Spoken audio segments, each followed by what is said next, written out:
Yay! There we go. There we go. I like it.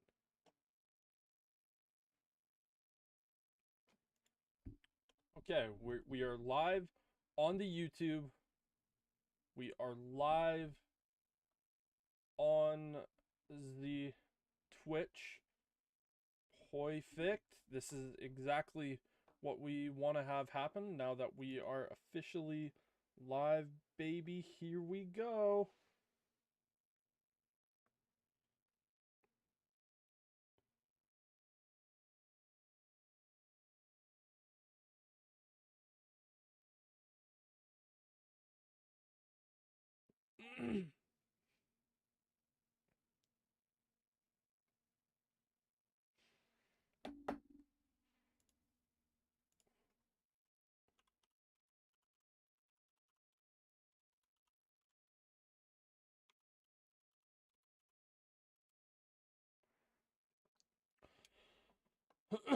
All right, so now that we are officially live and I've kind of gotten everything situated and sorted for the most part, it looks like. Yeah, let's talk about what we saw ultimately happen yesterday. Again, quickly going over the draft board. Again, we saw a very unexpected pick. I say that air quotes unexpected with the first overall pick with Cam Ward, quarterback out of Miami, going to the Tennessee Titans. Again, that pick pretty much known that that was going to happen for a good long while with that particular pick. Then at pick number 2, we got to see a first trade of the day, which we heard a lot of trade talk about or surrounding the Jacksonville Jaguars, but it was mostly about them trading back as opposed to moving up in the draft. And frankly, a little bit unexpected to say the least. Like it was one of those things where you're just kind of sitting back going like, okay, like moving up in the draft, not necessarily what we've expected with the Jags. Ultimately sending away a next year's first round pick as well. Again, the Jags needed a number 2 receiver and a number 1 corner, and Hunter can play both of those spots. Hunter has elite ball skills and is a tremendous playmaker who brings an electric game and a ton of pizzazz to the Jacksonville Jaguars. The Jags will want to get the ball in Hunter's hands, and his versatility allows Liam Cohen to use him as a chess piece on offense and defense. A very good pick there for the Jacksonville Jaguars. Again, Cleveland fans, I know some of them are having a little bit of a meltdown not getting Travis Hunter because they looked at that and went, this is a guy that we really wanted it to be.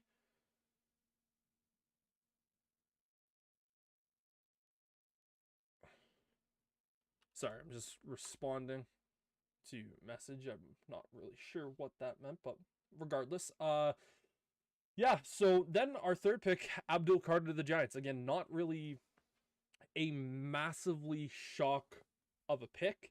One of those things where this has been kind of the talk for the last 2 weeks or so, where yeah, it's not much of a shock, and people right there kind of expected that is where Abdul Carter would go, was going to be to the Giants. Not really a shock. And again, another not really a big shock was Will Campbell going to the Patriots at number 4. If you're the Patriots, the sole thing you needed to come into this particular draft was finding ways to protect Drake May and giving him weapons. You got a guy that's going to protect Drake May for the next 10 years, 10 years plus with Will Campbell. Now you need to go out there here today, find him a handful of weapons to actually get the ball to, because let's be honest here, those weapons out there in New England ain't it, Chief. Yeah, they signed Stephon Diggs, but let's be honest here. It's, yeah, yeah. Mason Graham goes to the Browns. I kind of referenced it a little bit earlier. There are Browns fans that are kind of having a little bit of a meltdown that they went with Mason Graham. Listen, Mason Graham was easily one of the best players in the entire draft. I had him as my number one player in this year's particular draft class. Like, I think he is a phenomenal player, and pairing him with Myles Garrett, oh my goodness, that is going to be terrifying to deal with. Because here's the thing, Mason Graham is a really good player right now today. He can still have room to grow, without a doubt, without a question of a doubt in that circumstance. But he's only going to get better playing with Myles Garrett. And in year number one, Mason Graham, he's going to wreak havoc there, man. Playing with Myles Garrett, he is going to be a phenomenal player. Ashton Jeanty goes number 6 to the Raiders again. The last, I would say about, 3 days prior to yesterday, so basically from Monday onwards, the Raiders were really making it seem like they weren't going to take Ashton Jeanty. And you go as far back as yesterday, where you're hearing reports going like, oh, it's going to be Kelvin Banks. It's going to be Kelvin Banks. Excuse me as I sneeze my face off. Apologies, folks. Got that under control. But yeah, Ashton Jeanty goes to the Raiders. Funny enough, he kind of knew the day before because Max Crosby kind of spoiled it for him. He's like, if you're there at 6, you're going to be a Raider, which I think is hilarious. Excuse me as I try not to completely blow out the microphone. But yeah, New York Jets ended up going with Armin Mumbu. Honestly, a really, really solid pick for the Jets to make. Protecting Justin Fields was a big priority, and you go out there and do that. Ted McMillan goes to the Carolina Panthers at pick number 8. They get Bryce Young, a true number 1 in the making. I'm not going to say Ted McMillan is a true number 1 right out of the gate. I think he's going to take a couple years before he gets there. But still, a really good player. You need to see what Bryce Young is going to be before you actually decide whether or not to pay him. They needed to kind of do that this year. New Orleans Saints, they really couldn't go wrong with any pick they particularly made here on day number 1. Getting Calvin Banks was a really, really solid player. Just helps bolster that defensive line, and just continues to make that team a hell of a lot better. My Chicago Bears at pick number 10, Colston Loveland, the tight end. Little bit of a shock, but the more and more you think about it, the position not really a shock for the Bears at that particular spot, but a lot of people, including myself, thought it was going to be Tyler Warren, who was going to be the ultimate draft pick, the first tight end off the board. I had both of these guys very, very close in my draft board. Again, just looking at it right here, I had Tyler Warren at number 5, and I had Colston Loveland at number 10. And I think both of those two guys were really, really good. And to be frank, I think that Colston Loveland is a much better fit for what Ben Johnson and the Chicago Bears want to do. Tyler Warren, a little bit similar to a Cole Kmet. That's why they went with Colston Loveland. Makes a ton of sense. And yeah, not really too much of a shock. Like, when you think about it, it's not too much of a crazy shock. At pick number 11, we had Mykel Williams, the edge rusher from Georgia, go to the San Francisco 49ers. Yeah, without a doubt, this was a little bit of a shock. Hello. How are you going? How you doing, killer? How you doing today, sir? But yeah, right now, Mykel Williams was a guy that I think could very easily be a really good edge rusher. I'm good. I'm doing pretty good, my friend. Doing pretty good. Just kind of recapping a bunch of the picks from we saw yesterday before we get into some of the discussions out here today. But yeah, I think Mykel Williams will be a great number 2 beside Nick Bosa. I think they will be very good. Killer, I am a Chicago Bears fan. Bears are my personal team. Big fan right there. Bears, wearing a Bears kind of uh hoodie. That's the word that I'm looking for. God, nice. And how about yourself, Killer? Who's your team? But yeah, Michael Williams, I think he's a phenomenal player. He was a guy that I honestly expected the Bears to potentially be looking at and trying to go after and draft. Just didn't happen that way. I think Colson Loveland better. But I think it's a very interesting pick. I thought the 49ers were going to go out there and realistically try to get a bunch of players or that in positions that they lost last year. Again, you lost Ward, you lost Hufanga, you lost Drake Greenlaw. Uh, it's just not really well, like, not necessarily a pick I would have thought the 49ers gone to. Steal of the draft. There's my clue. That doesn't really narrow it down. I don't think there has been much of a steal of the draft so far. So yeah, I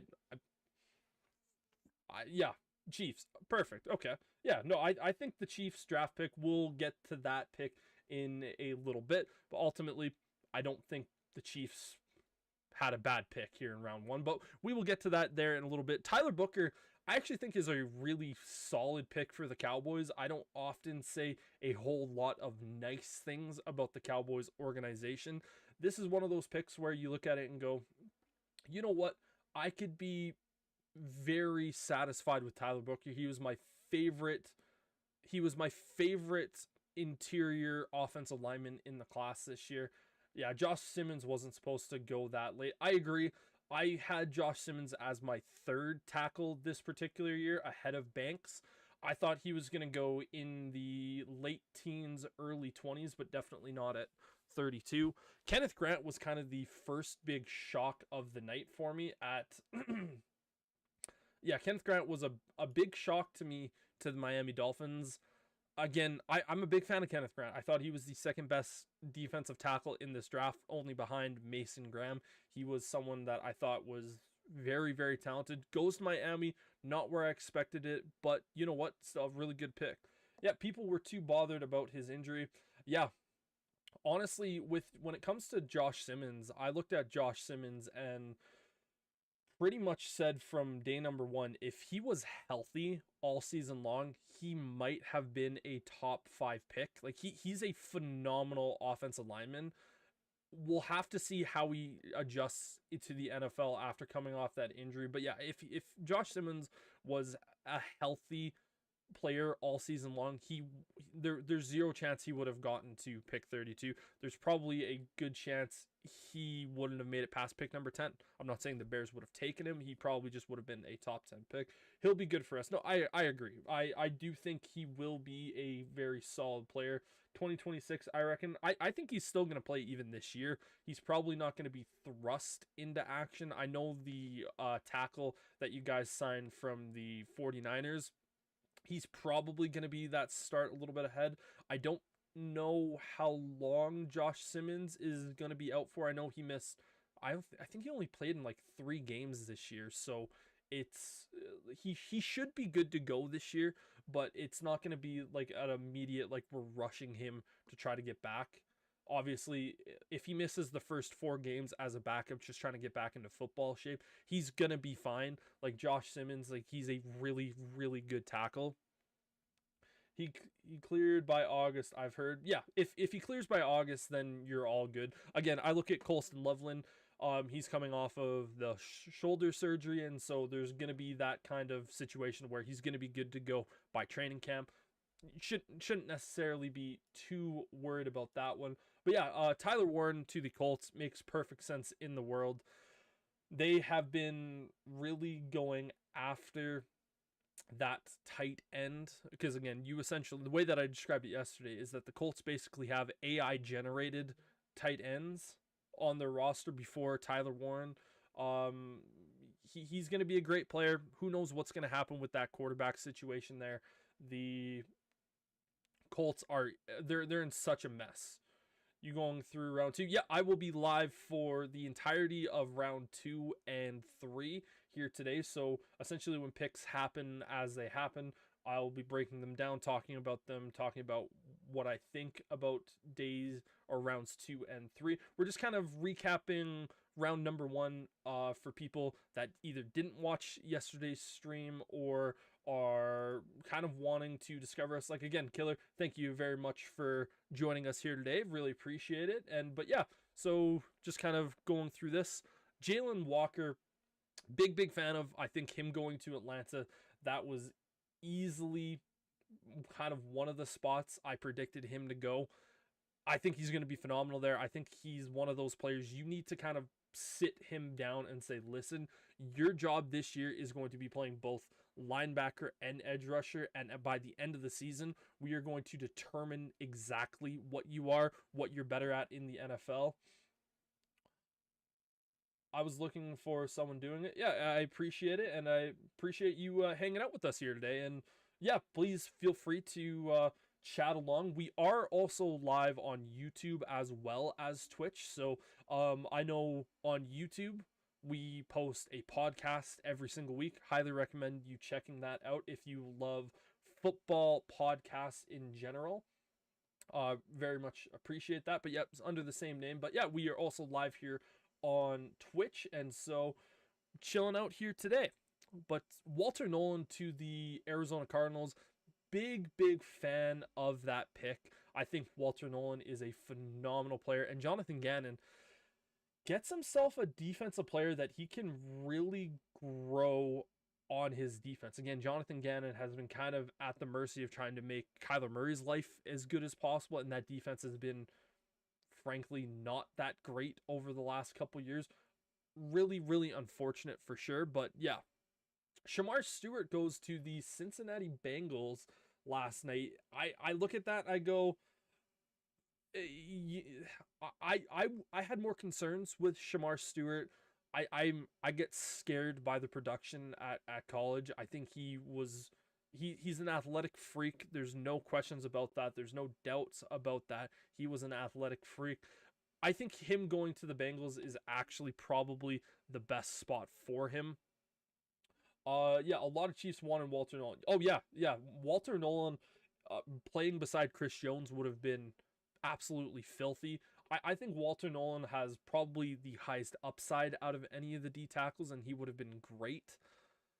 Gray Zabel goes to the Seattle Seahawks. I love that pick. Will, if you're watching, buddy, you know I give that a great pick. I thought Gray Zabel, his value was just so insanely high, and a team was going to fall in love with him. He can play left tackle, left guard, center, right guard, right tackle, swing tackle, both left or right side. He's just a phenomenal player that has so much versatility, and the Seahawks got themselves a really good looking player right there. And yeah, I think that was just a phenomenal move for them. Emeka Egbuka to the Buccaneers at pick number 19. Again, Mike Evans is still there. Chris Godwin just signed that deal. I was a little bit shocked by that, to be perfectly honest. I don't necessarily think that was the best move for the Bucs today, but that's a future move, because how much longer is Mike Evans going to play, and can Chris Godwin stay healthy? I'm looking at TJ Sanders for 63 or 66. Yeah, TJ Sanders kind of right in that range. I look at the Chiefs in their later pick in the second round and that early pick in the third.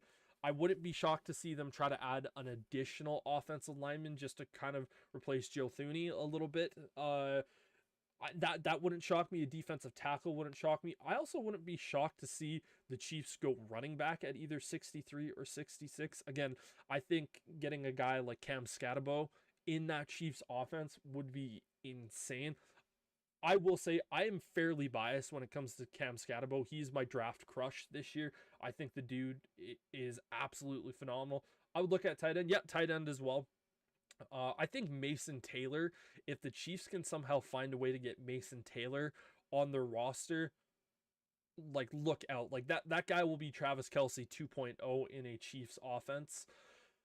Yeah, Jaheed Barron, the corner out of Texas, going to the Broncos. Little bit of a shocker there. I really thought they would have gone wide receiver yesterday, or would have gone running back, for instance, because they had this pick to go get the second best running back in the class, but they continue to add to that defense. They're going with the strategy of, we're happy to score 25 points a game because our defense isn't going to allow more than 20. It's a really solid strategy. Travis Kelce isn't a spring chicken. Yep. Broncos CB1 and CB2 is filth. It really is. And honestly, the biggest reason why I think the Broncos went with Barron with this pick is they're looking at the Chiefs. They're going, man, we need to slow Mahomes down as best as we possibly can. And a way we can do that is getting some more secondary. And they're also looking at the Chargers, who, again, have Justin Herbert. And frankly, they're probably looking at the Raiders going, yeah, they don't necessarily have elite talent, but they do have Brock Bowers. They do have Geno Smith, who is a clear upgrade. So this was a move where it's looking at the rest of the division and going, how are we going to slow everything down? Derek Harmon, really unfortunate with what's happening with him.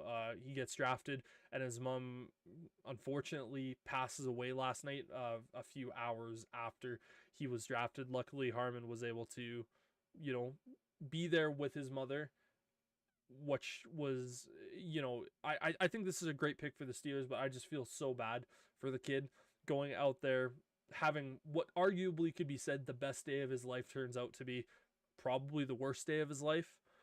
But yeah, Ashton Jeanty going to the Raiders is going to be brutal. Yeah, like Pete Carroll, the only times he's ever been successful as a head coach is when he's had an elite running back. Again, USC, he had Reggie Bush, and in Seattle, he had obviously Marshawn Lynch. Marshawn Lynch was apparently very excited with that pick yesterday. Again, number 22, Omarion Hampton goes to the Chargers. That is also a really good pick because Harbaugh, the dude is a nut job, but my God, does that guy love to run the ball. And if he can get Justin Herbert like an elite running game, and now he has Najee Harris and Omarion Hampton, whoo, look out. The Chargers offense is going to be scary. Matthew Golden goes to the Packers. As a Bears fan, I will not say things nice about the Packers. I did have Matthew Golden as my top receiver in this year's draft, so there is that. But that's all I'm going to say about the Packers because, again, I can't actually stomach saying nice things. Donovan Jackson, the guard from Ohio State, I kind of had him in that middle of the second round, but I looked at him and like, this is a dude that if he goes in the first round, I'm not gonna be shocked because he is really talented. And now granted, he was also playing left tackle for a good portion of this year. Opinions on Luther Burden. I'm a big fan of him. To me, I think he is a very savvy route runner. I think he has good hands. I think a team is going to absolutely love the idea of getting Luther Burden here in the second round. I look at the Titans. They have pick number 35. If they get Luther Burden at pick 35, oh my goodness, the Titans will be cooking this draft. Yeah, no, he's one of those guys that's a very savvy route runner. He's a little bit more similar to Rice in that way, where I don't think you would have necessarily had, like, he plays a very similar role to what Rice does. Again, that a little bit more of that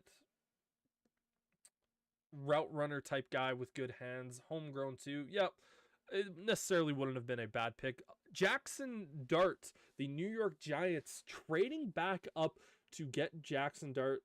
Now, if you've watched us before and listened to the podcast, you know that I am a massive fan of Jackson Dart. He was my third quarterback. I still have Shedeur ahead of him.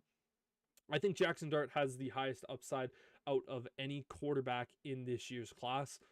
And he gets to learn from Dable, and he has Shedeur Sanders and he doesn't have Shedeur Sanders. He has Russell Wilson and Jameis Winston to learn from. So I can't necessarily hate that. The pressure on Jackson Dart to start in year one is very low. So it's solid. Shedeur Sanders to the Browns.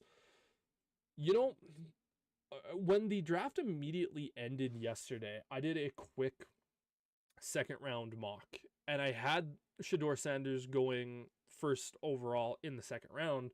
But as the day has progressed throughout, I don't know if we are going to see Shedeur Sanders go to the Browns. I wouldn't be shocked. I wouldn't be shocked in the slightest if the second that commissioner walks up to the podium and says the Browns are on the clock and pick goes in, and with the 33rd pick in the draft, the Cleveland Browns select Shedeur Sanders. I wouldn't be shocked by that in the slightest, but I also wouldn't be shocked if he doesn't go to the Browns. Quickly run through the rest of these picks. James Pierce Jr., the Atlanta Falcons, trading back up into the draft.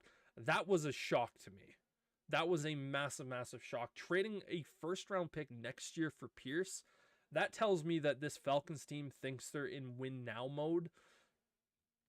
I don't know what delusions or what psychedelic drugs the Falcons front office is doing, but I love James Pierce. I think he's one of my favorite edge rushers in this class.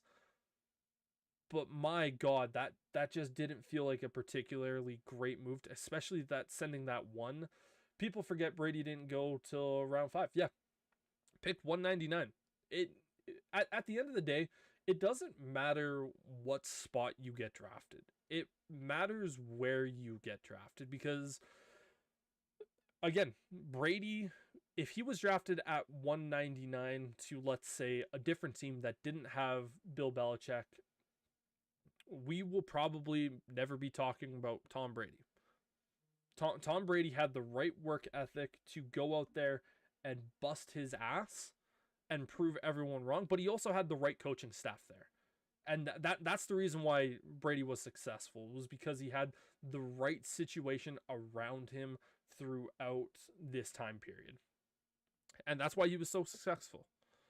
Malachi Starks, the safety to the Ravens, that is literally the perfect spot for him to have gone. He is going to be so good with the Ravens, playing beside none other than Kyle Hamilton. Like the Ravens are going to have the best safety duo in all of football, and it's not even going to be close. Like, it's going to be disgusting. Tyleik Williams, the D tackle out of Ohio State. I thought Donovan Azucarika was going to be the pick here for the Lions. I thought he was just kind of that perfect spot, but Williams here, I like the pick. Again, you needed to get more defensive line help in this particular draft, and that's what the Lions did. They continued to do that, and they basically just said to every other team in the NFC North, you better get that O-line ready, because we coming. And a really, really good pick there. Josh Cornley Jr., the offensive tackle out of Oregon, goes to the Commanders. I was expecting the Commanders to go defense here. I love the pick of Cornley to Washington. You have Tunsil and Cornley out there together. You're basically saying to Jane Daniels, like, we are going all in these next 3 years to win a Super Bowl.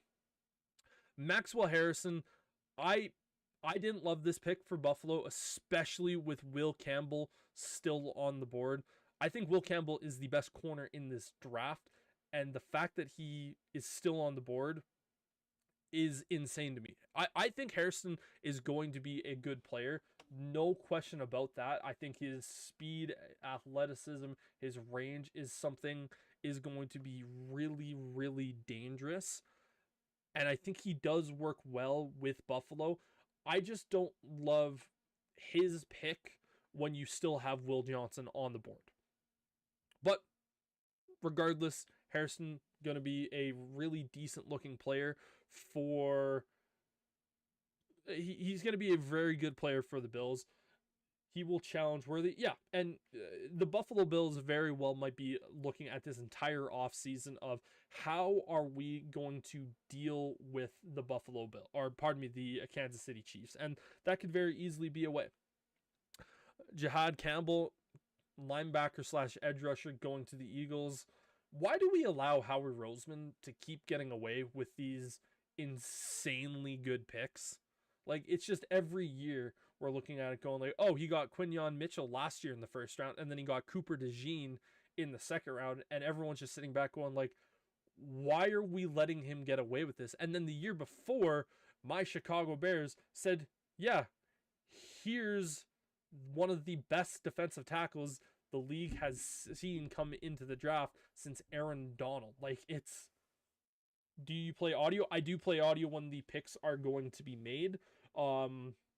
Obviously when, for instance, like I will have like the NFL Network on in the background while I'm doing this. So if you see me looking over to my right, because my monitor with the actual draft stuff is going on over here, so you will get to hear the audio when the picks are happening. I'll basically just shut my mouth when I see the commissioner or whoever's going to announce the pick, walk up, play the audio, and then once the pick is made, then we'll kind of sit back and talk about it. But yeah, finally, Josh Simmons.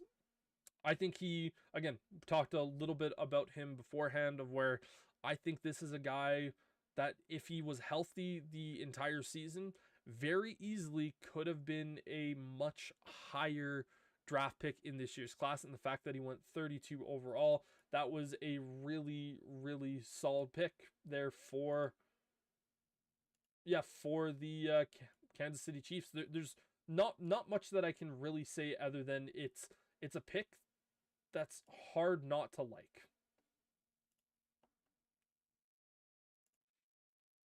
I saw a lot of Chiefs fans upset with it.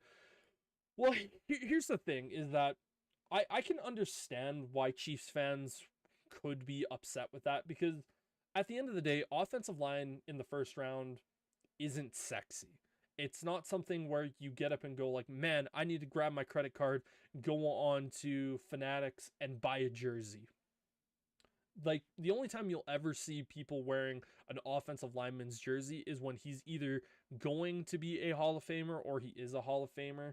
But you look at, for instance, the Eagles or the Lions, these are teams that have invested a shit ton into their offensive lines. They're not sitting back saying those are boring picks. Like when the Lions drafted Penei Sewell a few years ago, no one was sitting back saying that was a sexy pick or like the best possible pick they could have made. But you're sitting back going like, that was still an elite pick. But yeah, you guys needed 2 tackles. You did.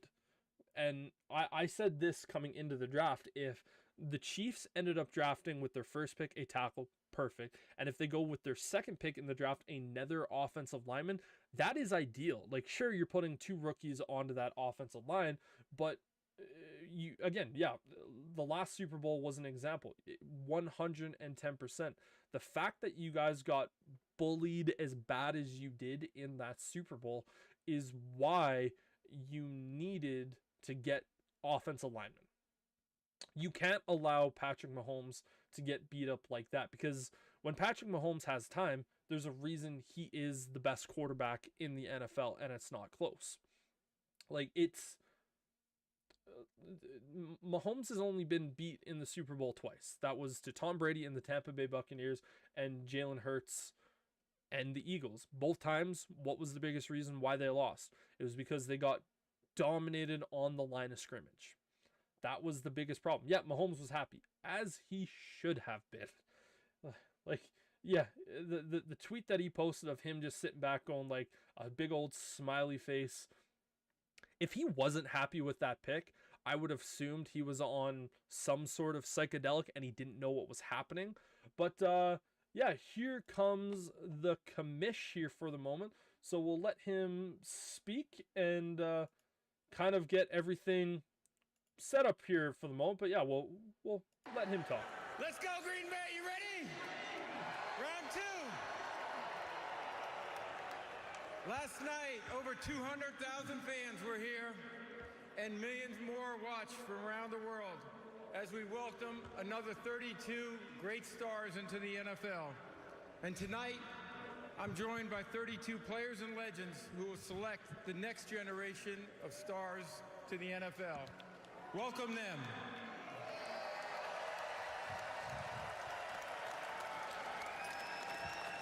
These players represent the 2000 draft class on its 25th anniversary, one of the greatest classes in history.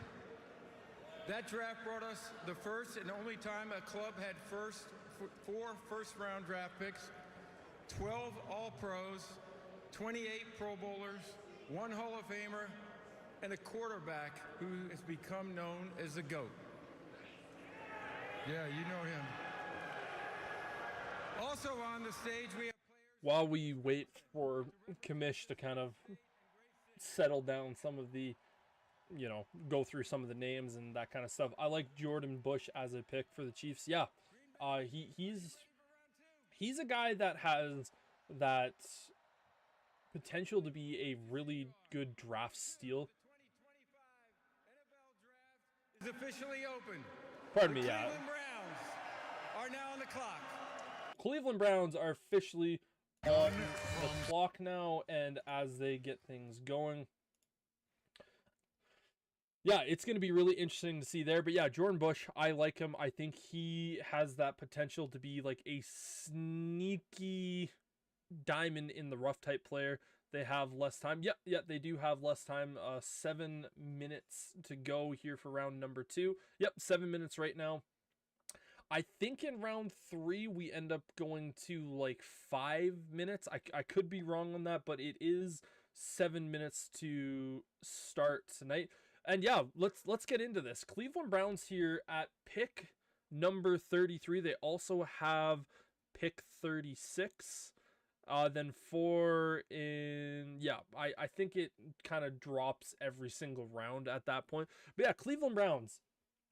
I really, really loved the addition of Mason Graham. I thought this kid was absolutely phenomenal at college. My number 1 player in this draft, and the Browns got him at pick number 5. Where could they go right now? Will Johnson could be a person. I would love to see Mike Green get added to that mix. Like, you thought Mason Graham was already a really good pick for the Browns.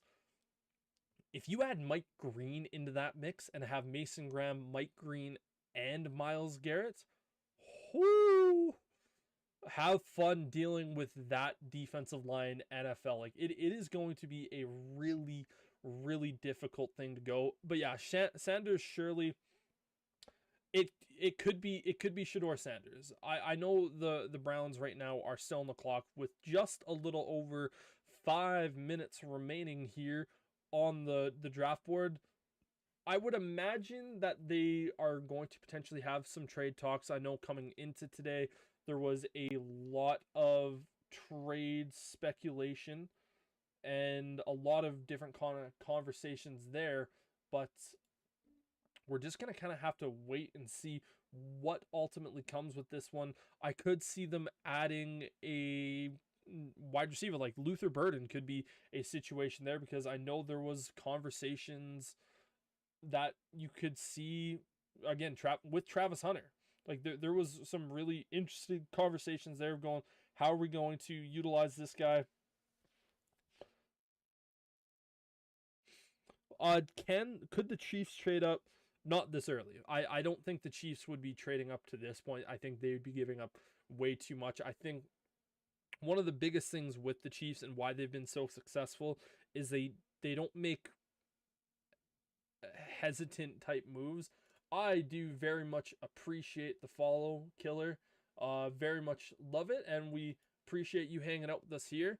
Don't forget to check out the YouTube, because if you are a fan of football talk, we do run a podcast, me and my podcast partner, Sterling. We also have a baseball podcast over on our YouTube as well. So if you're just a fan of sports, we talk about all sorts of different things there. But yeah, the podcast for baseball, a little bit more Toronto Blue Jays centric. But the pick is officially in here for the Cleveland Browns, and it's going to be interesting to see where they go. Again, some of the guys that I like, Shedeur Sanders, Will Johnson would also be a solid pick there. So it's incoming. Yes, the pick is officially been in. It's just it hasn't been announced yet. So Essentially what that means is when the pick is in, the commissioner knows who it's going to be, and once he goes out there, then it will be announced. But yeah, so right now the Houston Texans are currently on the clock, and they're trying to decide who their player is going to be. And if I'm the Houston Texans and I don't take an offensive lineman, they've completely lost the damn plot. But yeah, here we see Joe Thomas making his way out. So here we go, baby.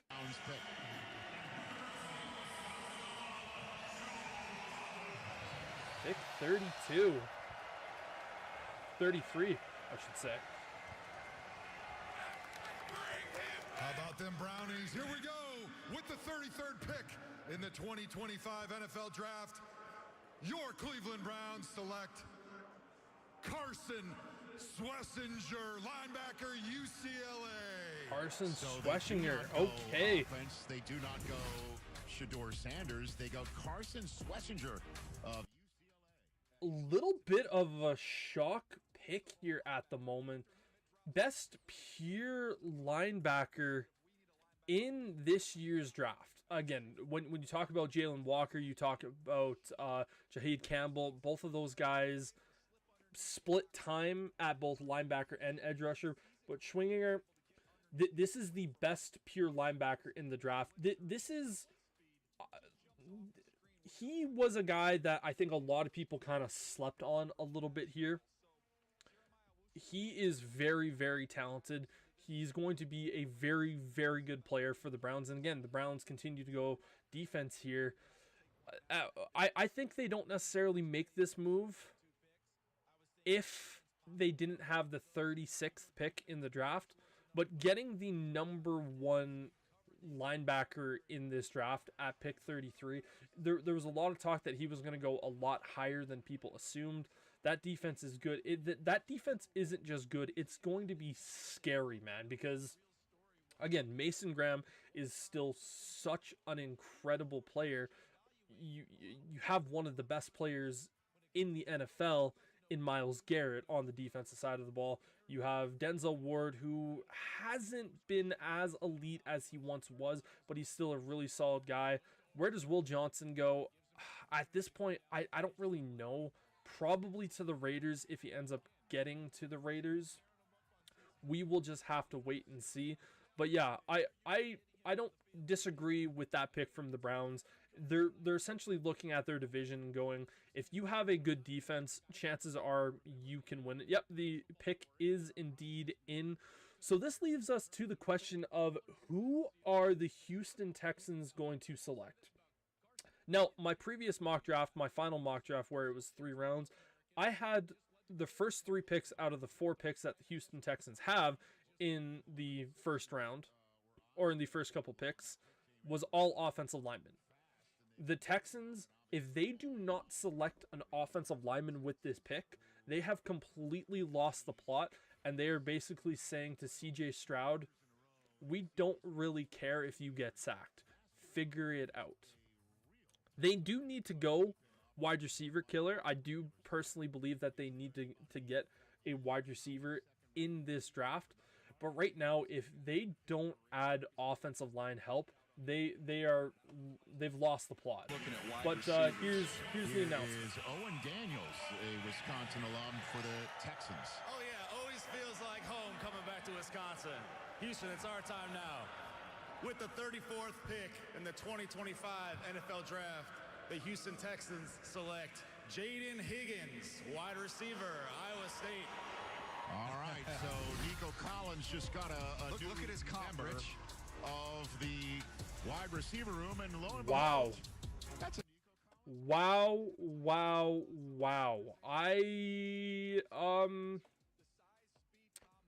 Yeah.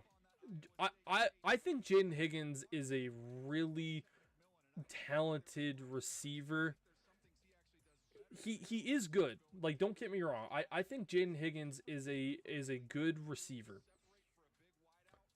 And I think he will be phenomenal in Houston. This is a good pick for Houston. I just don't agree with not taking an offensive lineman. But yeah, right now we have ourselves a trade. The Seattle Seahawks now up on the board. Okay. Can't say I necessarily saw this one coming. So get the Titans, where the Seahawks right there. Next, I'm going to try to find actually what the trade was to see if we can actually pull it off here at this point. Seahawks are trading pick 52 and 82 to the Titans for that. Nope, gotta try to work that again.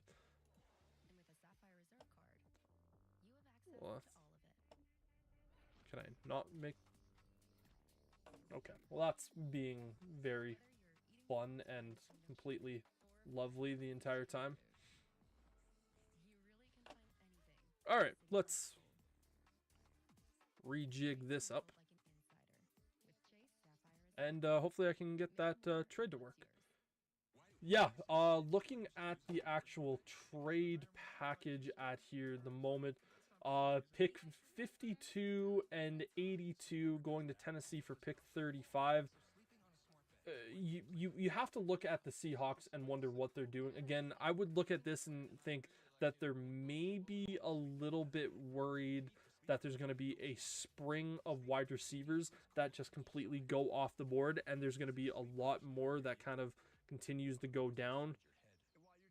I think that is very, very interesting move, but we will continue to see. Again, the Browns took Schwenger, and the Texans took wide receiver Jaden Higgins right there. I don't know why this isn't allowing me to ultimately hit the trade button. That's annoying.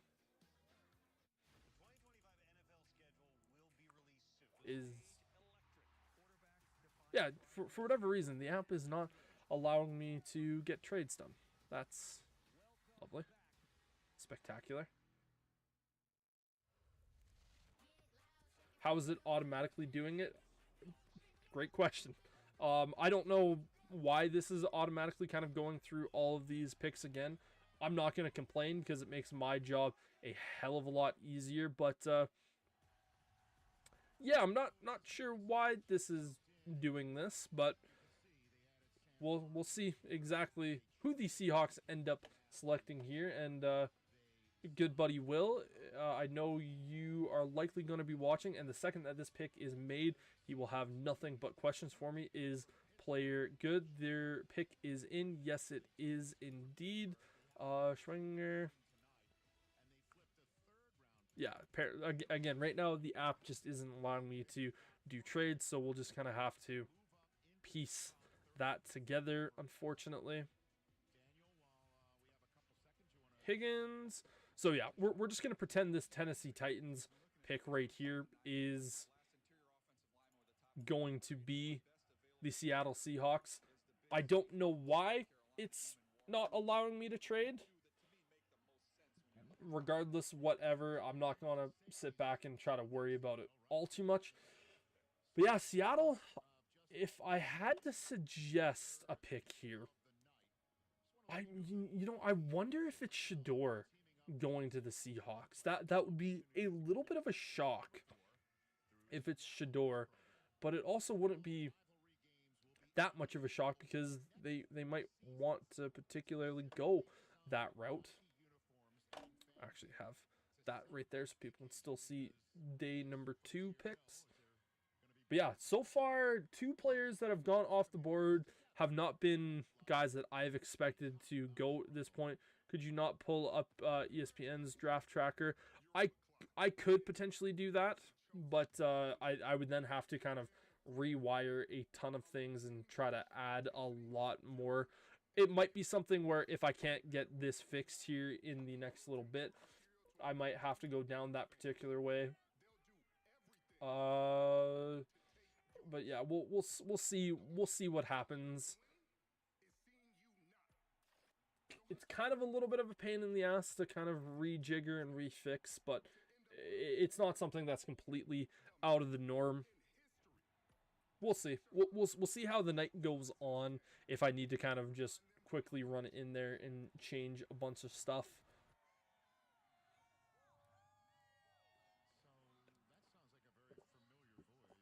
All right, I think we should have Seahawks ready to announce it. It is Richard Sherman. Richard Sherman announcing it. We're into Seahawk colors too.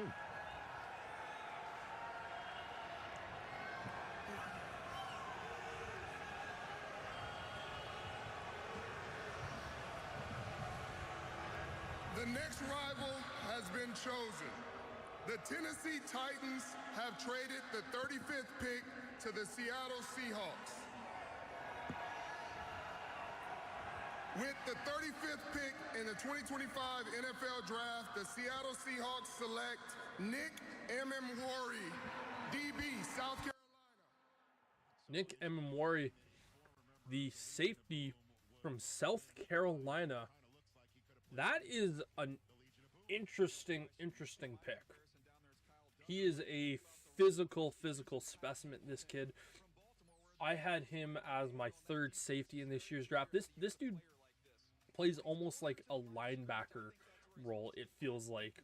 And he's really good in coverage. It's going to be really interesting to see what Mike Macdonald ultimately does with this kid and how he utilizes him at the NFL level. Like, he's an athletic freak. It's going to be really interesting to ultimately see how that goes. And yeah, he's a fun looking kid. This should be a really interesting pick for the Seahawks. I was expecting a wide receiver to replace DK. I'm kind of in the same boat with that one. I thought on night number 1, if Tet McMillan was still there for the Seahawks, that could have been the avenue that they would have gone down. But yeah, it's needless to say, a little bit of a shock there for me.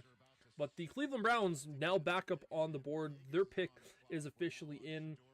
Let's see who they are going to go with pick 36. Again, the pick that they acquired from the Jaguars when they traded up to select Travis Hunter in yesterday's first round. Sanders. Oh.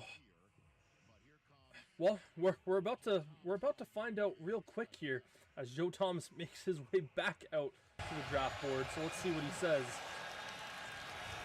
All right, I found a young Browns fan, Jack Thomas, in the crowd. It's going to give me a little help here with the 36th pick in the 2025 NFL Draft. Your Cleveland Browns select Quinshon Judkins, running back. Wow, okay. So they Getting the replacement for Nick Chubb, Quinshon Judkins. Woo! Now, I will say this. I am not as high on Quinshon Judkins or Travion Henderson as some other people are. But yeah, this is a player that easily comes in and replaces Nick Chubb. He's a really physical player. That was the player that I wanted. Yeah, I didn't think Judkins was going to make it to the closer back end of the second round. But yeah, this is an interesting pick, in my opinion, for the Cleveland Browns. Again, yeah, I don't really have much to say with this. I wasn't really a massive fan of Judkins, to say the least. But he's a very solid running back, and for him being the third running back off the board in this year's class, I can't really hate on it. I don't think we need a running back. Yeah, I don't necessarily think you guys need a running back if you're the Chiefs, but it wouldn't hurt to see a running back go to the Chiefs. Pacheco is still good. Hunt is still fairly serviceable. No disagreement there. But now talking about this Las Vegas Raiders pick here, you have Shedeur Sanders still on the board. You have Will Johnson still on the board. Will Johnson was, to me, the second best odds to go to the Raiders. I thought that was a great spot for the Raiders to potentially pick Will Johnson, even if they traded down, particularly if they traded down. But this is going to be an interesting pick here for the Raiders, because they could look to add Shedeur Sanders and basically just say, hey, you're going to sit behind Geno Smith for a year. Shedeur Sanders, or actually, never mind. We have a trade as Miami is moving up and is now on the clock as the Raiders end up trading back. I'm really curious to see what the selection is going to be here. Really, really interested, to say the least. Just try to work that out.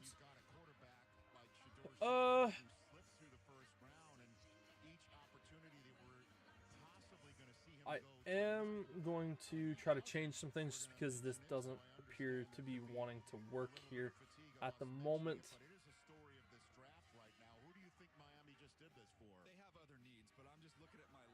Just changing things over, and then have to kind of work this a little bit. Kind of go with that.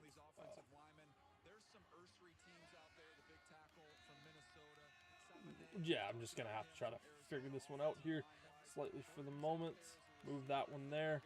Move that. Move my water bottle.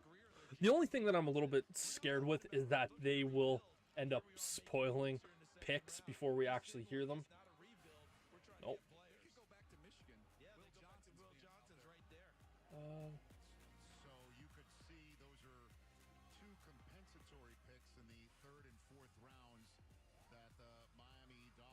Pick is officially in here at the moment. Yeah, that's my issue, yeah. So here comes the Miami Dolphins pick. Alec Ingle, a Wisconsin Badger, coming up. Okay, so we unfortunately do have it kind of spoiled for us, which is something that I'm not necessarily super thrilled with. But yeah, Jonah. With that being said, the 37th pick in the 2025 NFL Draft, the Miami Dolphins select Jonah Savaiinaea, offensive guard, Arizona. Let's go. All right, and they listed him as a guard. He can play outside, could play inside. Mike Iupati is who he reminds Yeah, this is a really, really solid pick there for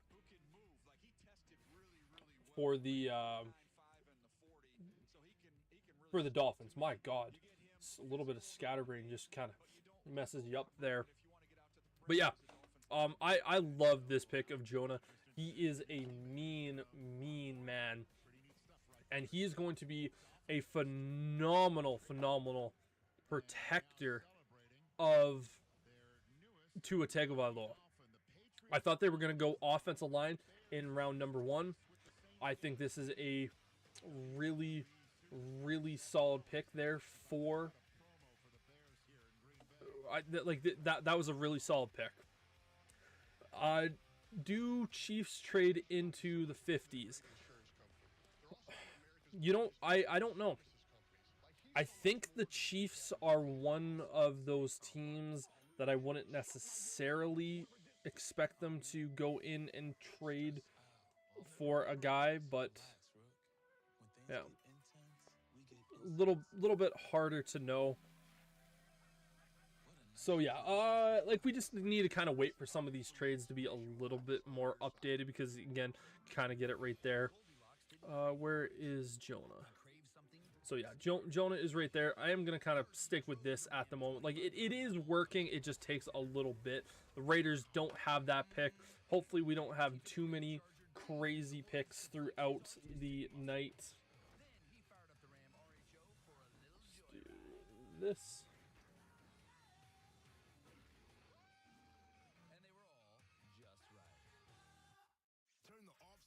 Yeah, there we go. But yeah, I do kind of struggle with the idea of the Chiefs trading up into the 50s. They might. I would need to think that they would have to absolutely fall in love with that pick. Yeah, my Chicago Bears are up very, very soon. Kind of terrifying to me what they're going to do. I kind of have this opinion that I don't want them to take a running back with pick 39.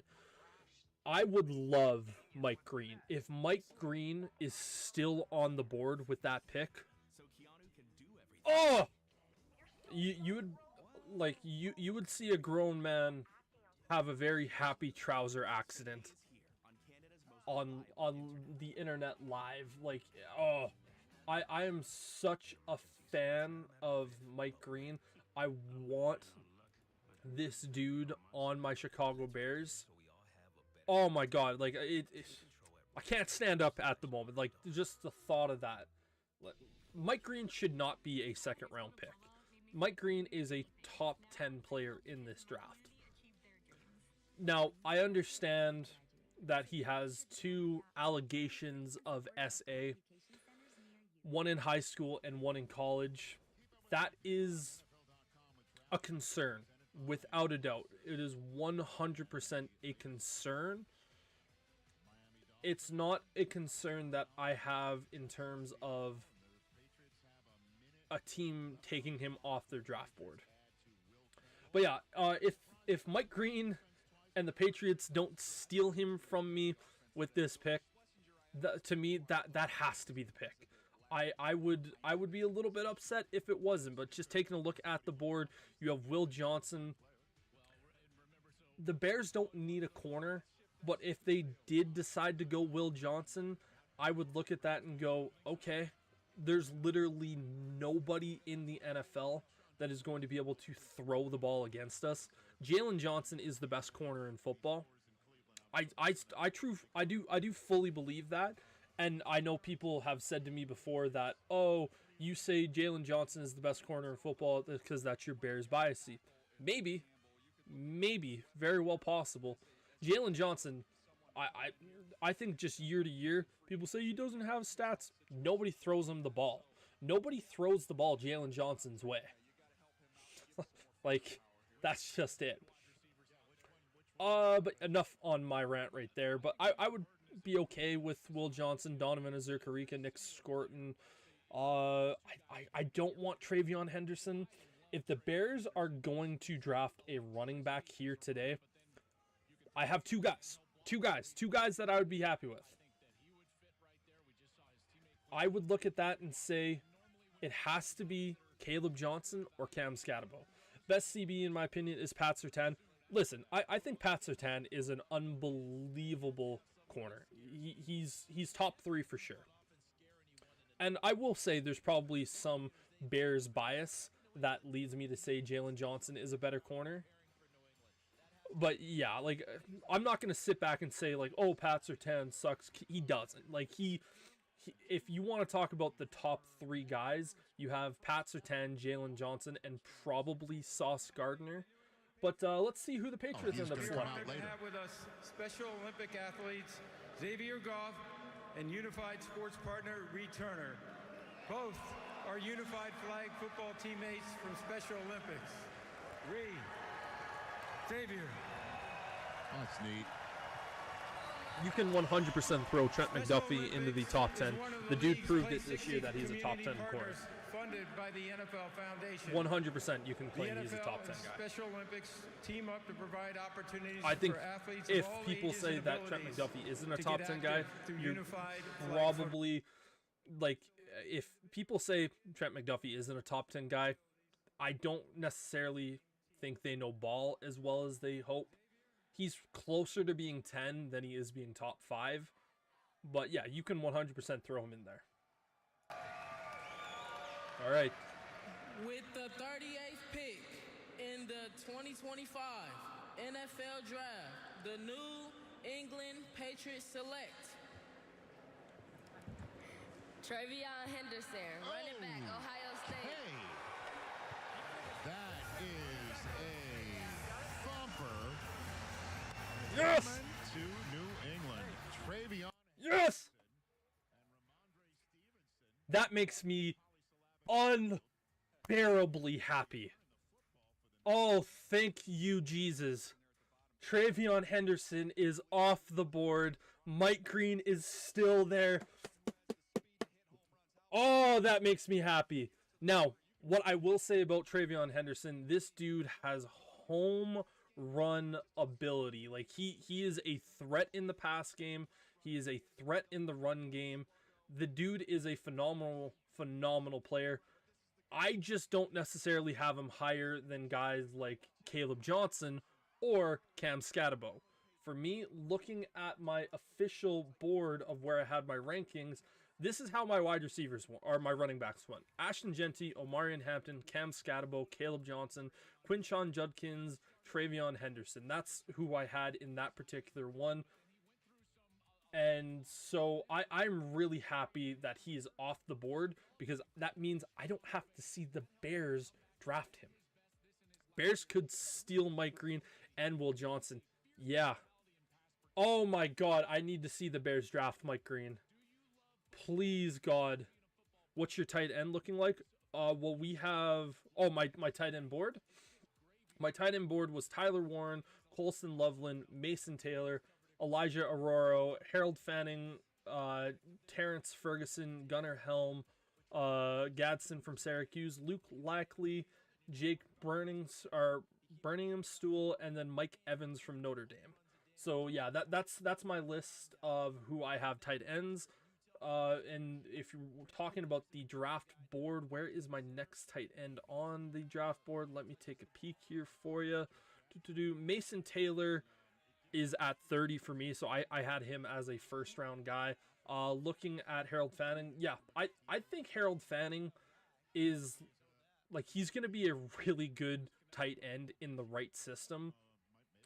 I don't think Fanning is necessarily a great blocking tight end. He's a receiving threat all in all. Seahawks are just too good. I mean, they got themselves an interesting looking player in Nick Emanuori. Like, he's going to be a really, really interesting prospect for sure. Chiefs, yeah, if Harold Fanning Jr. goes to the Chiefs, you can pencil him in to be the 100% replacement for Travis Kelce. He's not going to do what Travis Kelce does. I think if the Chiefs want to go after a tight end, it has to be Mason Taylor. To me, Mason Taylor would just be undoubtedly the best pick, because he kind of is exactly what you want to see in a mold of a tight end in today's football, where he's a good blocker, he's a polished route runner, he has good hands. Mason Taylor has some of the best hands in the entire draft, in my opinion. I think he's really good. Do you guys take Green or Johnson? Well, with the pick being in, Will, buddy, just so you know, if the Bears take Mike Green, I'm coming in my pants. Like, it's gonna happen. It's going to happen. What about the guy from Miami, Elijah Aurora? Again, he's closer to being more of like that receiver style tight end, not as good in the pass block game or the run block game. He's a good wide receiver. He has a lot of development left. I just look at Mason Taylor right now as the top remaining off our tackle in this draft. That's what I view from our not offensive tight end. Jesus. I'm seeing the Bears put their pick in. I'm seeing the board, and yeah, sorry, get a little bit distracted. There's a solid chance you guys could get both, I guess. Yeah. I don't think the Bears need Will Johnson, but I sure as hell wouldn't complain about it. But all right, baby, here we go. My Bears. Des White right now. It doesn't seem Fuck Green Bay. Fuck their I fans. mean, I think he took the wrong turn coming out of the tunnel. Unless that's Mike Green, baby. kind of a Mike wheel Green. route. Chicago, where you at? Give me Mike Green. Motherfucking Oh, boy.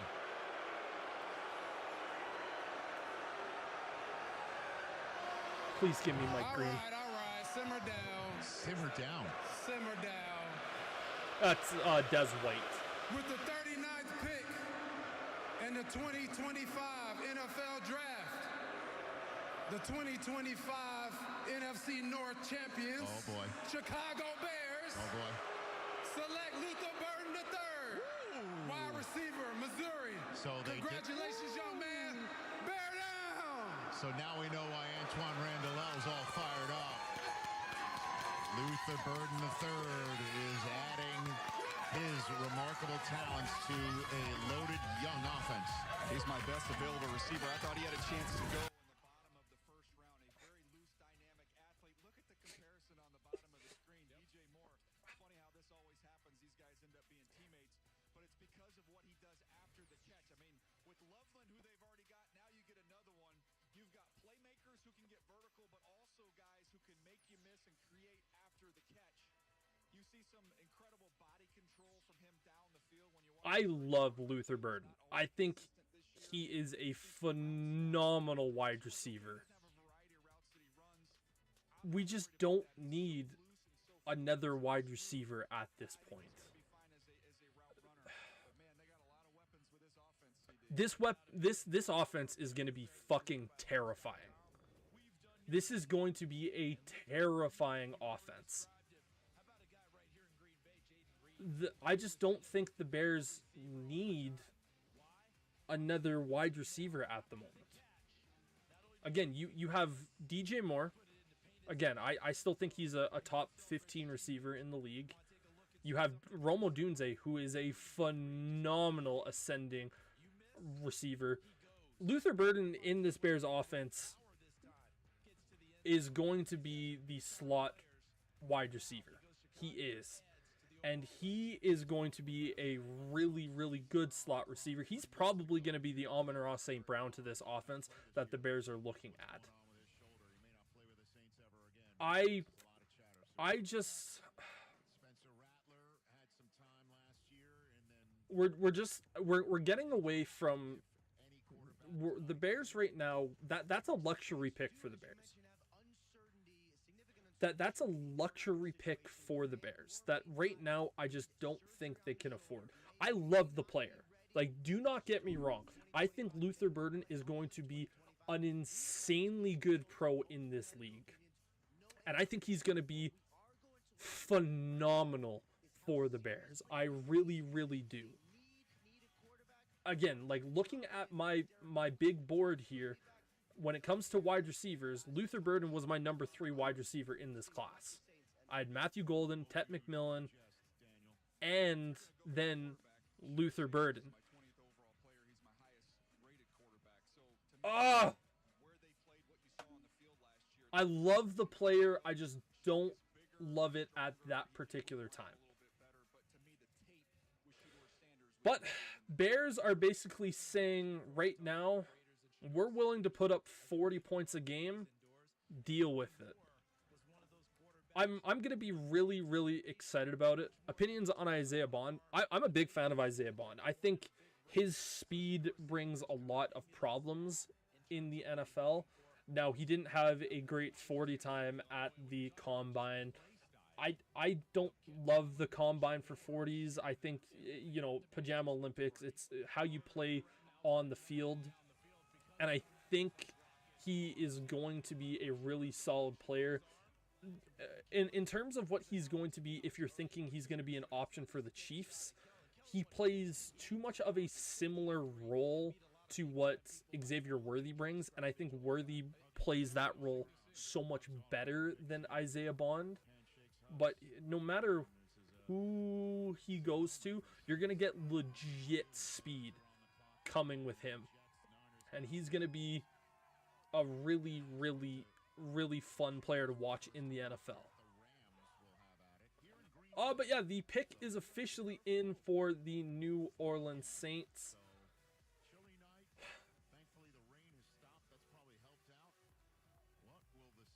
Again,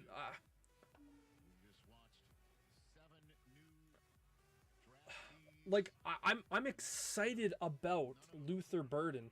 I'm just, ah, man, just maybe not at that spot. Like, he's a steal right there. Right now, I laughed so much. I want to, my good buddy Will. We'll wait for the Saints to make their pick, then I'll tell the story. That Nation, I see you. All right, with the 40th pick in the 2025 NFL Draft, the New Orleans Saints select Tyler Shuck, quarterback, Louisville. So they do go quarterback. They go at the 25-year-old from Louisville by way of many other schools. Tyler Shuck goes to New Orleans. Shedeur Sanders stays. Oh my God. Oh my goodness, man.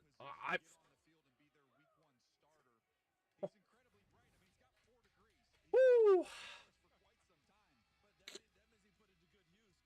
Oh my God. I don't have words for that. That's a bit of a shock to me. I would say, yeah, the Jets are on paper going to potentially try to draft him there. We'll see what the Bears do with this pick if they potentially look to trade back. Potentially Shedeur Sanders could be a player.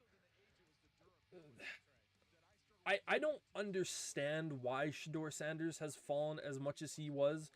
I will say this. I by no means thought Shedeur Sanders was a first round pick. I thought Cam Ward was the clear runaway quarterback this year's class. But the fact that you had Jackson Dart drafted over him, now you have Tyler Shuck drafted over him, I just continue to sit back, man, and go, the team that drafts Sanders is going to have a guy that has a hell of a chip on his shoulders.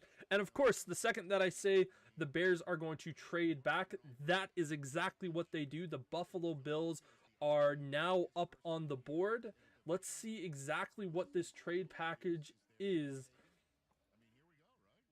And so Bears are back on the clock, but so the Bills are trading pick 56, 62, and 109 for the Bears picks 41 and 72 and 247. So the Bears are getting pick 56 and 62. So that's, yeah, they get 2 second-round picks. So the Bears are going to have 3 second-round picks this year, but they also get a 4th-round pick, but they end up not using their 3rd-round pick this year.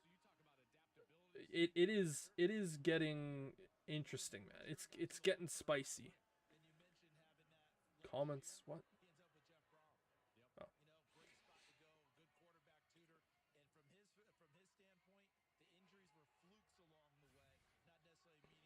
But yeah, this is the trade package. You get 240, 72, and 41, but we get 56, 62, and 109. I'm actually really happy with that trade. I think that is a good trade for both parties. I think I can't be upset with that one. Who do the Buffalo Bills go up and select? I wouldn't be shocked to see Mike Green at this point, Nick Scorton, Donovan Azucarika, Will Johnson. I said in round number 1 that Will Johnson should be the pick for the Bills. They ended up going with Maxwell Hairston.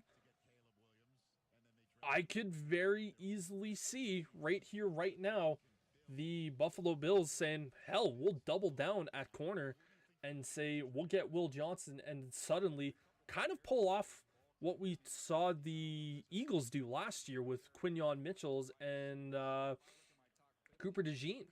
That could very easily be what they do. The Buffalo Bills pick is officially in. Seth Rollins, the big-time Bears fan, walked out onto the stage and just kind of waved to the crowd going, I'll be back here shortly, please, I promise.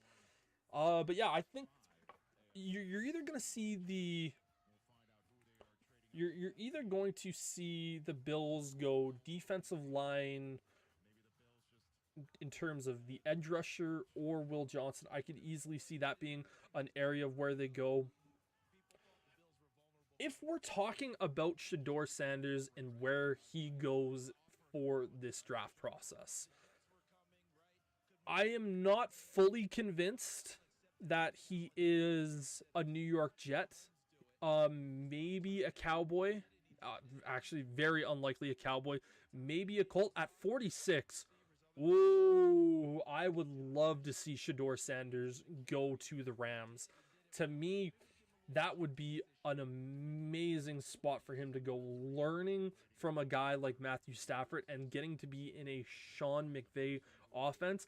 I am pulling for Shedeur Sanders to go 46. We want to talk about best placement for a guy to go.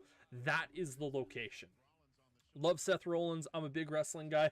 I'm not really a wrestling guy. I was a boxer growing up. So for me, the wrestling world is kind of something that I just can't really get behind. I respect the hell out of those guys, but it's one of those things where for me, it's being a former boxer kind of makes me not love the wrestling world. But yeah, I don't blame anyone for watching it. It is a hell of an entertaining sport. I'm not going to call it not a sport, but yeah, it's entertaining for sure. Love boxing too. Yep. Boxing to me is without a doubt the second favorite sport. Again, NFL easily being number 1, boxing number 2, Formula 1 number 3, hockey number 4, but then again, I work as a hockey broadcaster, so that probably, you know, sways my vote a little bit. But let's see what the Buffalo Bills do. They found Lee Evans, everybody. Yeah. Mafia, where you at? Where they at? All right. We got a trade. The Chicago Bears have traded the 41st pick to the Buffalo Bills. And with the 41st pick in the 2025 NFL Draft, the Buffalo Bills select TJ Sanders, defensive tackle, South Carolina. Okay. Yeah, that one surprised me. TJ Sanders, one That thing you is have with a him is you have shock. some inside pass rush. Charles, you talked about that. That is not where I thought they were going to go with this pick. Getting some much improved defensive tackle. I know we were talking, Killer, a little bit earlier about TJ Sanders. This is a fun-looking prospect, and he's going to do really, really well in this Buffalo Bills defense. This is a really fun, interesting pick, man. Like, he's going to be really good. All your players are going, yeah, I know, man. It is getting a little bit thinner there for your Kansas City Chiefs for sure. Who's my favorite boxer right now?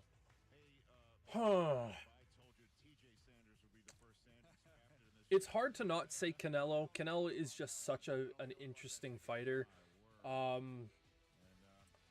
I don't know, man. Right now, when it comes to the world of boxers, Canelo, he's up there. Terrence Crawford's a really, really good option as well. Yeah. For me, my favorite boxer of all time is Cam Ward. That's who I modeled my fighting style after, was Cam Ward. I loved Gennady Golovkin. Again, being a super middleweight like I was, those were kind of guys that I modeled afterwards. Usyk would probably be up there. I really like what he does. He's just kind of this calm, quiet killer. Did I say CJ or Cam Ward?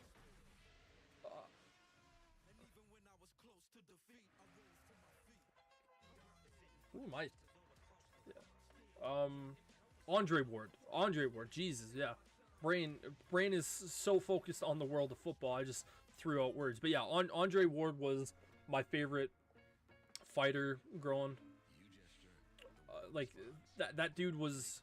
You want to talk about boxing perfection? Andre Ward was just such an unbelievably talented fighter. Like, you want to talk about the world of boxing. The jab is so key and it's so critical. Andre Ward has had the best jab that I had ever seen, and I worked my ass off to get a jab that was well recognized in the amateur game as being elite, and it was solely because I just watched that guy religiously. But yeah, the New York Jets pick is in here for the moment. I'm gonna see if we can actually get this back to work here. But yeah, no, Andre Ward to me was hands down my favorite. He will still be my favorite quarterback, or not quarterback, boxer of all time. Again, brain, football. Again, ADHD.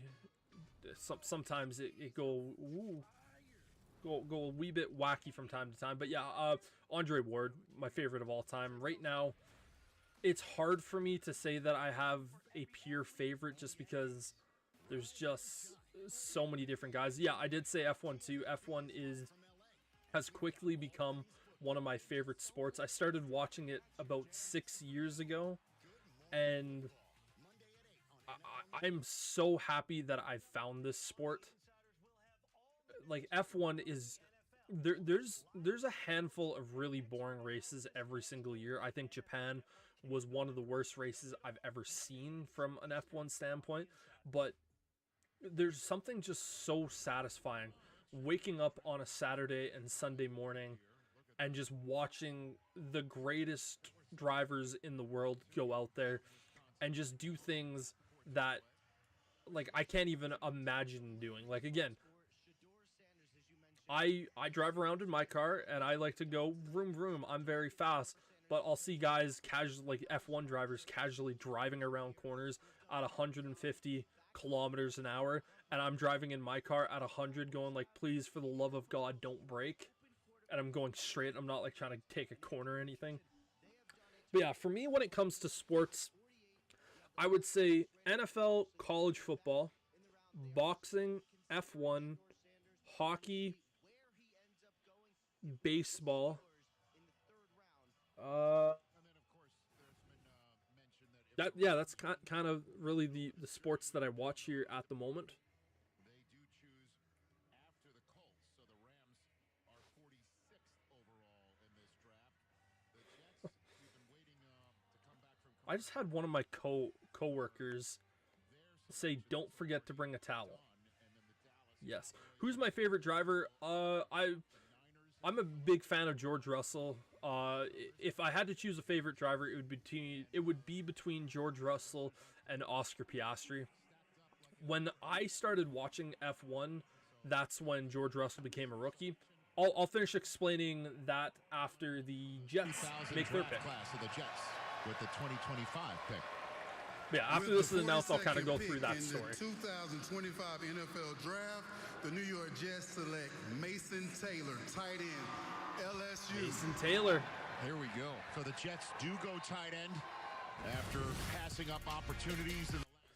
Mason Taylor goes to the Jets, giving Justin Fields another weapon, giving Garrett Wilson a playmate out there.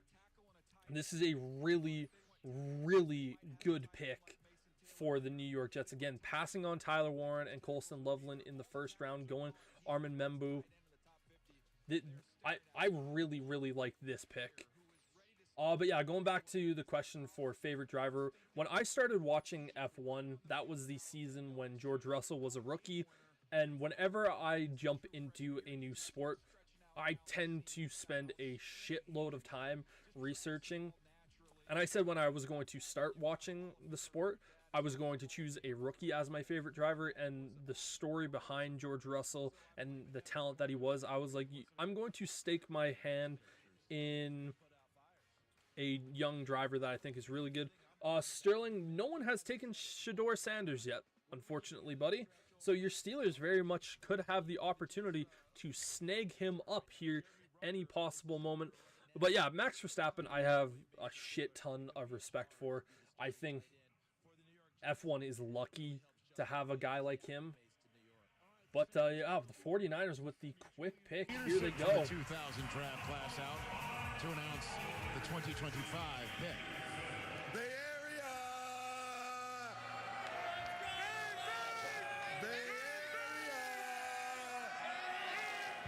Bang Bang 49ers. With the 43rd pick in the 2025 class, the 49ers select Alfred Collins, D-tackle, Texas. It's interesting to see how they're rebuilding this defense with the 49ers. Michael Williams in the first, come back with Alfred Collins. Both these guys are dominant run defenders. Okay. Alfred Collins going there. I'm a little bit confused with the 49ers draft here at the moment. I had this idea of the 49ers coming into this weekend and basically going, we're going to replace Hufanga, we're going to replace Greenlaw, we're going to replace Ward.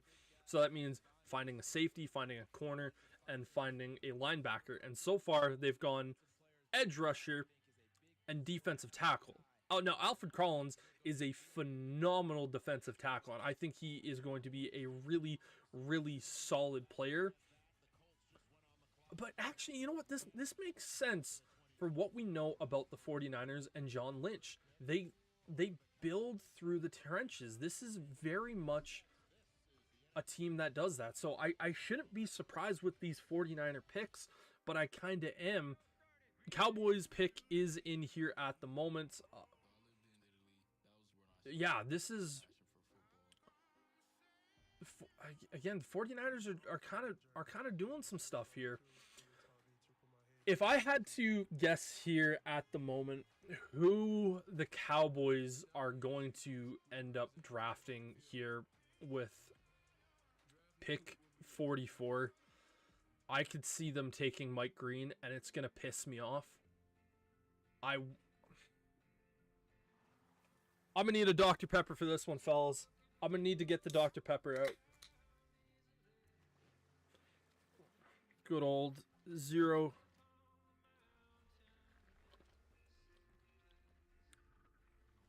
No water for that one. Yeah, so Alfred Collins, fairly solid player. It's going to be really, really interesting, man. Cowboys, I'm intrigued. I'm very, very intrigued to see what this pick is. Obviously, we will get it afterwards. Just doing a little bit of taking a look.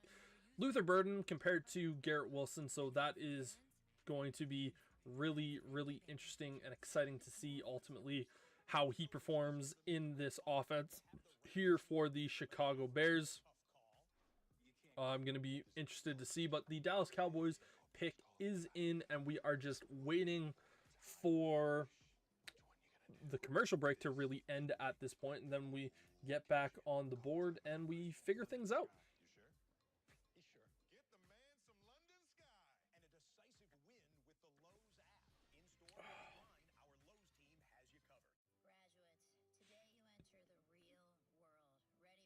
Might as well send a few texts during this point.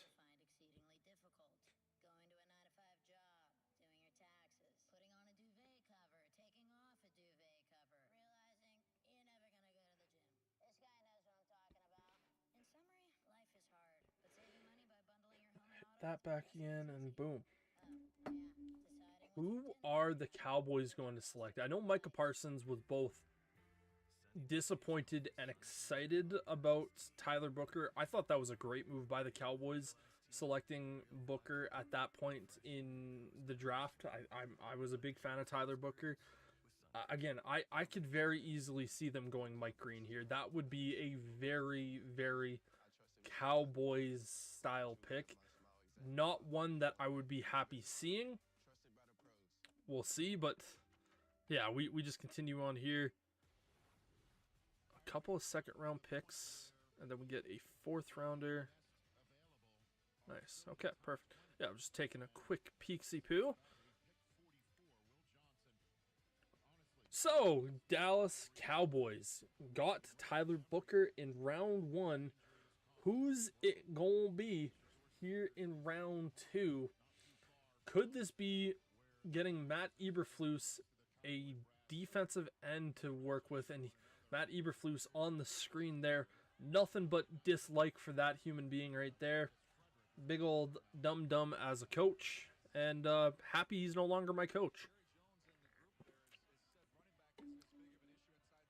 Could this be a running back? Yeah, that could be a very interesting thought as well.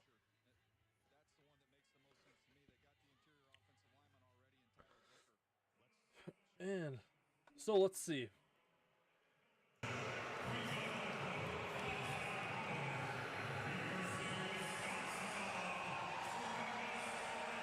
Just please don't be Mike Green. Don't do it. Don't do it to me. With the 44th pick in the 2025 NFL Draft, the Dallas Cowboys select Donovan Eziraku, defensive end, Boston College. There we go. Donovan Ezukariku.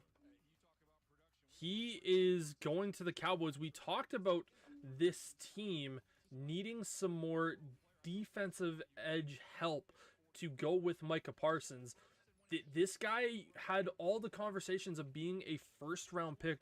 Donovan Ezukariku, like he's a really, really solid edge rusher. And pairing him with Micah Parsons is going to be really, really fun to watch. I think this is, again, another sneaky good pick for the Cowboys. I will happily say this. I did not want to see them take Mike Green. I do think Mike Green is a better player. But, yeah, this is Shedeur Sanders, Will Johnson, Mike Green still on the board, man. Like, this is continuing to get really, really interesting. Really, really interesting. Indianapolis Colts are on the draft board.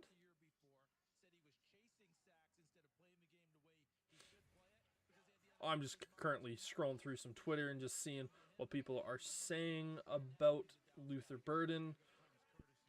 Again, I'm excited about I like the pick. And yeah, right now the Bears are just adding a poop ton of really, really talented pass catchers for the Bears to have.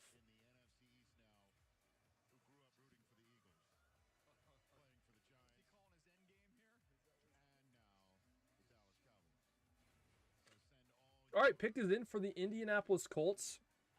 This is a team that needs some more defensive help. This could be a really, really good spot for Will Johnson to go. Having Ward or being now there, I could see Will Johnson being a really good pick for the Colts. Wisconsin, what up?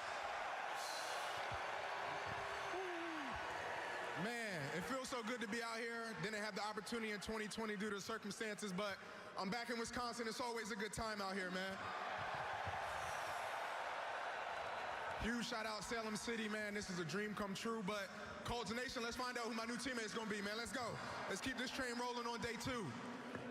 And with that being said, with the 45th pick in the 2025 NFL Draft, my Indianapolis Colts select JT Tuimoloau, DN, Ohio State.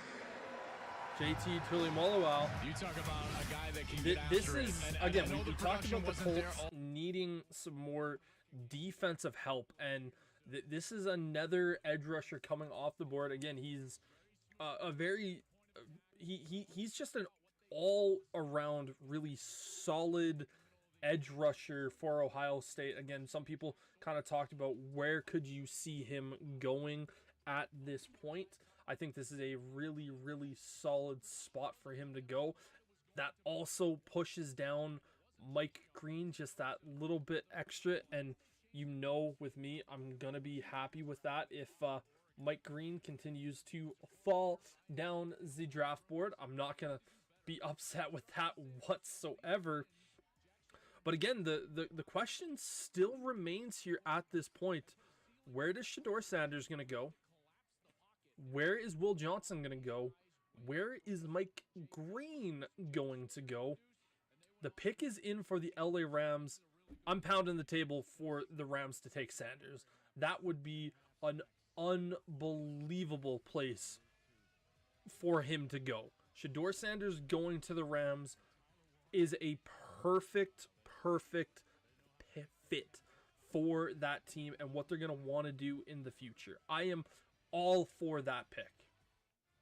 And of course, we're going to have to wait for a commercial break to finally get there. And God, that's irritating.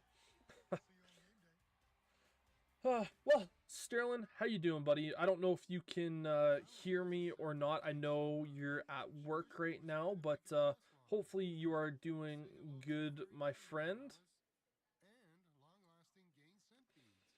Will, I don't know if you're still here. You might be watching playoff hockey or Blue Jays baseball. We will just continue to have to see. But yeah, I want to see the Rams take Shedeur Sanders here. I really want to see Shedeur Sanders go right here. That would be an awesome pick. An awesome pick.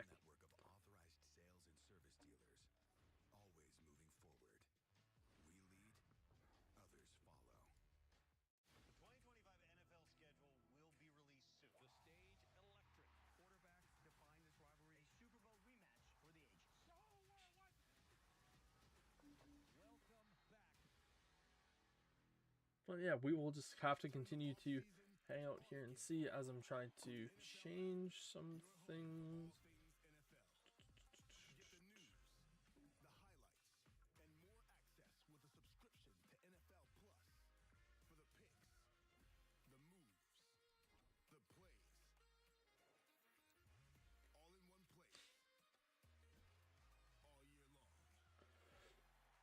Oh.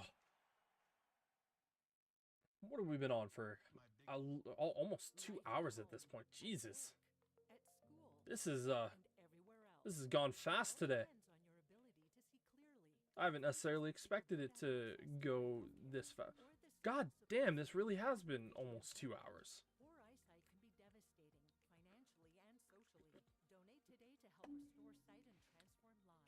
Let's see here. I know I'm probably playing with fire looking at Twitter. But, yeah.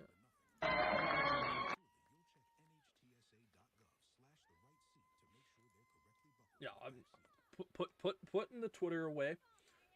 Saying to myself, not necessarily going to look at that particular part.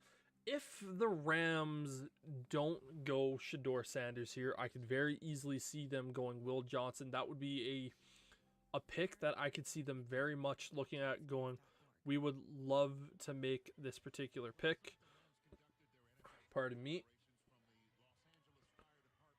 But yeah, this is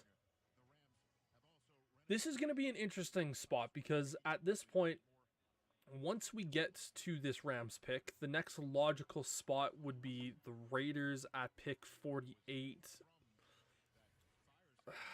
And after that, I don't know where the best spot for Shedeur would be. Because again, you're not going to see the Giants do it. You might see the Browns do it in round 3. If Shedeur Sanders is still there going into the 3rd round with this Browns pick, I could easily see them pulling the trigger at that point. I just don't necessarily think that would necessarily be the spot. Again, I really just look at this spot as the Rams going, this is the perfect time and place to pick up Shedeur Sanders.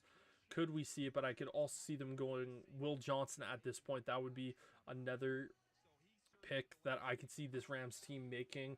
Could they go tight end? I wouldn't be convinced that Elijah Aurora wouldn't be a player that could potentially go to the Rams with Sean McVay. It's going to be interesting here. And the Rams coming up to make the selection. From the 2000 draft to announce the latest Rams pick in 2025. All right. What it do, Green Bay? So first and foremost, I just want to send a huge thank you to all the men and women who serve as our first responders and in our military.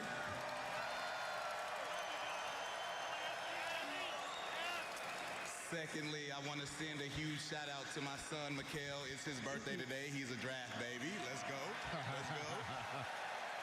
From the 2012 All right, let's get into this pick.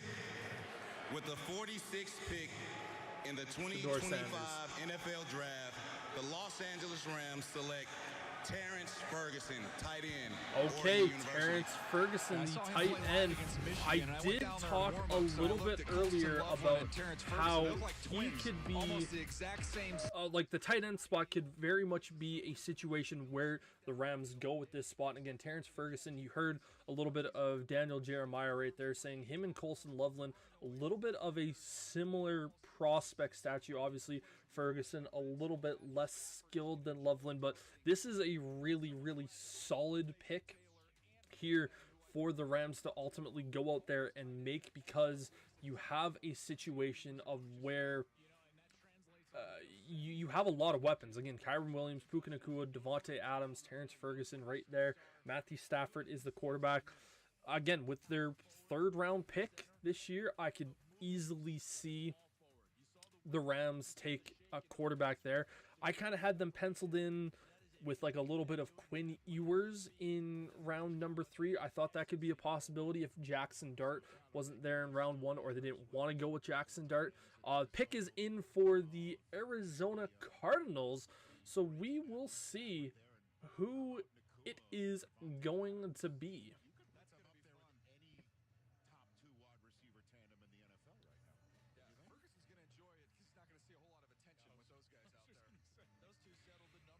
But yeah, Terrence Ferguson going to the Rams. Really, really solid pick. Let's see what the Cardinals do. The latest Cardinals pick from Arizona, not the Vatican. No white smoke yet, Rich.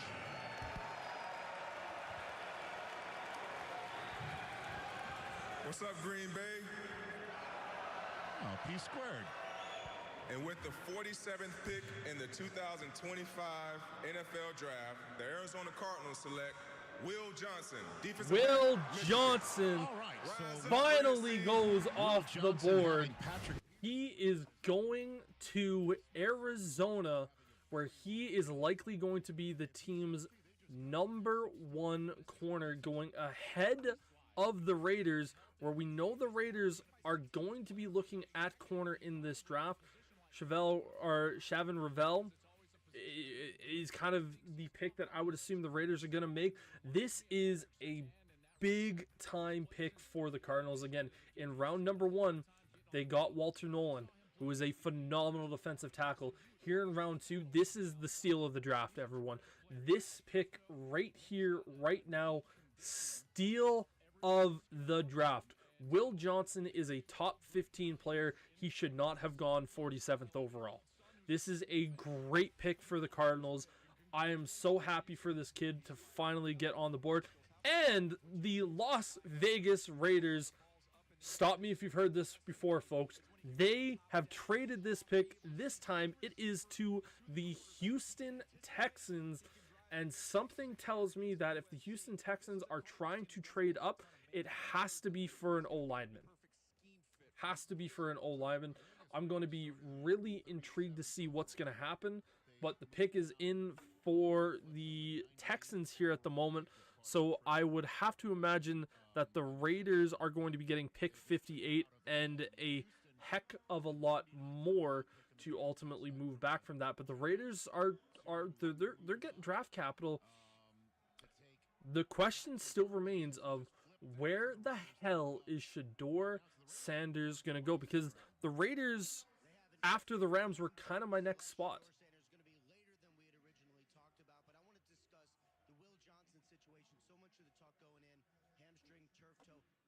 About the knee, long-term concerns. Can he make it to his 2nd contract? How long could he play? A condition similar to what Myles Jack, who by the way played 7 years, had coming in. Okay, so they're talking about Will Johnson and his knee issue. Whether the big concern there being, was he going to be able to make it to his 2nd contract? So I can kind of understand that.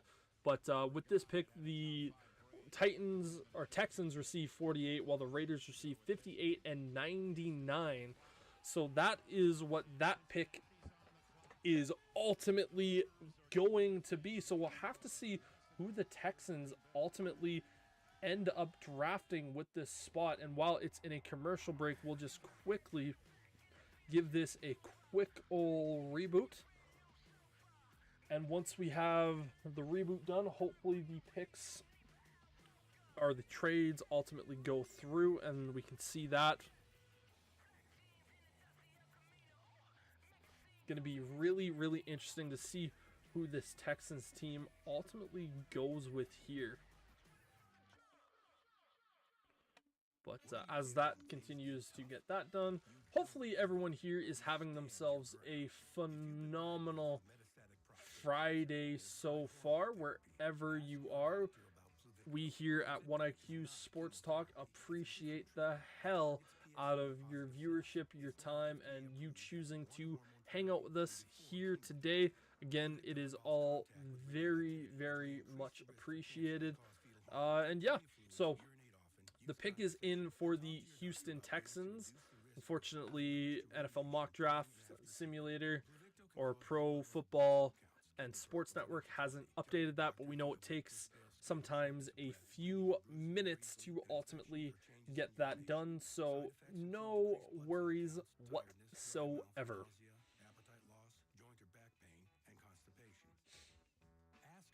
Almost 2 hours, man. This stream has just really just flown by here at the moment.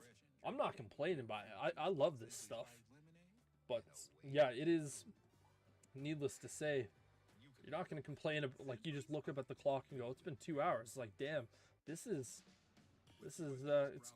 going by. Give this one more restart while we're still in the commercial break. Let's see if they've given it the old college update. Maybe they have, but we'll see. See right here shortly. If it doesn't update with this one, then we will just go with the idea of waiting for a couple of picks and then giving it the update. But we will see.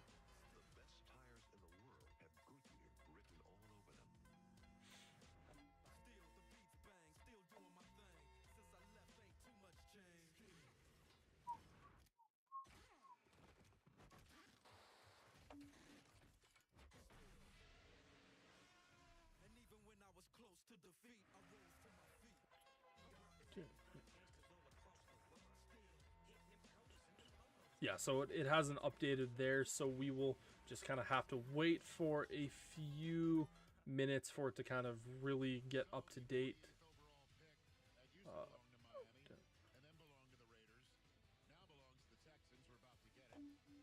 But as we get close to this pick, Houston Texans, I would have to imagine that this pick right here would be an offensive lineman. They can't ignore it anymore. But if they do end up selecting this pick, a different position, CJ Stroud has got to be just depressed as all hell, man. Like, the dude took 52 sacks last year. But yeah, let's see. In next year's draft as well. Welcome back to the stage, Owen Daniels. Trade alert, trade alert. Those boys in Houston are making moves right now. The Las Vegas Raiders have traded the 48th pick to the Houston Texans.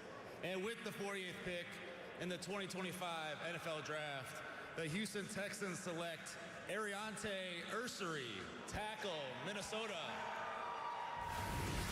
There's a massive human being here, outstanding.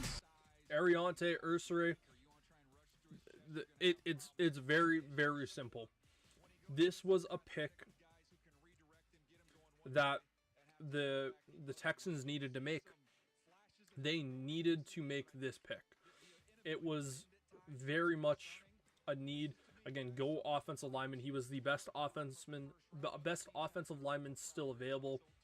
He's going to play tackle. He's going to go in there pretty much day one and be a really solid player. They're showing right tackle for the Texans. He was obviously a left tackle, I'm pretty sure, at Minnesota.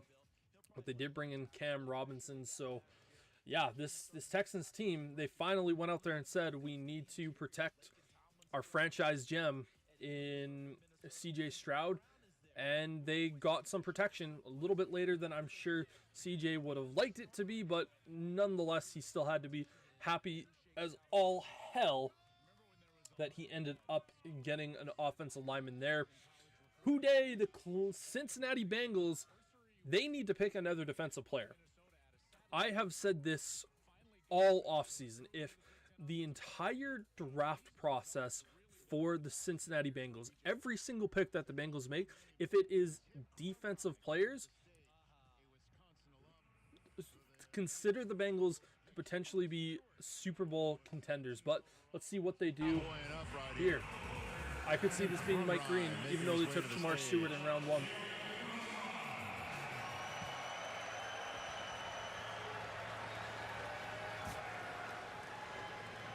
Oh, nice lining in the jacket. With the 49th pick in the draft of the 2025 NFL Draft, the Cincinnati Bengals select Demetrius Knight Jr., linebacker, Demetrius Knight South Carolina. Jr., the linebacker. Someone who's This an is an excellent leader, interesting and someone pick who for plays the a physical Bengals. brand But of- again, defense is where the Cincinnati Bengals needed to go. Demetrius Knight, to me, was the second best pure middle linebacking prospect in the draft. And again, Bengals, they need to focus every single pick on building up this defense as best as they humanly can. This is a really, really solid pick for the Bengals here today. Like, there's no notes. I think very good getting Shamar Stewart in round 1. Obviously, you have Trey Hendrickson. You have Logan Wilson also there. But Demetrius Knight is going to come in, and he is going to be a phenomenal looking player for this team. But yeah, Seattle Seahawks pick is indeed in here at the moment. So let's see what the Seahawks end up doing with this second pick, getting Nick Emanuwari with the pick earlier, one that they used to trade up. Gonna be really interesting. Let's see if we actually can get the Texans pick up there on the board, and then we can kind of go from there. Will Johnson to Arizona might be the steal of the draft. Yeah, Sterling. I said it, 100% the steal of the draft so far. Like, it is so unimaginably an amazing pick for Arizona. Like, that to me, that is just such an A+ pick. Like, it is such a good pick for the Cardinals. Again, Sterling and myself will be recording our weekly podcast tomorrow, so make sure to tune in for that if you are new. We again appreciate you all hanging out with us, and it does look like we are updated here as well, so that is perfect. So Bengals go with, okay, so they didn't add Demetrius Knight, so I will happily do that. Boom, right there. Demetrius Knight. Seattle Seahawks. What they gonna do? What they gonna do when the pick comes up? Pick is in. Ooh. Be very, very intrigued to see where they go with this. Should probably switch that back. I don't think Seattle goes Shador. They could very easily go Mike Green. They could go Trey Amos. Shavon Ravel could also be a player. Trey Harris, the wide receiver from Ole Miss, could be a pick or a spot that they go. Landon Jackson, Jalen Noel could be a guy. They could look to double dip into the offensive line. Again, getting Gray Zabel. Wyatt Millam would be another solid pick for the Seahawks to go out there and get. We will have to see what fully is going to happen. All right, so cool.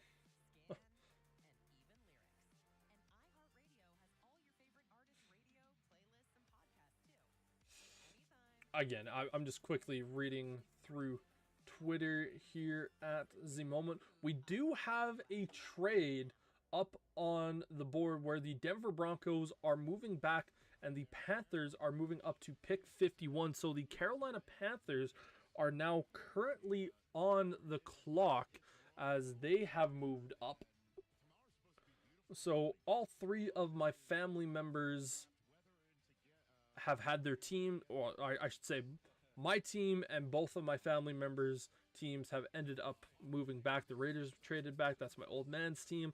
The Denver Broncos, my mom's team, they have since moved back almost the way through this second round here, everybody. And then we get to round number 3.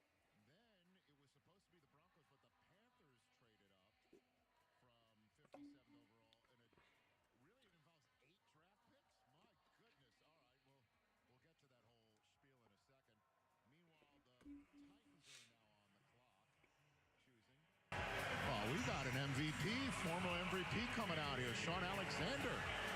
With the all right, Seattle, let's see what you do. Multiple folks out there. What up, 12s? Before we start, I gotta say happy birthday to my son, Jedediah. Everybody say happy birthday.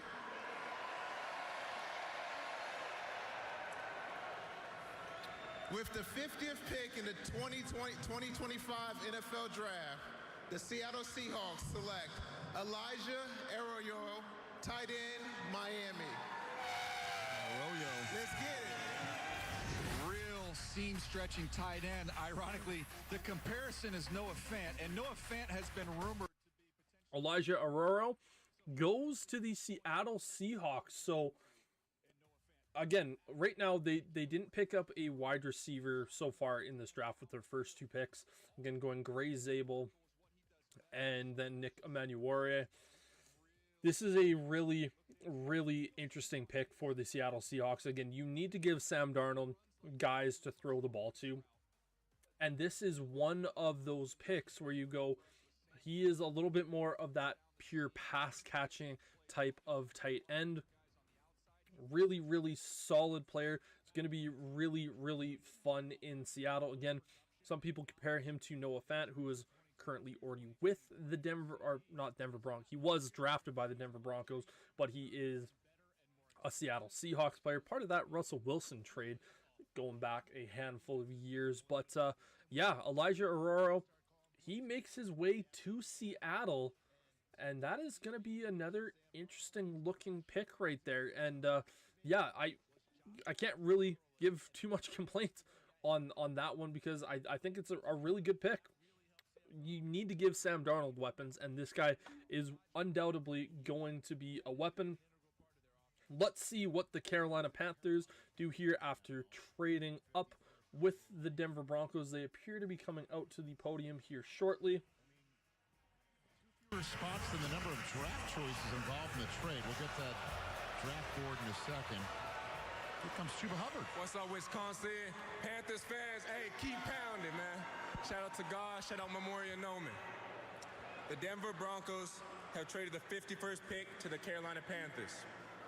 With the 51st pick in the 2025 NFL Draft, the Carolina Panthers select Nick Scorton, DN, Texas A&M. Carolina Panthers get an edge rusher, Nick Scorton. He is a very, very fun edge rusher to watch. I'm personally a big, big fan of Nick Scorton. The big thing why I like Nick Scorton so much is he's young. He's going to be a guy that's going to grow a hell of a lot over this time period. And the Panthers get a guy that they can potentially look to build around. Again, getting Ted McMillan is a player that is really, really good in round 1. They talked about this being like an 8-pick trade, so I need to see the full pick value here. So Carolina trades pick 57, 74, 111, 230 to Denver for picks 51, 85, 122, and 200. So holy hell. That is a lot of picks going back and forth here. Yeah, man, I gotta say that's a little bit of a interesting trade, but Nick Scorton going to the Carolina Panthers, as I'm going to try to get that refixed and rejustified. Again, after some of these trades, sometimes we have to wait a little bit of time. Yeah, very good pick for the Carolina Panthers. No complaints on my end. I think that's a really, really solid one.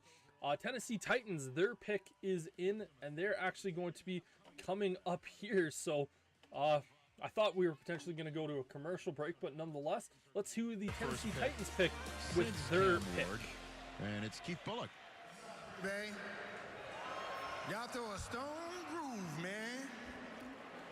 And with the 52nd pick in the 2025 NFL Draft, the Tennessee Titans select Oluwafemi Oladejo out of UCLA, edge rusher. Nicely done on the edge rusher out of UCLA.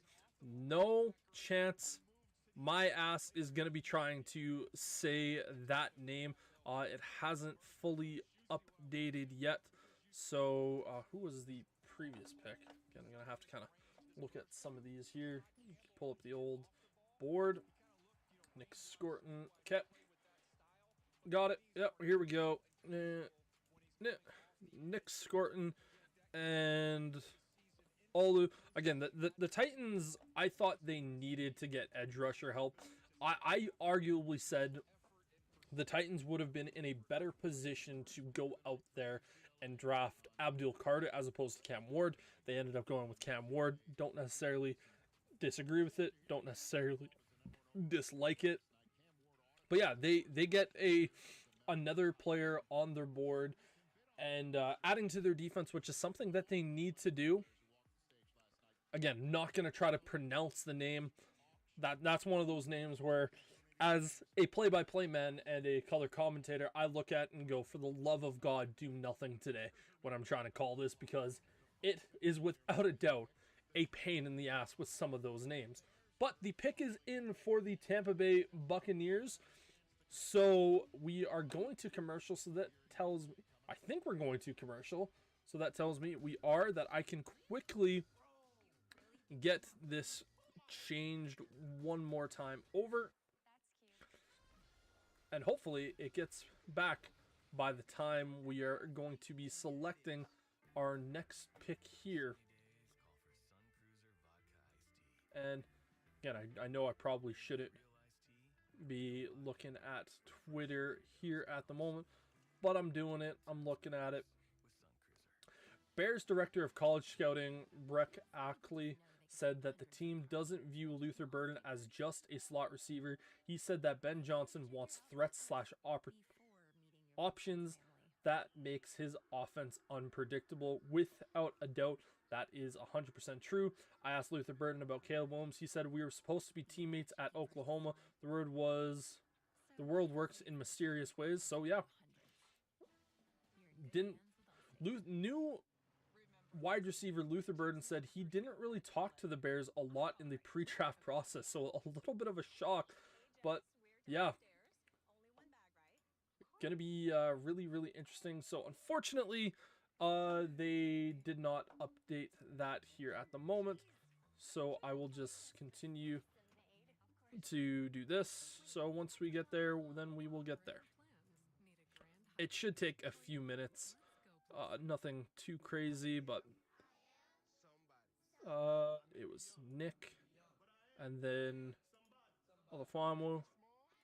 Again, I tried to pronounce it, butchered the hell out of it. Pick is in, so we will wait. I'll probably end up waiting until after the second round is done before I start to update this the next time. But we'll see what the Buccaneers are going to do. The pick is in, so that tells me that the Green Bay Packers are officially on the clock. And I just hope, I really hope to God, they do not select Mike Green, because that would be something that pisses me off. I would not be a happy man if that happened.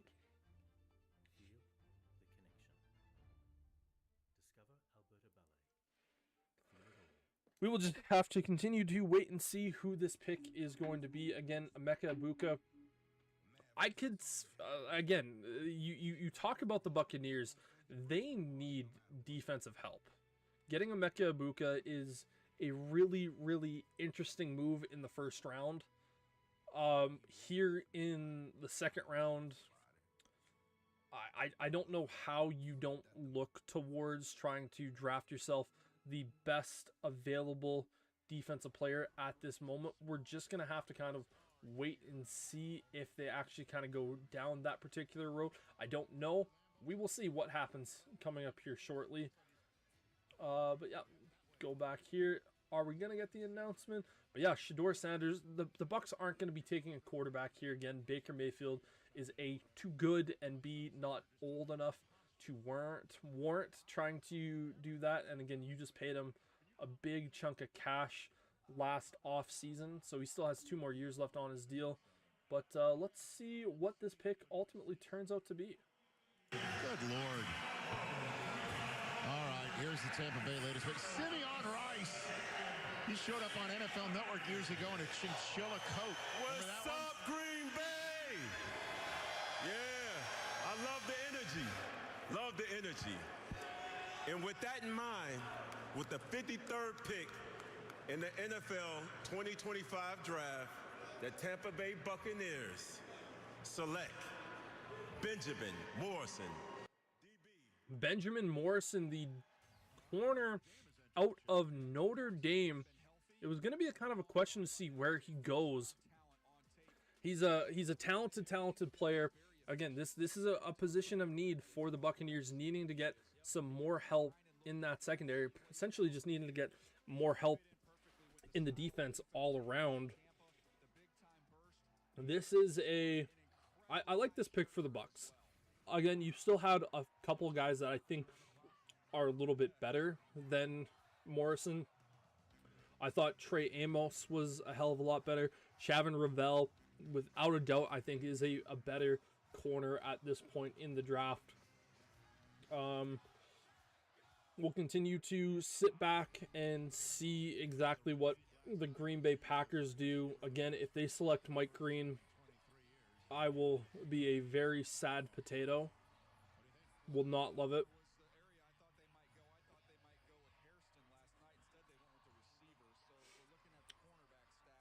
The NFL draft board is talking about how they might take a corner.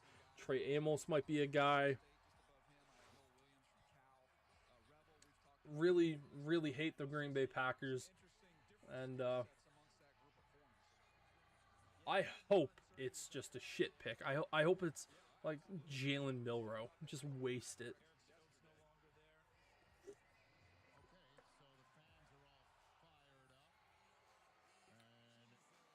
God, I hate when the Packers pick. I can't be happy. I just want to see them fail and be terrible. Fuck, I hate the Packers. I don't even know if I'm going to really want to listen to this. I might just completely talk over it. I don't... Ugh. Ah, God, I hate the Packers. Some special guests up here to help make the Green Bay Let's Packers listen to who these losers so pick. Give it up for Packers legend Jordy Nelson.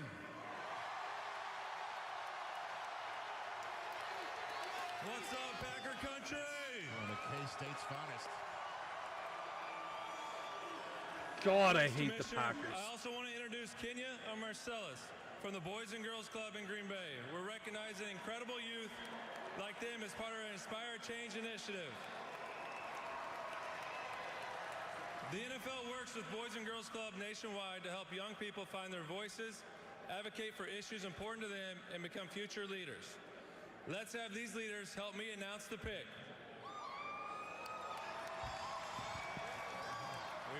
Just don't be Mike Green. With the 54th pick in the 2025 NFL Draft, The Green Bay Packers select Anthony Belton, tackle, North Carolina State. Anthony Belton, the tackle from North Carolina. I'm pretty sure that's where it is. Yeah, North Carolina State. So he is much farther down the draft board. Again, they need to try to go out there and protect Jordan Love just a little bit more, give him as much time. Again, they go with the receiver Matthew Golden in round 1. Yeah, I think there was definitely tackles that were better on the board still at this point. With that being said, this is still not necessarily a bad pick for the Packers. I just think it might have been a little bit too early for him, but you need to get better on the offensive line, or need to kind of continue to improve the offensive line, and this helps them. Without a doubt, this is going to help them. Again, they have to go up against the Bears defense, the Vikings defense, and the Lions defense a minimum of 6 times a season, and all of those teams have some defenses that can cause problems. And yeah, this guy is a really, really solid player. He did allow 3 sacks on 438 reps so far this year, so very low amount. But the Los Angeles Chargers pick is officially in here at the moment. Let's see who the Chargers bring in. Again, Omarion Hampton was the running back in round 1. I could see a wide receiver going here.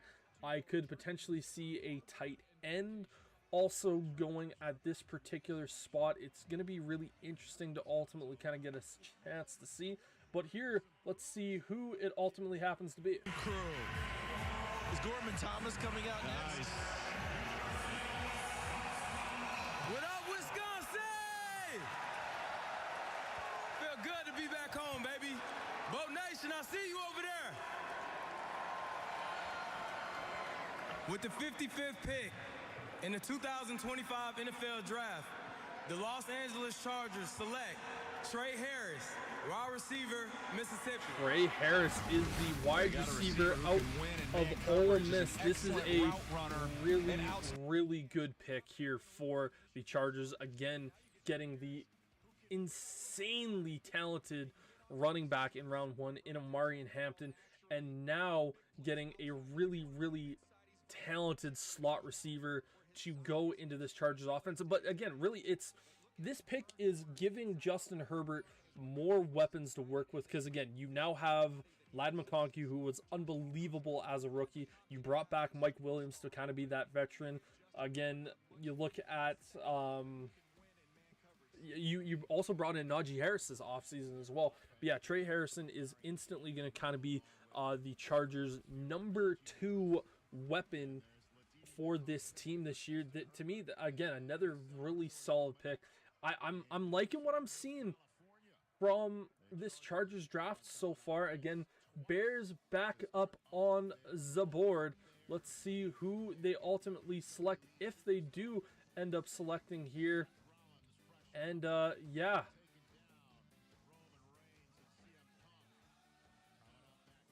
we are going into commercial. It also sounds like the Broncos are going to be trading back yet again, the pick after the Bears, and the Lions are trading up to pick 57, which just happens to be the pick behind this one with the Denver Broncos. I know on our screen right now it still shows the Carolina Panthers, but they did not have that one. But yes, the Bears pick is in. Bears are not trading back. This guy right here, if you can see my mouse on the right hand side, this guy, I want that guy. Give me Mike Green. I want Mike Green, baby. Just give me Mike Green. You thought I was desperate and horny earlier for Mike Green? Oh, I need it, man. I need it. I need myself a Mike Green pick.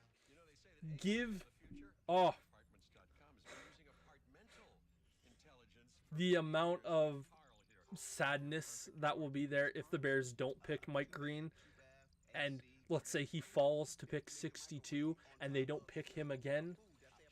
it'll be really upsetting. Who do I think the Chiefs will end up drafting? I wouldn't be shocked to see them go tight end. Again, Harold Fanning Jr. would be a really solid pick.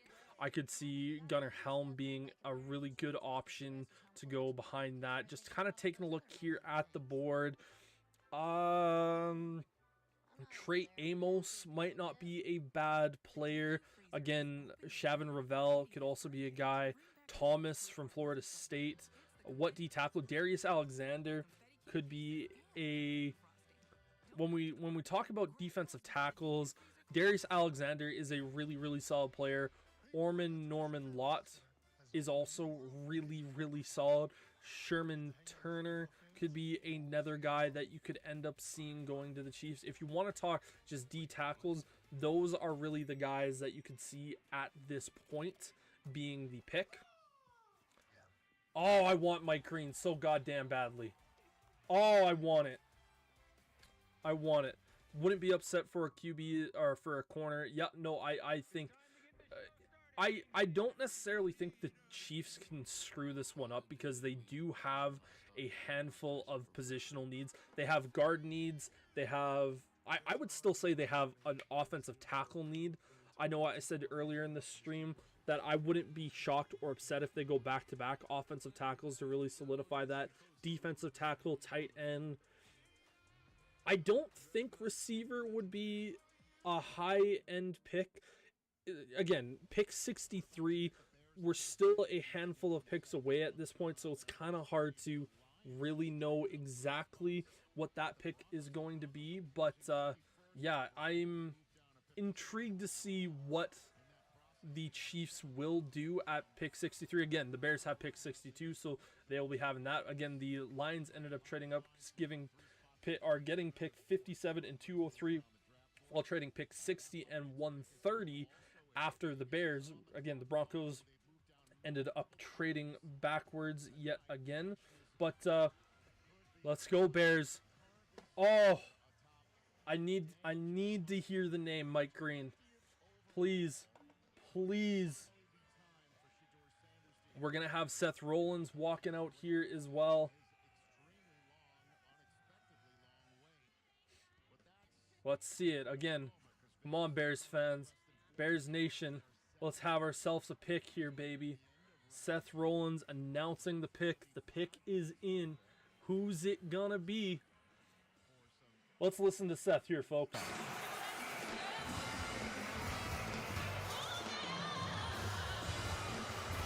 He looks so cocky right now, and I love it.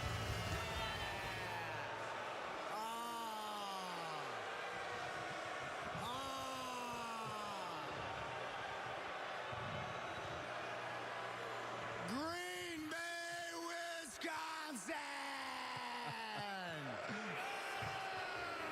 Is that all you got? Come on, you can be louder than that! I'm just gonna sit back and enjoy this. Fuck Green Bay. I know y'all mad because championship gold looks good on the blue and orange. But in all seriousness, Green Bay, we are in the shadow of Lambeau Field. And I love Lambeau Field. Because the king of the North, the best quarterback in the NFC North, Caleb Williams, is undefeated at Lambeau Field. Hell yeah, he is. Hell yeah. Undefeated in Green Bay, baby. Give me Mike Green, Seth. Aren't familiar with my game, let me remind you, I am a visionary. I am a revolutionary. I am Seth freaking Rollins.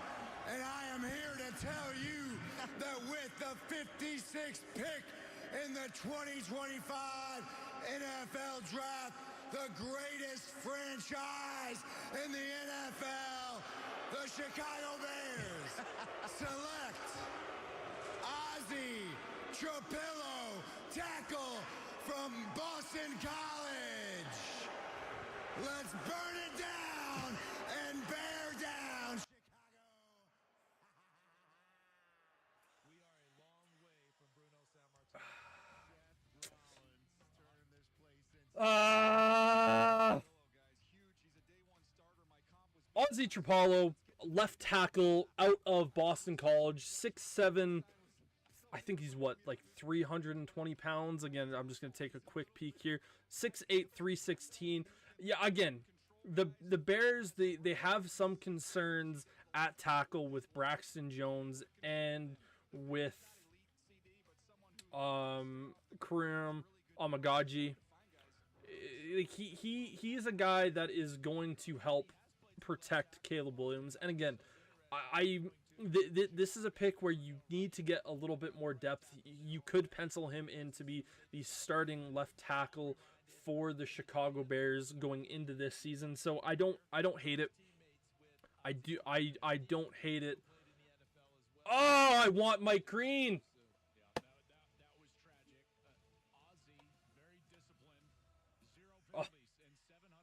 I will be really upset if the Lions traded up to get Mike Green.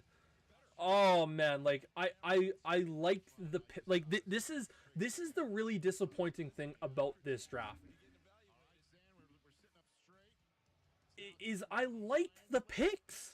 I just have a guy on my board that I like more. But here are the Lions.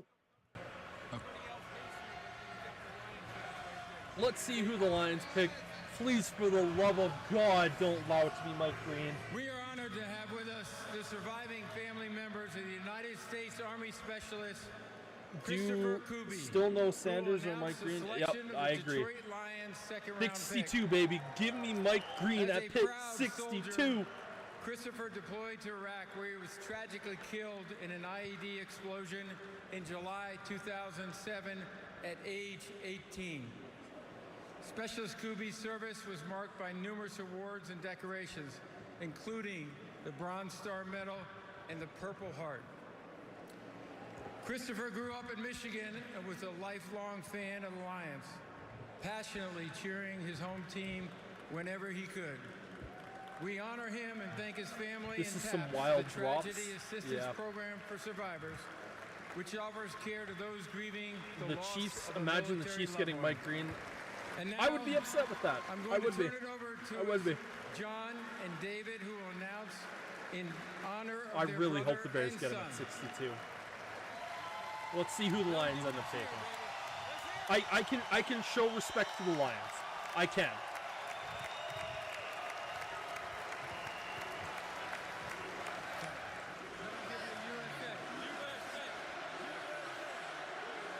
Imagine the Chiefs caught Sanders, though.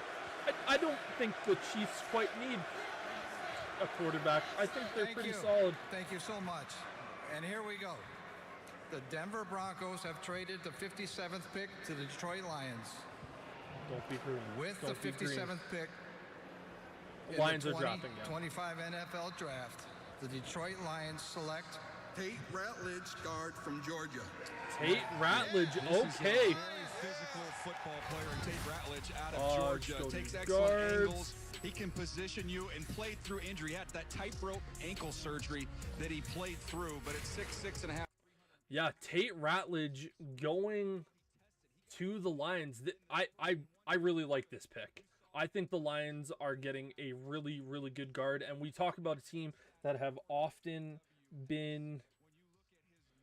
Yeah, when trades happen, for whatever reason tonight, it's not allowing me to actually get these trades off. But I will occasionally have to like reset the actual mock. I think the next commercial I will actually reset the mock, and hopefully we can get that going. But yeah, it's just kind of a little bit of a glitch in the system right now. But yeah, Lions are the one who drafted Tate Ratledge. But yeah, right now with some of the trades, they're just making it a little bit more interesting. Sterling, to your question earlier, do the Raiders stop Sanders' fall? I hope so, man. Like, I think, like, there's no real excuse for the Raiders to not select Shedeur Sanders, and they're coming out right away. Okay, here we go. Traded down twice. It's time for Steve Wisniewski to read it. All right, let's see what we get. Do the Raiders do it? NFL fans here in Green Bay, are you having some fun tonight? Yeah, I'm live on Twitch. Yeah. You guys are absolutely Live streaming amazing. both Twitch and I YouTube get at the the same time. privilege of representing some other amazing fans, that being Raider Nation. I was blessed to play 13 years with the Silver and Black, and the man who used to always make this pick is a Raider legend, an NFL Hall of Famer, Willie Brown. And I want to give a shout out to Willie Brown. His tradition in this place was he wanted to give a heartfelt appreciation and thanks to all the mothers of the NFL community. It's 2 weeks till Mother's Day, and he always wished them an early Happy Mother's Day. If you're a fan of the NFL, if you're a player in the NFL, if you're a coach in the NFL, you likely had a very supportive, encouraging mom or mom figure that sacrificed to make that dream possible. Tonight, we have another dream being made. With the 58th pick in the 2025 NFL Draft, the Las Vegas Raiders select Jack Bech, wide receiver, Texas Christian. Just win, baby. They got themselves a stud. Jack Bech going to the Raiders. Again, this is a team that needed wide receiver help. This kid, like I've talked about a few guys having really, really good hands in this year's draft. This kid literally has the best hands. In college football, he had 1.5% drop rate in college. That is insane. The ball hits his hands, it does not hit the floor. It is great player. Great player. This is a really good pick for the Raiders. How good is Landon Jackson? Landon Jackson is one of those guys, I think he doesn't have the highest potential out of the edge rushers so far this year, but he has good enough level of potential where he's going to be a phenomenal run stuffer. I think he's probably going to be a guy that at his best will likely get maybe 7-8 sacks a year. He like that his very, very best. But I think he's without a doubt second round worthy. I don't think people would be too upset. Like if the Chiefs drafted Landon Jackson, I don't think they would be too terribly upset with that potential pick. Sanders gonna be undrafted. Lamel, at this point, it's sure kind of looking like that. Just nobody wants him. Like it's insane, man. Like I'm just kind of throwing my hands up, going like I don't know. I do not know. But Bech, really, really solid player here for the Raiders. Ravens pick is indeed in. Sure as hell not taking a quarterback. This could be another spot where Mike Green goes. Again, they hit an absolute Hail Mary, or not a Hail Mary. They hit a home run pick drafting the guy of Malachi Starks in round 1. You could not have placed him at a better spot. Cleveland are coming up. Did they trade up in round 3? Yeah, it may be. If, like I said this earlier in the stream, I think if Shedeur Sanders is still there for round 3 for the Browns, I think that would make a ton of sense for the Browns to kind of go there. But the fact that we have seen this much of a drop for Shedeur Sanders, like I said going into this process that I did not think he was a top 5 pick, and I knew that he was going to potentially have a bunch of drops in this draft, and I thought he was going to fall down to like the mid-20s. But where we are at right now with pick, it's going to be up to pick 60, and again, the Ravens aren't selecting the Ravens aren't selecting Shedeur Sanders. I doubt that the Broncos would. Again, they just drafted Bo Nix last year. Chicago or Washington isn't going to do it. Jaden Daniels. Bears aren't going to do it. Caleb Williams. Chiefs aren't going to do it. Mahomes. Eagles. Hurts not going to do it. Again, Giants, Jackson Dart. Chiefs after that. The Browns at that point, that's where it makes sense. The Raiders after that could also make a little bit of sense as well, just to kind of make that Imagine Jalen Milroe goes before Sanders. Honestly, dude, at this point, I see no reason why that wouldn't happen. Like, at this point, you can't sit back and tell me that Jalen Milroe going ahead of Shedeur Sanders is something that could happen. Like, I 100% believe that is a possibility at this point. And yeah, man, like, for me, I hate the idea of Jalen Milroe. I'm not a fan of his. I view him exactly the same as Anthony Richardson, and I do not hold Anthony Richardson highly in this class. Which wide receivers are still left? Well, let's take a look here. Jalen Knoll, I'm a big fan of this guy. I think this kid is going to be a phenomenal player. Jalen Royals, he's a speedy type receiver. Jack Beck, he obviously went there. We're still waiting for the Ravens to make their pick. Kyle Williams, Elick Ailmanor, the Canadian from Medicine Hat, Alberta. He's still available. Tez Johnson. There's without a doubt still some wide receivers. I just don't think you're going to be getting anything special here at this point. If you're wondering if the Chiefs are going to try to go wide receiver at this point, I don't necessarily think that they're going to be getting a ton of value. Like, they'll get a good player, but I don't necessarily think it will be like anything more than just like a wide receiver 3. You might be getting a wide receiver 2 at best. Again, Rashee Rice is still, I think Rice is a bona fide #1 receiver in this league, and I was devastated that he got hurt last year, mainly because I took him in fantasy thinking he was going to be insane. Xavier Worthy, he's really good. D-tackle is most value or edge. Let's take a look here. When it comes to the D-tackles still left, I'm a big fan of Darius Alexander. I'm also a big fan of CJ West. These two guys are both really good. When it comes to the edge rusher, again, Mike Green, Landon Jackson, Princely Umanlemelon is still really good. Brandon Swinson, Jordan Burke. Like, I think the value here at the moment is in the edge rushers because there's still some really talented guys.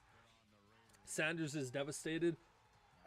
Yeah, man, I would imagine that he would have to be fairly devastated at this point. Again, this is a guy that was being talked about as an easy, guaranteed lock in the first round to now being a guy that is falling into round 3. And going into round 3, sure, there are spots. Again, we talked about Cleveland, we talk about Vegas, we talk about New Orleans being up at this point. The Jets, man, at round number 3, that could very easily be a time where they elect to draft Shedeur Sanders. It's... I'm just sorry, I got distracted listening to something here. Tyler Shuck, they're talking about how New Orleans had a little bit more liking of what they saw from him as opposed to what they saw from Sanders. But yeah, this is it's interesting, man. Like, with the Ravens, I don't know exactly where they could go here. I think Trey Amos would be a great pick. Shavon Ravel would be another great spot there. Again, I thought the biggest weakness of this Ravens team last year was their secondary. Obviously, they had Kyle Hamilton.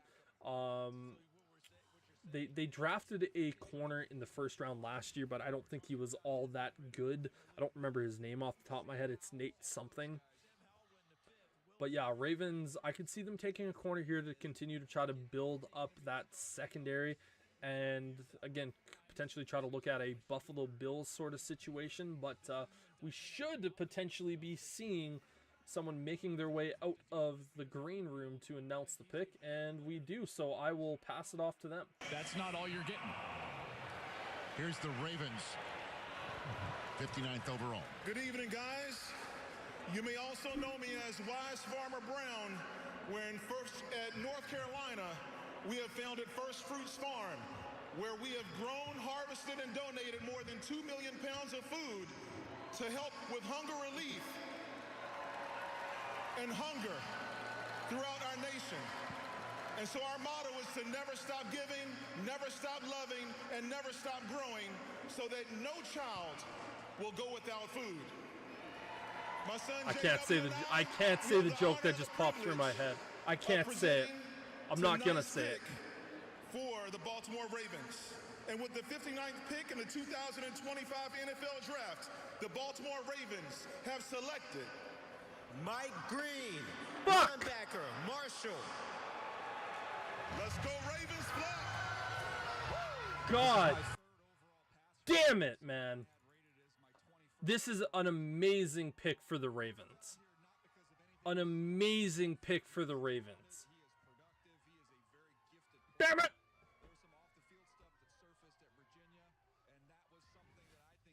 Ah! Great pick for the Ravens, man. Yep, there's my guy.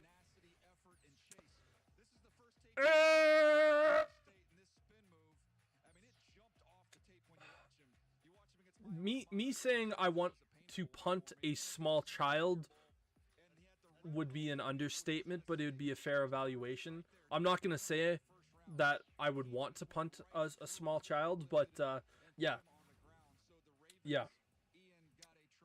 I'm not saying I don't want to do that at the moment, but That's exactly right, TJ. This was not about football, though. Mike Green actually announced himself to reporters at the combine. He faced 2 sexual assault allegations in his past. the pick is in for the Denver Broncos. So now here at this point, who do I want my Chicago Bears to select at pick 62? Wyatt Millum, I'd be pretty happy with that. For the Bears, it's this guy or it's this guy. One of these two guys. I need one of these two guys. I said if I saw the Bears draft a running back today, it was going to be Caleb Johnson or Cam Scatterbo. But let's see what the Broncos do, and hopefully they don't take one of my guys. Then we're going to get the Commanders pick. That pick is already in 61st. Bears are on the clock again. Bears are currently on the clock, so these next few picks are going to go quick. Here, Broncos country, let me hear you. Wisconsin Badgers, baby.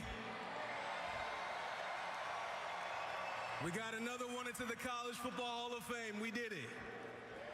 Now, with that said, with the 60th pick in the 2025 NFL Draft, the Denver Broncos select R.J. Harvey, running back, UCF.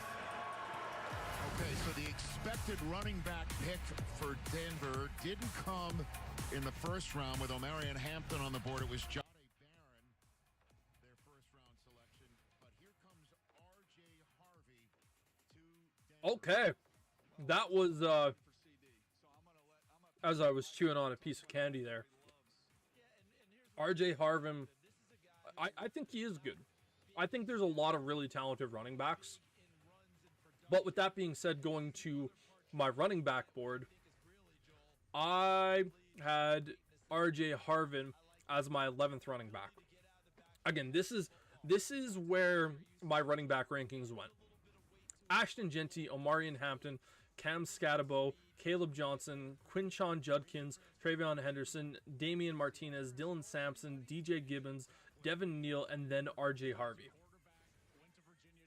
So that's where my running back stance went. So I think there's significantly better running backs still ahead of R.J. Harvin, but I still think he's a phenomenal back. But the Commanders pick, like we said, these picks were going to come in hot and furious, so let's listen to what the Commanders did. Your posture still looks good. Thank you, sir. Yes. Are we going to get a little fun bunches? What's up, Commanders fans? Commanders, where are you? Check this out.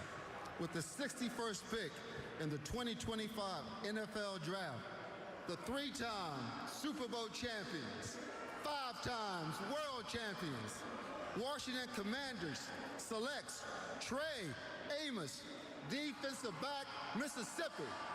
Yeah. Yeah, outside Shedeur, this is my highest rated player that was left. I'd love to give a little homework.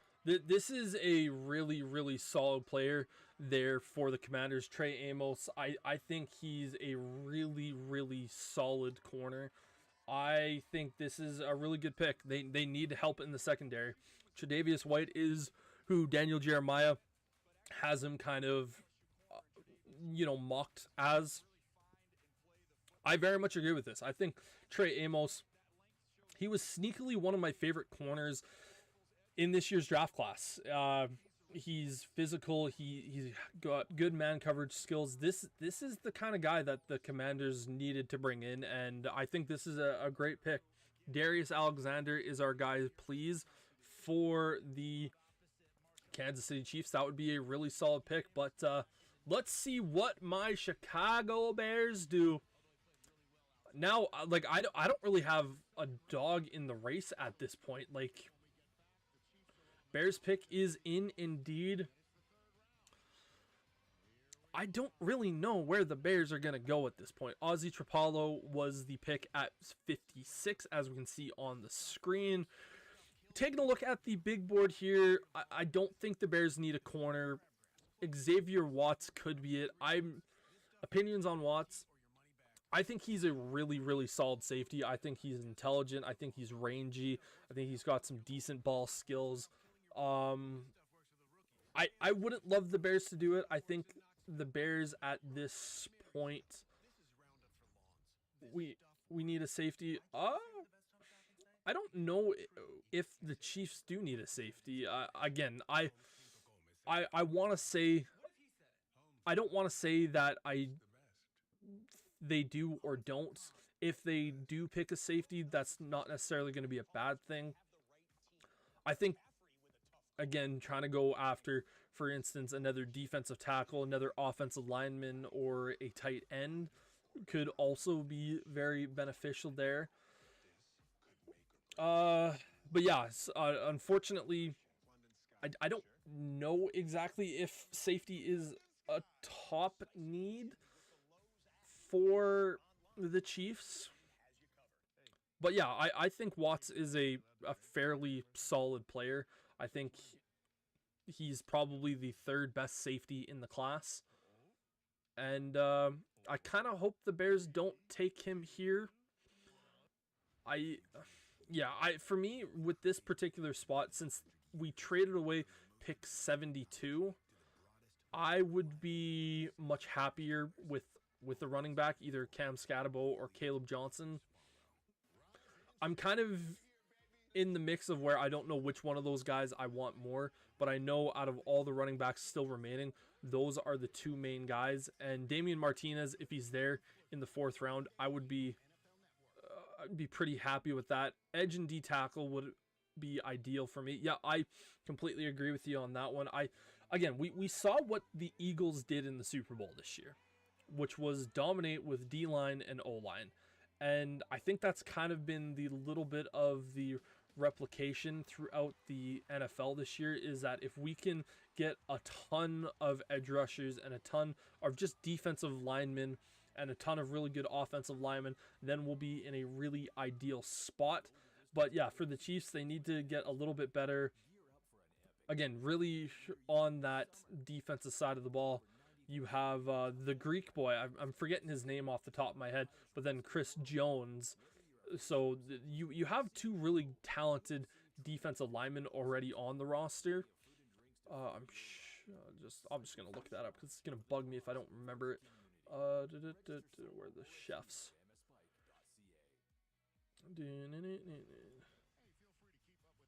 So yeah, with George Karlaftis, that's who I was thinking of right there. I think Karlaftis and Chris Jones are both really, really good, and Karlaftis is obviously a fairly young player still in this league. But yeah, adding more defensive help or defensive line help would without a doubt be a good way. No way he falls to Pittsburgh in round 3. Sterling, he might, buddy. Like, this could be a conversation tomorrow where we're talking about your Pittsburgh Steelers getting Shedeur Sanders, who everybody thought was going to go at pick 21 falling to them in round 3. Bears are excited that they've made this pick. Let's see what happens here. Again, Ozzy Trapalo was the 56th pick in this year's draft. Again, the Bears traded pick 41 to get 2 second-round picks this year. They traded away their 3rd-round pick. Let's see who my Chicago Bears end up going. Yeah, George is good. I think he was what, a 10-sack guy this year. But let's see who the Bears end up going with. No Seth Rollins, unfortunately, this time. Coming out. Y'all still booing, huh? Oh boy. Can confirm. Y'all must be booing this bad weather y'all gotta live here year round. Oh boy. Because I know y'all not booing the best team in the division.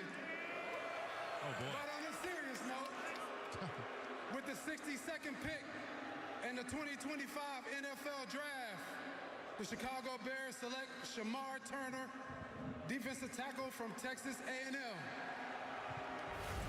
this is a twitchy, explosive 3 technique who can get up the field and's got some power. You'll see it with a little shake pull. Yeah, Shamar Turner, I'm fine with it. We need more defensive tackle help. Pick is in for the Chiefs. Yeah, I expected that, but yeah.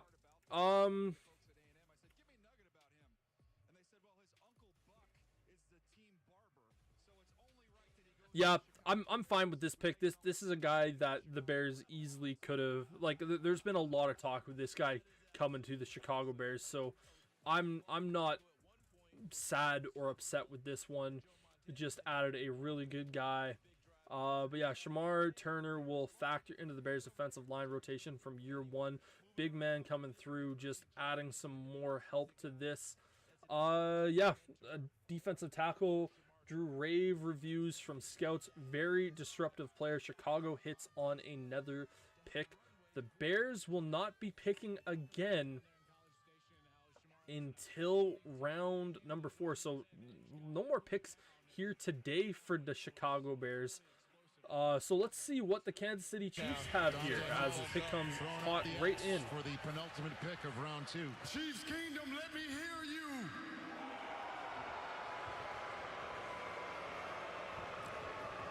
With the 63rd pick in the 2025 NFL Draft, the Kansas City Chiefs select Omar Norman Lott. Omar Norman Lott. That is a very, very understandable pick. A little bit undersized. It wasn't even a full-time starter. This is a guy that was able to, like, he was starting to fly up draft boards very late in this process. Again, not a full-time starter at Tennessee. Again, had a pretty decent looking year so far this year, but this is a really solid player to put beside Chris Jones. He has a lot of upside. He's a very, very physical player. Norman Lott, he's going to be a really, really good player. Again, look at that defense. Chris Jones, George Karlaftis, Nick Bolton, Trent McDuffie. The biggest thing with this Chiefs defense is Steve Spagnuolo. He is well, frankly, he's a wizard. He schemes up the craziest stuff that works. Like, he's a phenomenal defensive coordinator. And yeah, this is going to be a really solid pick for the Kansas City Chiefs. Like, yeah, there's not too many notes that I can say. Like, it's just a solid pick. And Eagles pick is officially in, so that way we are going to be rounding out round number 2. How long have we been live for at this point? Almost 3 hours at this point. Again, we started about half an hour before edge or tight end at 66. Yep, very possible. You have guys like Landon Jackson still on the board. If you want to talk about edge rushers, yeah, again, when it comes to tight ends, where are we looking at here? Harold Fanning Jr., again, Jordan Birch. Yeah, there's without a doubt options there. Gunnar Helm, Prince. Yeah, Prince still on the board. Princely, in round 3. That is without a doubt someone that I could see. The dude was so insanely productive at Ole Miss this year. I think he had, what, 11 sacks? Harold Fanning Jr. Yep. The dude just had ridiculous numbers at college this year. Like, he is such a receiving threat, and he would be really good in that Chiefs offense, learning from Travis Kelce for a year, but also getting some playing time, and having Andy Reid there would be huge. I think at 66, tight end would probably be the best spot for your Kansas City Chiefs. I think, again, trying to add a pass-catching tight end, someone else into that unit. Again, we all know this is Travis Kelce's last season. He might not say it's his last season.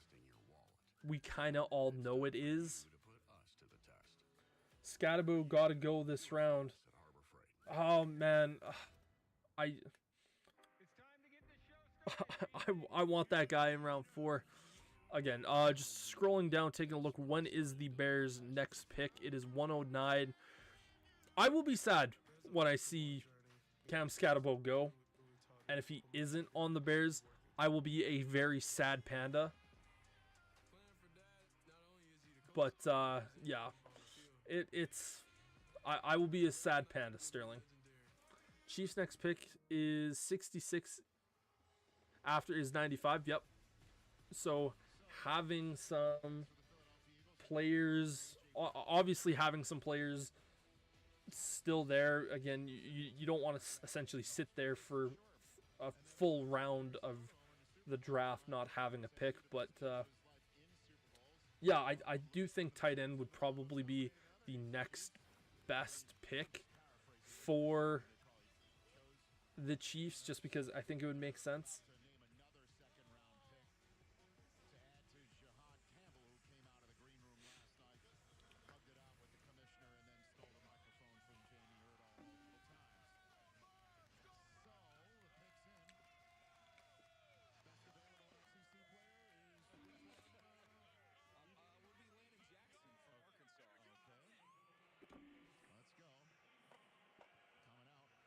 To announce the pick. If you take SEC player versus the field, it's a good pick. It's Bo Allen. Hello, Wisconsin! All right, let's see who the Eagles pick. Representing the Super Bowl champion Philadelphia Eagles tonight. Go Birds! With the 64th pick in the 2025 NFL Draft, the Super Bowl champion Philadelphia Eagles select Andrew Makuba, defensive back, Texas. They value guys who can take it away, and he's got incredible production on the football. You watch him last year, 5 interceptions. Yeah, this is not a really shocking pick. I know there are some people that viewed Mabuka as a, like, they thought this kid was the best safety in the draft, some people would say. Thank you. It is. Yeah, this is a really solid pick for the Eagles. This isn't one of those situations where we look at it going like, how are the Eagles getting away with picking this guy? How is Howie Roseman getting away with it again? This is just a solid pick. But yeah, now that we are officially in round number 3, the New York Football Giants now officially back up on the clock. I think the pick is in. It is officially in here at the moment. But, yeah, Andrew Mabuka. Let's see where this, the first pick in the 3rd round goes. Giants. Again, Giants throughout this draft added a handful of players. The picks are going to come in a lot quicker and faster throughout this process. So let's see who it's going to be. The NFL's unwavering dedication to honoring, empowering, and connecting with our nation's service members, veterans, and their families. Tonight, the NFL would like to take this moment to recognize the men and women of our armed forces. If you are currently serving or have ever served in the United States military, please join these outstanding service members, and if they will please stand and be recognized. you for your service.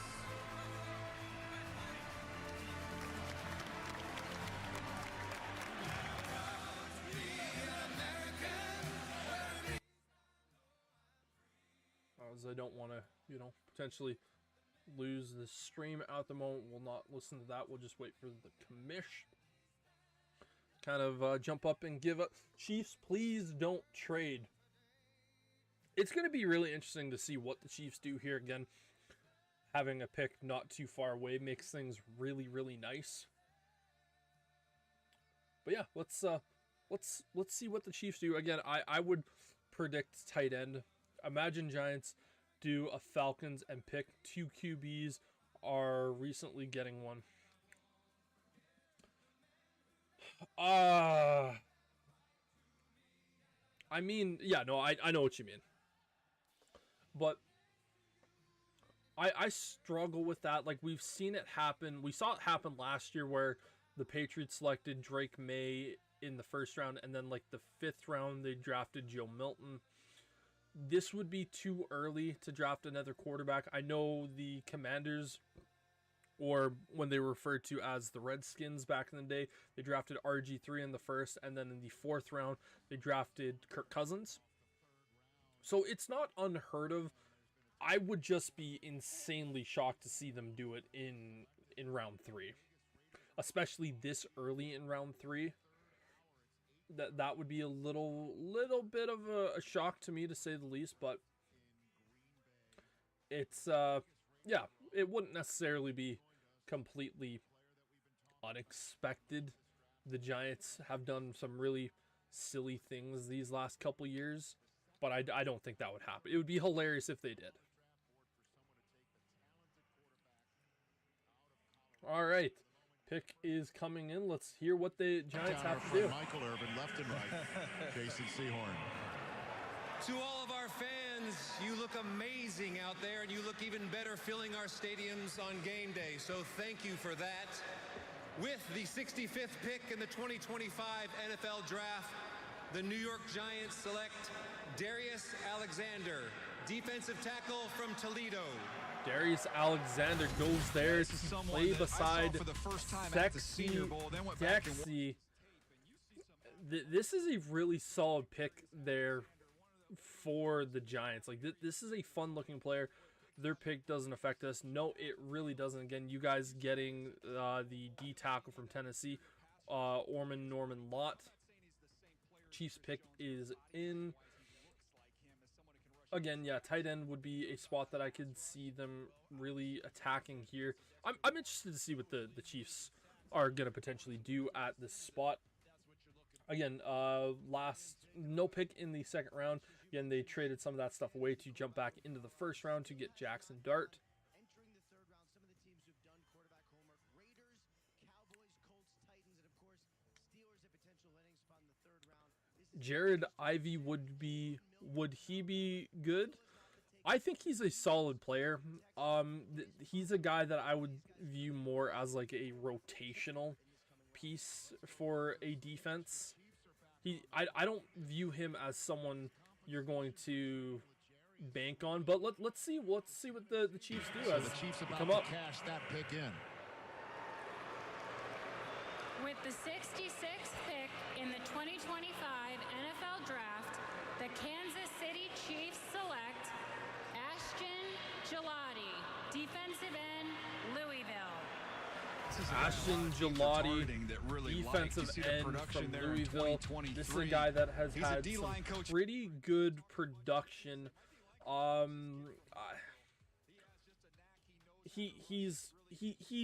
He's a good player, yes. I don't think he's going to be anything necessarily special.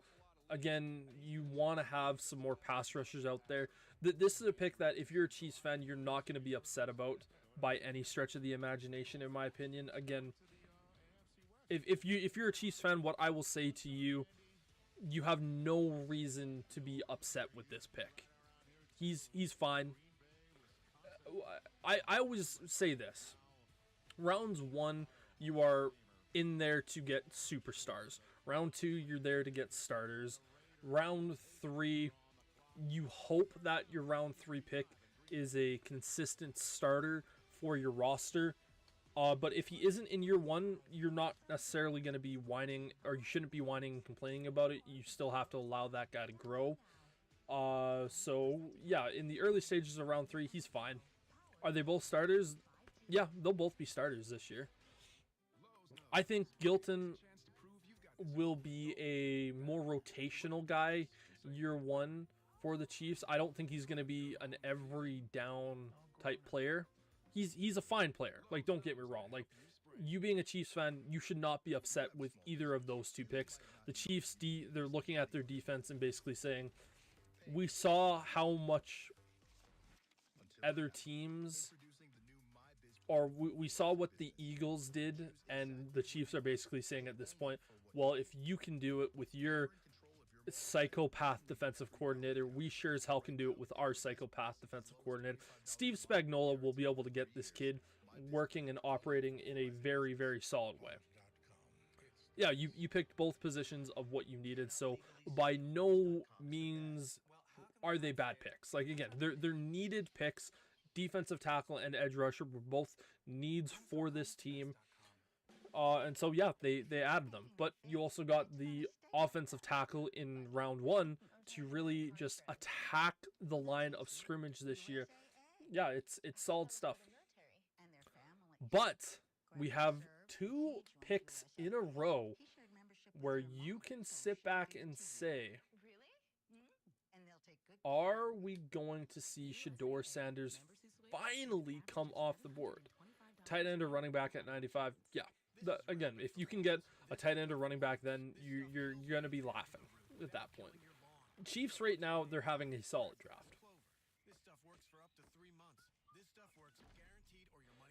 But let's see what the Browns are going to do, because again, looking at the round 2 picks, going with Quinshon Judkins and Carson Schwinger, getting their linebacker of the now and of the future, and getting their running back that they are going to utilize.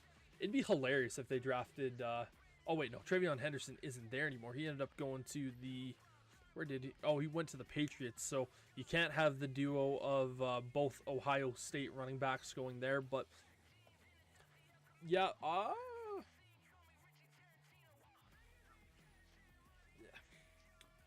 at this point, the Browns don't really have an excuse to not take Shedeur. They don't have the excuse. Same with the Raiders. Like, both of these teams have no reasonable excuse to not pick Shedeur. But we'll see. We'll see what this Browns team has done. The pick is in. Sacks allowed, 66 total sacks allowed last year, giving up the second most in the NFL, only behind my Chicago Bears, but we've fixed that. Added Tevin Jenkins, who I'm a big fan of, Cornelius Lucas. Let's see what the Browns end up doing here with this pick. First time since taking Travis Hunter, thanks to the Browns trading him. With the 67th pick in the 2025 NFL Draft, the Cleveland Browns select Harold Fannin Jr., tight end, Bowling Green. This is a solid pick isn't the only for the Browns. Yeah, this dude just catches passes. He's just an insane catcher of the football. Like, the Browns are going to be getting a yak machine. Like, you put the ball in this guy's hands, and he just provides nothing but damage. Again, Shedeur Sanders has no reason he shouldn't have been picked at this point. The Raiders have no excuse to not pick him at this point. They got their running back of the future. They ended up getting a wide receiver that they really liked in Jack Beck. The Raiders have zero excuses to not pick Shedeur Sanders at this point. Zero excuses. Let's see if they do it. Let's see if they do it. But Yeah, that look at Shedeur Sanders right up there earlier is a crazy one. Raiders back on the clock. Who do they take? Back here. Could this be the Shedeur Sanders moment? Fans of Green Bay, you guys are incredible. No, they're not. They suck. Pick, I went out there, I almost didn't make it back. I love you guys. There is no better team sport in the world than professional football. Do you agree? And there are no better fans in the world than NFL fans. Do you agree? I am thrilled to get the privilege to welcome another young man into the silver and black. I believe he has a commitment to excellence, and we are thrilled to get, with the 68th pick in the 2025 NFL Draft, the Las Vegas Raiders select Darian Porter, defensive back, Iowa State. So wow. Okay. Definitely has an influence here, doesn't he, DJ? Rick Rowland 2.0 here. Long, tall corner. Yeah. Right? Yeah, a big, tall corner. Darian Porter from Iowa State. You know what? I have no idea where the hell Shedeur Sanders is going to go. Again, like, I like the player. I think this is kind of exactly what the Raiders needed to go for. I thought Shavon Ravel, the corner out of East Carolina, the one right here, I thought he was a perfect fit for what the Vegas Raiders were looking like they could do in this draft, and obviously trying to get a secondary player that would be really, really solid. Man, oh man, I don't know where the hell Shedeur Sanders is gonna go, because again, looking at the board right now, you have the Patriots, they're not taking a quarterback, the Jags aren't taking a quarterback, Saints aren't doing that, the Bills. The next closest team I could see potentially going after Shedeur Sanders is pick 73, where we see the New York Jets up on the board, but I don't know about that, man. Like, just continuing to go down this board, I just don't know where Shedeur Sanders is going to slot in, because again, looking at this one again, Broncos no, 49ers no, Cowboys no, Pats no, Cardinals very, very unlikely, Texans no, Colts, who the hell knows what the Colts are going to do at this point, especially at quarterback. Bengals no, Titans no. It's essentially, if he doesn't go to the Jets at 73, then it's going to be 83.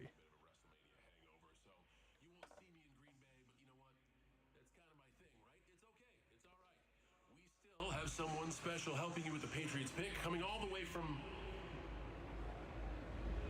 London, I guess. From London? From London? Is that right? That's right, from London. John Cena announcing the pick. Or Idris Elba. I heard NFL, and I figured those tickets are going to sell out fast. So, you know, thought I'd come a few months early, ahead of the London game. I have no idea what's going on here. Handsome and punctual. All right, mate. Thank you. Enough of the chit-chat. All right, let's not keep the Patriot fans waiting. Back to Green Bay for the New England's pick. Okay. So it's now time to get this pick. Travion Henderson was the pick a little bit earlier, With the and here we go. 69th pick in the 2025 NFL Draft, the New England Patriots select Kyle Williams, wide receiver, Washington State. Yeah, I think that makes a lot of sense this year. You see where his numbers for the Patriots to go out there and get again. The goal of this draft for the Patriots should have been to make Shedeur Sanders' life that much easier, and Kyle Williams, that is a solid player that should theoretically help this team out a ton moving forward at the receiver spot, and we'll just continue to have to wait and see ultimately if it pans out, because the Patriots picks the last couple years have been well, you could say subpar, not potentially great. We have a trade where the Jaguars have traded back with the Detroit Lions. So the Detroit Lions are now on the clock, and I don't really see them drafting Shedeur Sanders. I don't.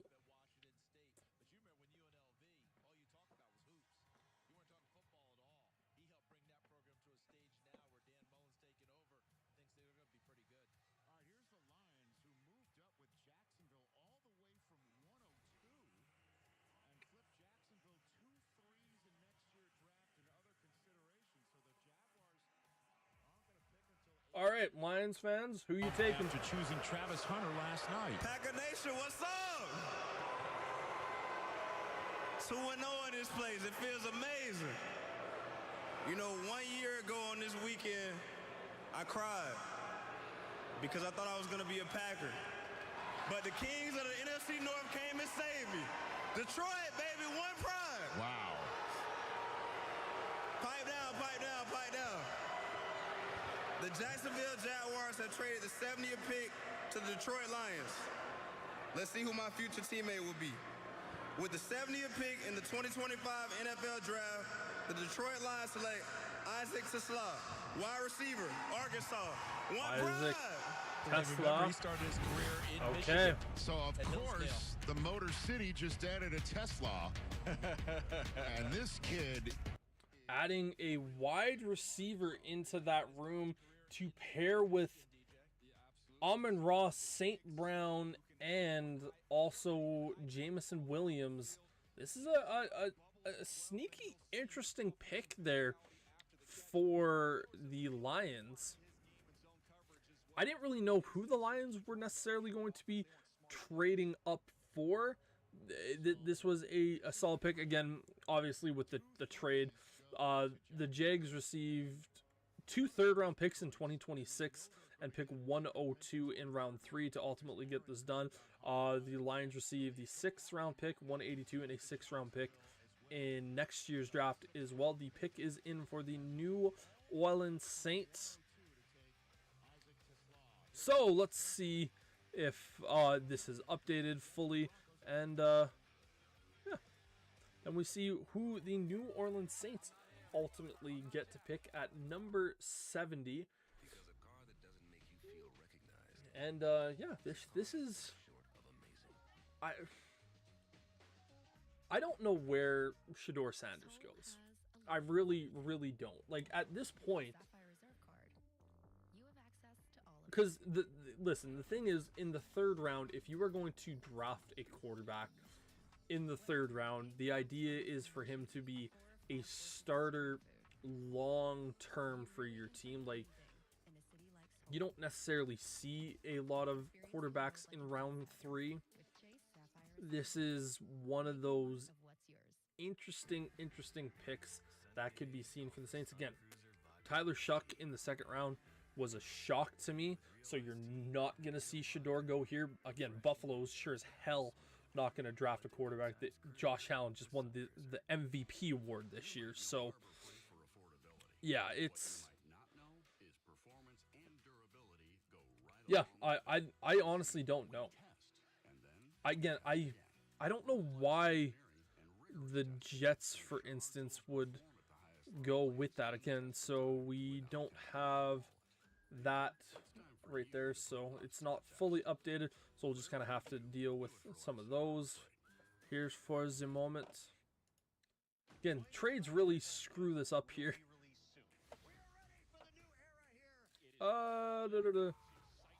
So the Patriots, Kyle Williams, and then Isaac Tesla. Again, this is the Detroit Lions pick right there, but again, had to switch it over because it hasn't fully switched over. We'll wait pretty much for the next commercial break to kind of ultimately see what happens there. I will say, Chicago Cubs ended up winning today, so it's nice to see. Ended up watching the first 4 innings. I'm not saying you need to root for him, but the amount of negativity towards Shedeur Sanders on this app is sad. He's a kid who grew up with all the money in the world, traveled, lived in a mansion, the whole 9 yards, and yet he chose to pursue his passion. Yeah, like, it's kind of interesting to me to see why he hasn't been picked. On moving back, according to plan, we're thrilled with who was available. I'm just kind of trying to look for anything Bears-wise, talking about some of the guys that they ultimately had. Defensive tackle, our defensive coordinator, Dennis Allen, we want violence and we want knockback. If you look at a player like Shamar Turner, he really embodies those 2 things. I completely agree.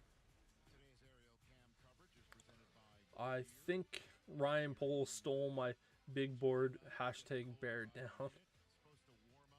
Ozzy Trapalo.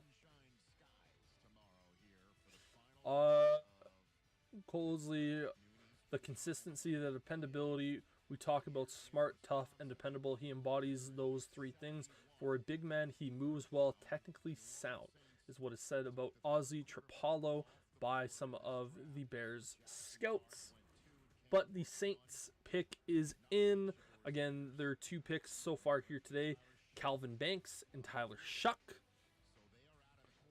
So yeah, it is really, really interesting. I'm not really sure what the Saints are going to do here. Because again, I said coming into this week, the Saints basically need every single position on the field. But let's see who they end up drafting. It'd be hilarious if they drafted Sanders. All right. With the 71st pick in the 2025 NFL Draft, the New Orleans Saints select Vernon Broughton, defensive end, Texas.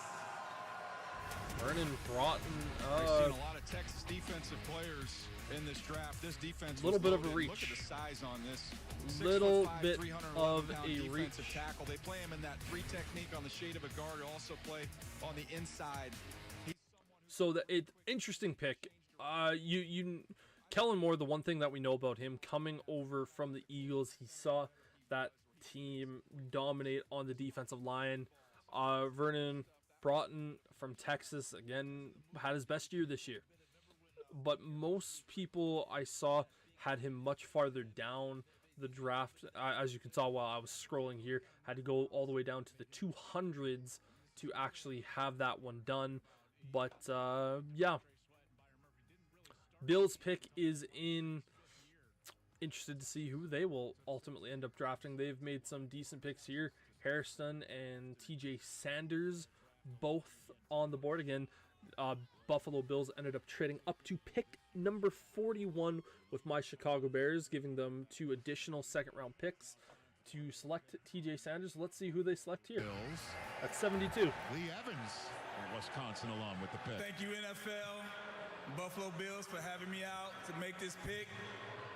Being a graduate of Wisconsin, I know how y'all party in Green Bay. Y'all doing it right. Y'all doing it right.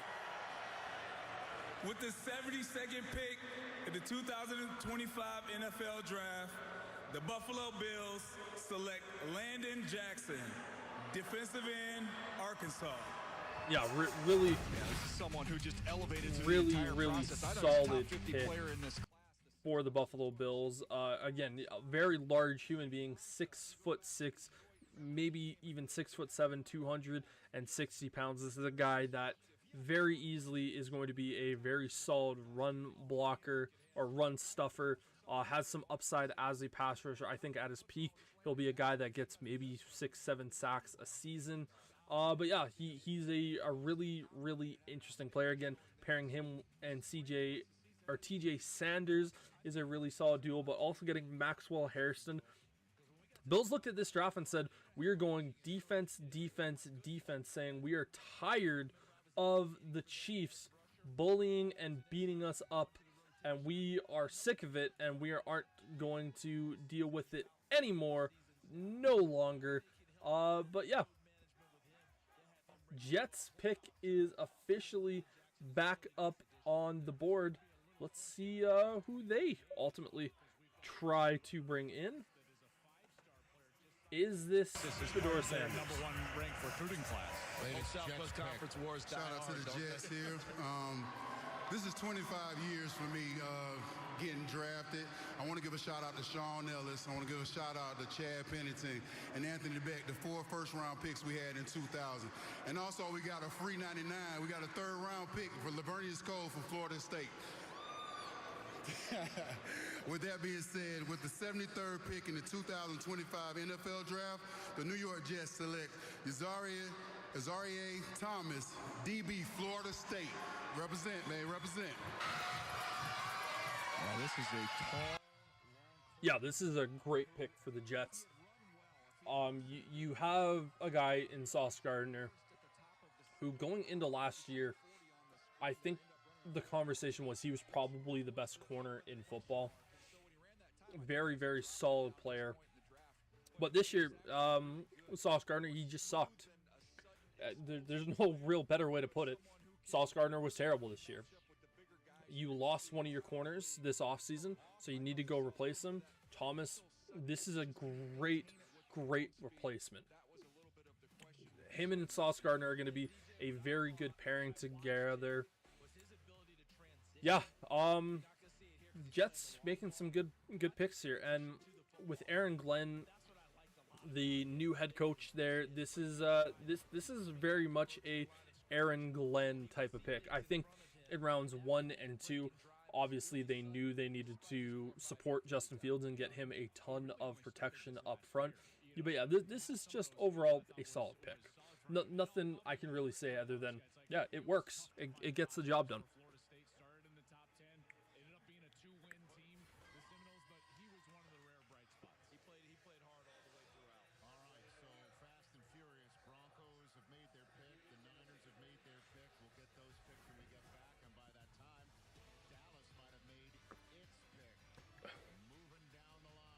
Get that big chug of water.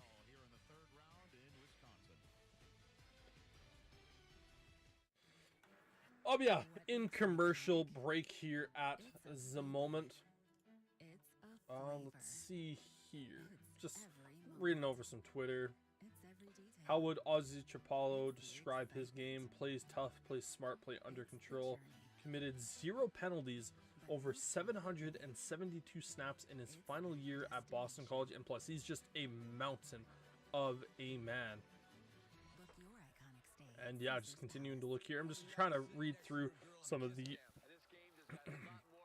picks that the Bears ultimately made. Again, I'm just gonna quickly talk about, again, Bears being my team. Yeah, pick number 39, Luther Burden, happened to be the wide receiver. This is what people had to say about Luther Burden. People had him as a round 2. This is Lance Zierlein. The NFL's pro comparison or NFL comparison is Garrett Wilson, former 5-star recruit who offers 5-star athleticism and playmaking ability. Burden is a natural on the field with above average speed and excellent, exciting ball skills to win at a high rate. He takes snaps off and short circuits routes if he is not the primary option, but he can separate and succeed on all 3 levels when it's his time. Missouri exploited Burden's yards after catch talent with a barrage of short throws, but NFL teams are more likely to diversify his usage, activating his complete skill set and big play potential. The production against top teams was uneven at times, but so was Missouri's quarterback play. Burden checks several priority boxes that typically foreshadows an impressive NFL career. His strengths: early acceleration to bypass defenders at top end speed, stays ahead. Again, yeah, I think he gets bored with that offense. I think he got bored with that offense. His play style is like Jerry Jeudy, but with Amon-Ra St. Brown hands and toughness. So, you know, just a very interesting looking player there for the Bears. I don't think that, again, it was a little bit of a shock to the system for me because wide receiver just wasn't a need for this Bears team, in my opinion. I'm not going to be upset with it. Ozzy Chapalo. Let's see what people had to say about him. Again, Lance Zierlein, round 2. Colton McCavish was his tall tackle prospect with NFL bloodlines and noticeable improvement in play strength last season. The run blocking tape falls below the protection tape due to the leverage and adjustment limitations we frequently see with taller tackles. Chapalo won't generate much movement in the run game, but good upper body power helps with him neutralizing the edge. He operates with solid pass sets, active hands, and excellent arm extension. He has a good feel for pocket depth with the ability to ride rushers over the top, but he will get beat by inside counters and speed to power rushes at times. Chapalo could operate as a swing tackle early on, but his potential in pass protection gives him a good chance to become a starter. as we wait for the Broncos to make this pick and someone to head out onto the stage. And yeah, here we go. Broncos making the next pick. We were talking about him last night, first round. They might have a shot at Shedeur third round. Woo! Broncos country, baby, back again. Hey, Broncos country, how about Super Bowl 32 against the Packers? Oh, my. I mean, as a Denver kid, I love Wisconsinites, you know I love you.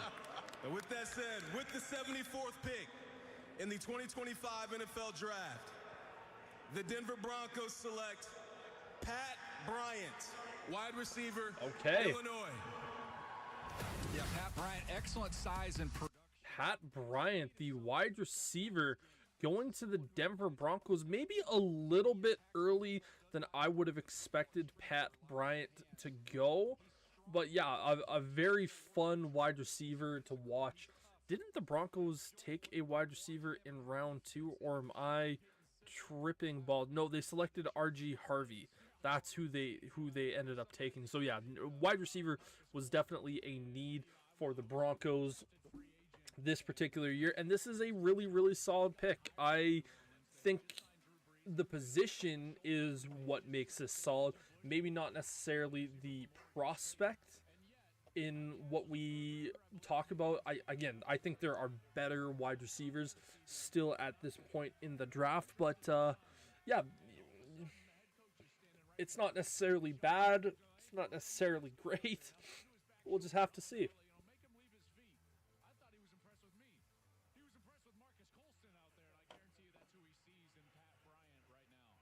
And it's interesting because he liked. Excuse me, I was waiting for that sneeze for a while. My God. Cortland Sutton's a big receiver for him. Devon Vele. Let's see who the 49ers How's it get. going? How's it going? 25 years since I've been here. Let's go Bay Area. With the 75th pick in the 2025 draft, San Francisco 49ers select Nick Martin, Oklahoma. Nick Martin, the linebacker from Oklahoma State. This is going to be the Dre Greenlaw. Again, you can kind of look there. Maybe a little bit of a reach by a good imagination for sure. But you need, again, when you have Fred Warner, you're not worried about the middle linebacker spot because you have Fred Warner. Dre Greenlaw was a great complementary player to Fred Warner, who's one of the best linebackers in the entire NFL. Again, putting Nick Martin out there is going to serve this team quite well. Again, having a player that is going to be comfortable playing beside, again, a really talented player in Fred Warner. But this 49ers team, man, edge rusher and Mykel Williams, defensive tackle and Alfred Collins, and now the linebacker Nick Martin. Some interesting picks for this 49ers team so far this year. Again, Shedeur Sanders, if you're just tuning in, still on the board, and it's kind of crazy to think about, really. It's kind of mind-boggling, if I'm being perfectly honest here at the moment. Well, let's see what the Cowboys do. Third pick of this draft. They've actually had some pretty decent picks so far here early in this one. What a beautiful night out here in Green Bay, huh? Fuck Green Bay.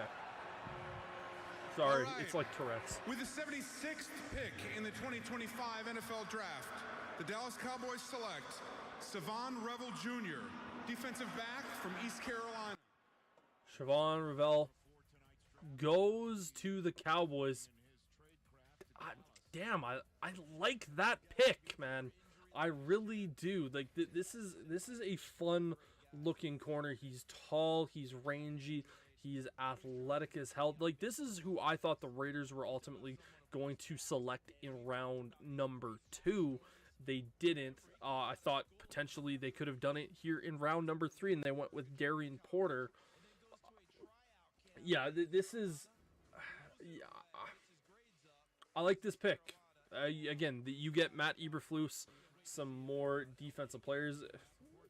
Again, Donovan Azucarika, Very, very solid player.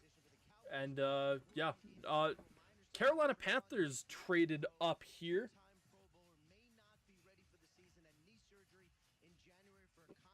But yeah, now the Cowboys are going to have at least 3 halfway decent corners to work with. But let's see what the Panthers are going to do here with the 77th pick. Again, trading up in the draft. See what Chuba Hubbard, in the second round. the Canadian. Carolina, we stacking. Just know that. Just know that. And here comes The Chuba New Hubbard England back. Patriots have traded the 77th pick to the Carolina Panthers. With the 77th pick in the 2025 NFL Draft, the Carolina Panthers select Princely Umanmielen. Okay, yeah. Princely Umanmielen goes to the Carolina Panthers. So the Panthers kind of double dipping in this draft. Again, it shows the Patriots, but the Patriots made the trade. For whatever reason, the app is not allowing us to make these trades. But again, I'm trying to remember the Panthers. It was either earlier in this round or later in round 2. Yeah, they got Nick Scorton. So this is a team that struggled to attack the edge and get after the quarterback. These are 2 guys that the Carolina Panthers can properly look at moving forward and say, hey, we are going to get after some of these quarterbacks opposing us. And again, with one of the teams with one of the worst sack rates in the NFL, one of the worst defenses in the NFL, this is a really, really solid pick here for the Carolina Panthers. It's hard to think that that's a bad pick. Really, really is.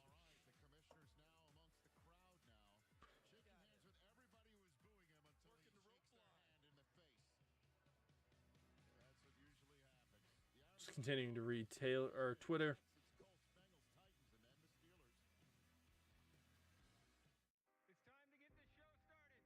We are in a commercial break, so I might get to have this one restarted.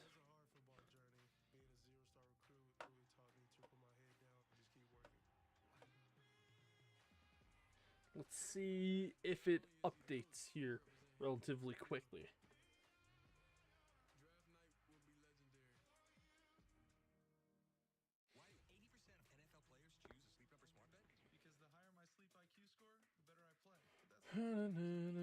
Standers still on the board. Yes, indeed, he is. I don't know where he's going. I really don't. We're kind of in uncharted territory at this point in the draft. Like it's yeah. Princely would have been a really solid pick to potentially add to the Chiefs. Going to the Panthers, it's a really solid pick. Really, really solid one. Yeah, no, he's a really good looking player. I'm a little bit shocked that he was still here in round 3. I thought he would have been one of those guys that would have been a lock to go into round number 2.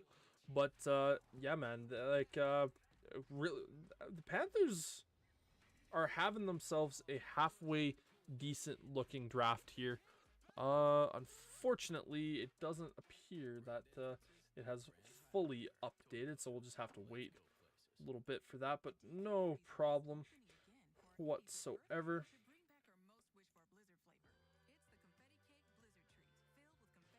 Have that. Yes, he is. Jordan is still available at this point. Shavin. And again, it's not the Patriots. The Patriots don't have that pick, but we kind of got to work with that in the moment. It'll probably take update in another 5-10 minutes, but yeah, we'll worry about that a little bit later. Yes, Jordan is still on the board. What do we go for now? Running back or tight end? Still, I still think tight end. I think trying to find the heir apparent for Travis Kelce would be ultimately the smart thing to do if you are the Kansas City Chiefs. Funny enough, they're showing Travis Kelce up here on the board right now. Phenomenal pick for the Chiefs back in the day. Terry McLaurin was a 3rd-round pick at number 76. He has just been an absolute menace in the NFL. Call him Scary Terry for a reason. Shedeur Sanders still on the board. Who is left worth getting? Ton of players, really. I'm a big fan of Wyatt Mellum. This dude he had 0 sacks given up in college. Enough said. Like, he's not going to be good enough to play tackle in the NFL. Oh, tight end wise, after the Cardinals announce this pick, we will quickly run through it. All right, with the 78th pick in the 2025 NFL Draft, the Arizona Cardinals select Jordan Burch, linebacker, Oregon. Jordan Burch. So a guy that I know you wanted. Unfortunately, no longer on the board. He comes off. I think this is an interesting pick for the Cardinals. Again, they needed a ton of edge rushing help. They were one of the worst edge rushing units last year. They ended up getting Josh Sweat in free agency. This is a guy that's going to be able to play a rotation. So yeah, it's a solid pick. Let's take a look here at some of these tight ends.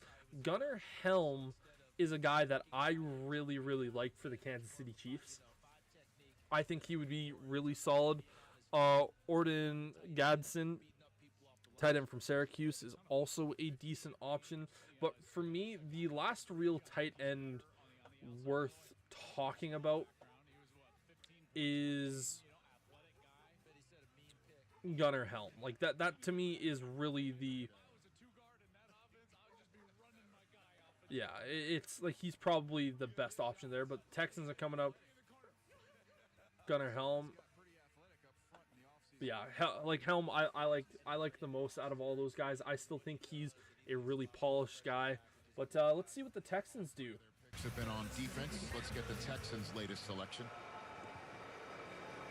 With the 79th pick in the 2025 NFL Draft, the Houston Texans select Jalen Noel, wide receiver, Iowa State. That's the 3rd Iowa State receiver on their roster now, guys. Where did his teammate go? Xavier Hutchinson's already there. And Jaden Higgins, where did he go? Yeah, Houston. There you go. So, Jalen Noel goes to the Texans. I'm pretty sure Ariante Arusari was there in the 2nd round. I'm pretty sure, yeah, they drafted Jaden Higgins. So they went not back to back, but they got the 2 really, really talented Iowa State wide receivers. I still think that the Texans have kind of failed this draft by not addressing the offensive line enough. I'm not necessarily a big fan of this particular pick. Do we go Bond at 95? I would say no at 95 for the Chiefs, just because Isaiah Bond plays such a similar role to Xavier Worthy.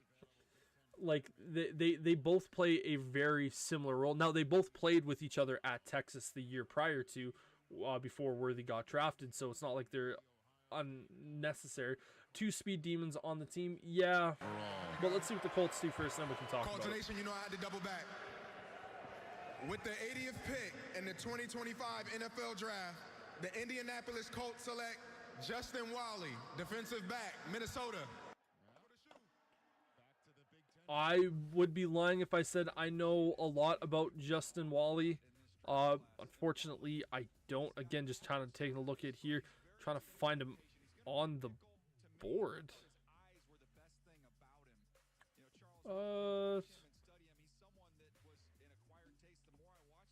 Justin Wally, 168. Yeah, it's one of those weird players. I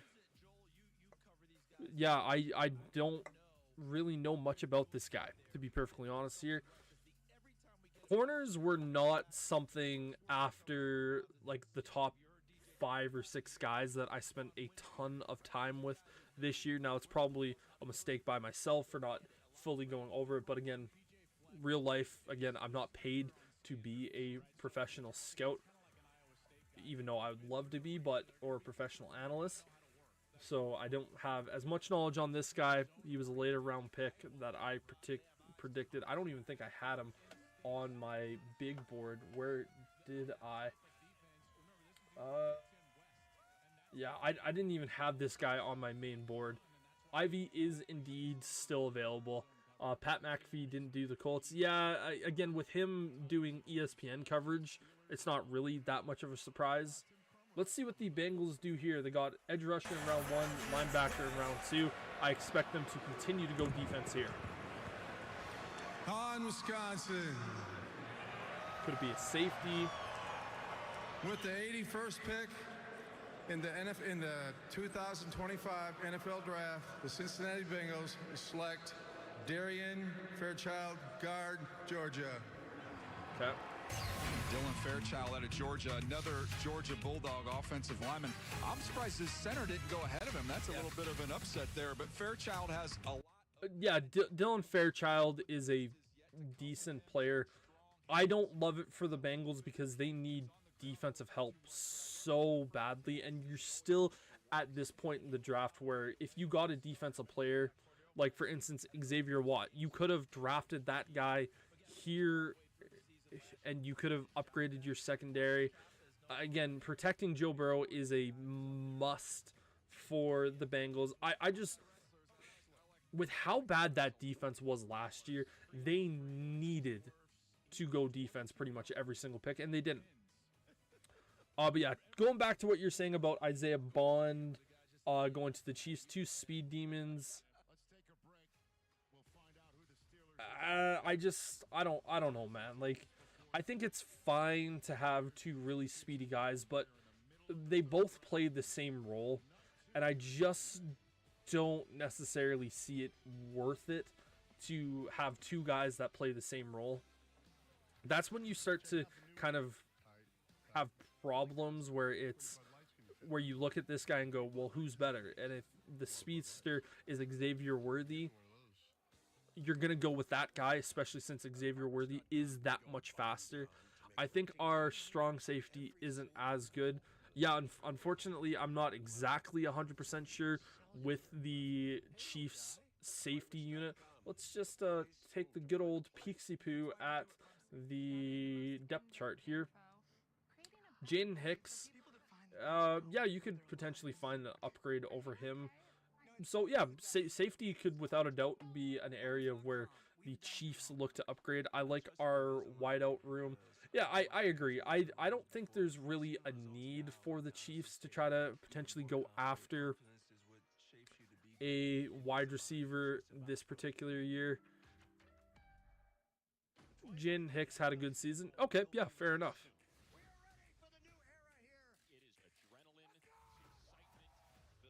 Yeah, I don't know why that told me that I had to accept permission for you to say that, but yeah, Jordan Hicks had a good season. Yeah, then perfect. I don't think that's necessarily a wrong move, for instance. Let's see, are we going to be up to date? Texans. Okay, so perfect. We're right here. No. What? What the hell? Okay, that was odd. Okay, I think I got it. What if Yeah, I don't think safety is that much of a need for this, or for, I was gonna say the Steelers, but for the Chiefs. Here's the thing with safeties in today's NFL. Do you remember a couple years ago when people often sat back and said you don't need to draft a running back in the first round because the value just isn't there? Safety is kind of the same thing with running backs. It's just the NFL kind of realized now that the running back spot, if you have like an elite running back, that just shows how good your offense can be. Unfortunately, with the safety position, you're kind of looking at it this way of going, as long as you're getting somewhat decent production, you'll be fine. 23 solos, 3 interceptions, and 5 pass block. Or yeah, like he's fine. Like those are without a doubt perfectly acceptable stats. You don't necessarily need to improve on that But yeah, if the Chiefs feel like they could get an upgrade at safety, I don't know who would be the next guy from the safety position. I know the Tennessee Titans are up next to make their particular pick. Why is there not showing that? Okay, that's bizarre. Let's listen into the Titans and who they end up selecting. We're really gonna have a conversation. With the 82nd pick in the 2025 NFL Draft, the Tennessee Titans select Kevin Winston Jr., defensive back, Penn State. I feel like this is a similar story with a lot of guys this year where you're like, man, if this guy was healthy through the whole year, he would have gone much earlier. This is an NFL-looking safety with his size, speed, only 2 games. Yeah, Kevin Winston Jr. going to the Titans. This is a like, again, we're just talking about safeties here. Kevin Winston Jr. was my next safety up on the board. I think he is very Jaquan Brisker-esque. This is a really interesting type player that I think a lot of teams would be really, really excited to see. Shedeur Sanders, is he going to the Steelers at pick number 83? Boy, oh boy, this gonna be interesting, ladies and gentlemen. Buckle up, buckaroos.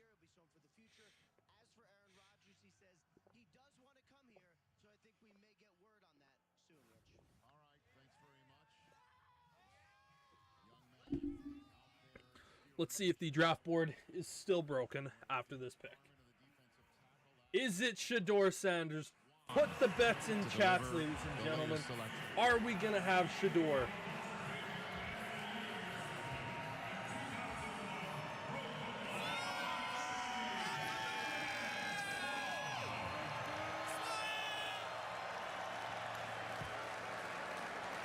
Thank you very much. With the 83rd pick in the 2025 NFL Draft, the Pittsburgh Steelers, looking to be dominant once again, select Caleb Johnson, running back, Iowa. Oh my God. They go with Caleb Johnson. That's actually a pretty damn good pick. I'm a big fan of Caleb Johnson. I think he's a phenomenal player. That's a spot where I view it as really good for the Steelers. But yeah, I agree with you. The Steelers can't go in to the season with Mason Rudolph as their quarterback, and I don't know, man. I literally do not know what to say. But yeah, for me, if you watch our podcast, and I highly recommend you do watch the podcast, because I think we put out really, really good stuff. Again, we'll be recording the podcast tomorrow, and it will be going out on Monday. Typically tries to go out on Monday. Sometimes I do it a little bit later, just depending on sometimes just sheer laziness. But that is where Shedeur Sanders should have gone. Like, I don't know what to say, man. Nobody wants Shedeur. Nobody wants him. I don't know, man. I don't know. Let's see who the Bucs pick. We got another hot one, Tampa Bay. We burning hot right now. With the 84th pick in the 2025 NFL Draft, Tampa Bay Buccaneers select Jacob Parrish, DB, Kansas State. They go get another. So they add another corner. Do the Buccaneers, Jacob Parrish. Again, I'll say this. I didn't really do as much due diligence on the corners this year. Again, I only really looked at some of the top guys, so I don't really know a ton about this guy. You're from the UK, by the way. Oh, sweet. I'm not American, so I'm a Canadian. But yeah, no, I love the UK. Whereabouts? If that is too much. Oh, and for you, Kansas City Chiefs right back up on the board, baby. They traded up. Who's it going to be? Is it going to be for a tight end? Chiefs are in near London. Yeah, sweet. So south part of the UK. All love from this end. Like I said, I'm a Western Canadian, so I'm sure, as you can probably tell from the accent. But the Kansas City Chiefs, baby, up on the board. The pick is in. Who do we think the Chiefs are going to take, ladies and gentlemen? So here we go. With that selection, the Chiefs have moved up 10 spots. The New England Patriots have traded the 85th pick to the Kansas City Chiefs. With the 85th pick in the 2025 NFL Draft, the Kansas City Chiefs select Noel Williams, defensive back, California. This was a player I tried to plant my flag on. He's my 54th overall player. The Kansas City Chiefs just scooped him up at number 85. The ball production. Yeah, okay, so the Kansas City Chiefs trade back up to get themselves a corner number 2 to play. He good. Again, I apologize.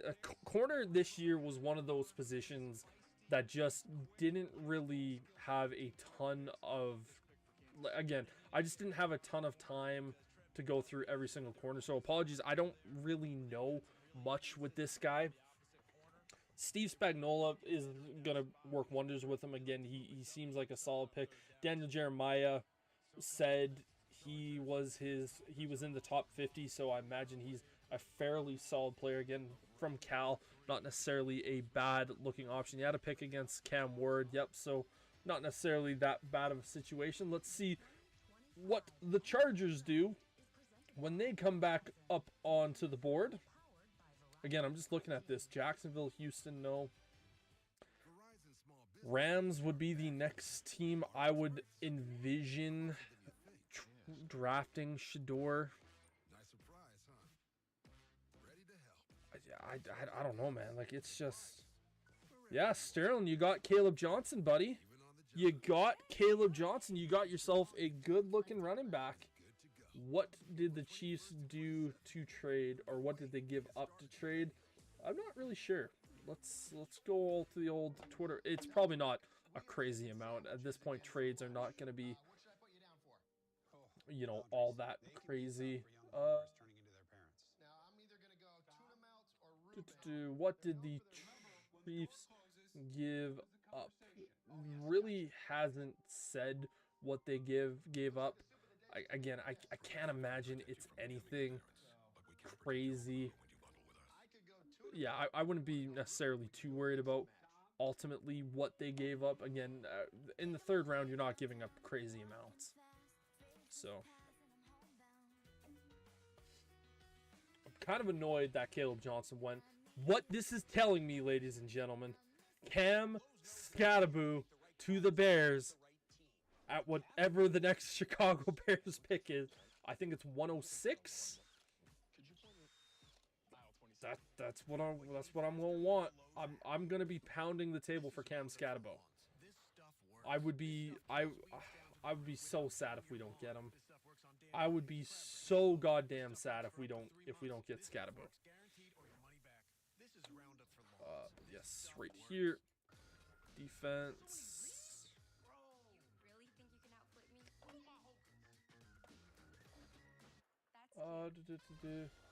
Bucks did that. Okay, so it hasn't updated fully there. Make sure I'm giving the correct players drafted up on the board. Noah Williams. So we'll have to wait just a little bit before we have that fixed, unfortunately. Again, it's been one of the problems here today.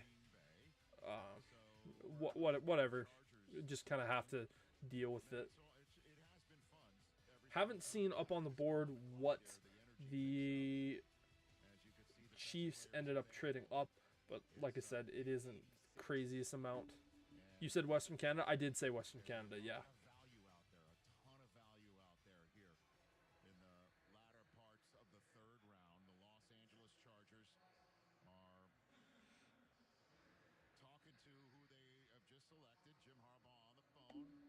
I meet a lot of Canadians on here. Yeah, I think the UK and Canada obviously has a lot of respect for each other. Again, technically speaking, we're still part of the Commonwealth. So, you know, it's not that crazy. I personally am a Scotsman. My family is from Scotland. So, you know. But let's see what the Chargers end up doing here. But he's got to have big guys up front to do it. A lot more of that 4-2-5 nowadays. Melvin Gordon It really with is an honor to be able to do wardrobe this. change. I want to thank my Chargers family for allowing me to do this. I'm really grateful. With the 86th pick in the 2025 NFL Draft, the Los Angeles Chargers select Jamari Caldwell, D-tackle, Oregon. There you go. There's your D-tackle. And there is a big man, again, someone. Caldwell. We saw a little more athleticism when we got to the Senior Bowl, too. He's playing next to Derek Harmon, and a lot of folks, when they were watching Derek Harmon, said, now, hold up. Yeah, this is an interesting pick for the Chargers. Again, trying to add a little bit more to that defense. Again, losing Joey Bosa. Still having Khalil Mack, but he's in the twilight of his career at this point. Sterling says, I like the pick. I'm shocked it wasn't Sanders. Me too, buddy. Me too. Yeah. At this point, who the fuck knows where Shedeur Sanders is going? Like, it is an absolute shit show with what's going to happen with him. I'm sure tomorrow you and myself are going to have a lot of discussions on that on the pod. One of my friends I'm talking to right now is Canadian. Yeah, cool. Yeah. Nothing like it. Who are the Green Bay losers? I mean, fudge Packers. I mean, Packers going to select here. God, I hate the Packers. I say it every time. I just can't.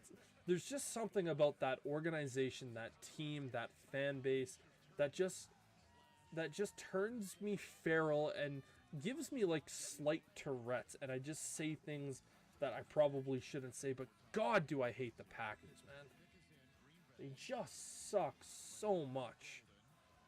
Oh.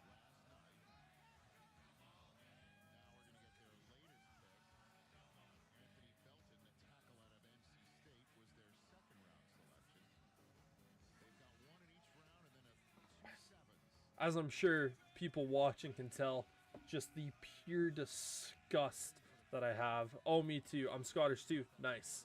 Nice. Gotta love my Scotsmans out there.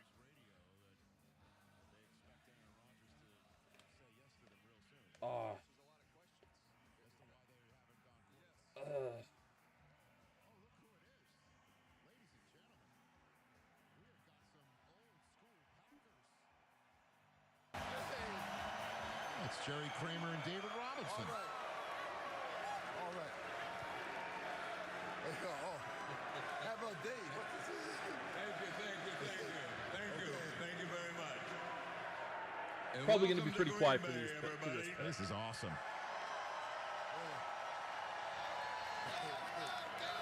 With the 87th pick in the 2025 NFL Draft, the Green Bay Packers select... Hey, Savion Williams, wide receiver, Texas Christian. Wow, their wide receiver cup has run its over. I don't know. He's a guy. Savion Williams. It's whatever. It doesn't move the needle for me. I couldn't really care about this pick. God, I hate the Packers, man. I wish that team would implode. Not even gonna talk about this pick. Fuck the Packers. They don't deserve my praise. Oh, I hate that team so much. They just make me mad, man. They just make me mad. Upset. Yeah, again, I couldn't really care. It's a whatever pick. The Jags have back-to-back picks? Shows that on the ticker. Yeah, maybe right here. Again, it takes a hot second from time to time. to do this. Actually, what I'll do is put that to fast, and hopefully it just zooms it by. Oh, yeah, there we go. We got that zooming. Got that zooming, baby. So hopefully the... Oh, shit. Okay, well, it hasn't been fully updated because we are showing pick. We will kind of update the rest of this after this. We haven't banned that yet. No, the Chiefs... Here come that tail in black. Actually, yeah, the Chiefs are done at this point. With the 88th pick in the 2025 NFL Draft, the Jacksonville Jaguars select Khalid Ransall, DB, Tulane. Caleb Ransall. You'll get Ransall. Ransall is an interesting looking player. I'm hoping that if I do this update one more time, we'll be officially back, but do this fast. Just watch that sucker zoom. But yeah, I do think the Chiefs are done at this point for today. Again, day 2, rounds 2 and 3, and then tomorrow rounds 4, 5, 6, and 7 get to that point. So we'll just have to quickly run through this. Unfortunately, what did I see here? Okay, let's see. So Parrish. Again, I'm just trying to update this. Parrish, Williams, Cadwell to the Chargers. Williams. And then the Jaguars ended up selecting Ransall.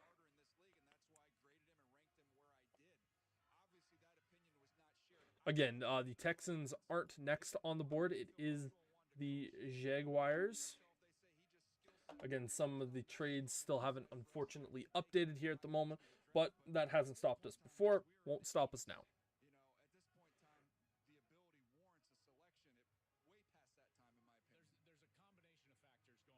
Yeah, the boys on the desk here just talked about where Shedeur Sanders is at the moment, and he's still on the board. I think this is kind of insane that Shedeur Sanders is here at this point, because he shouldn't. This is ridiculous.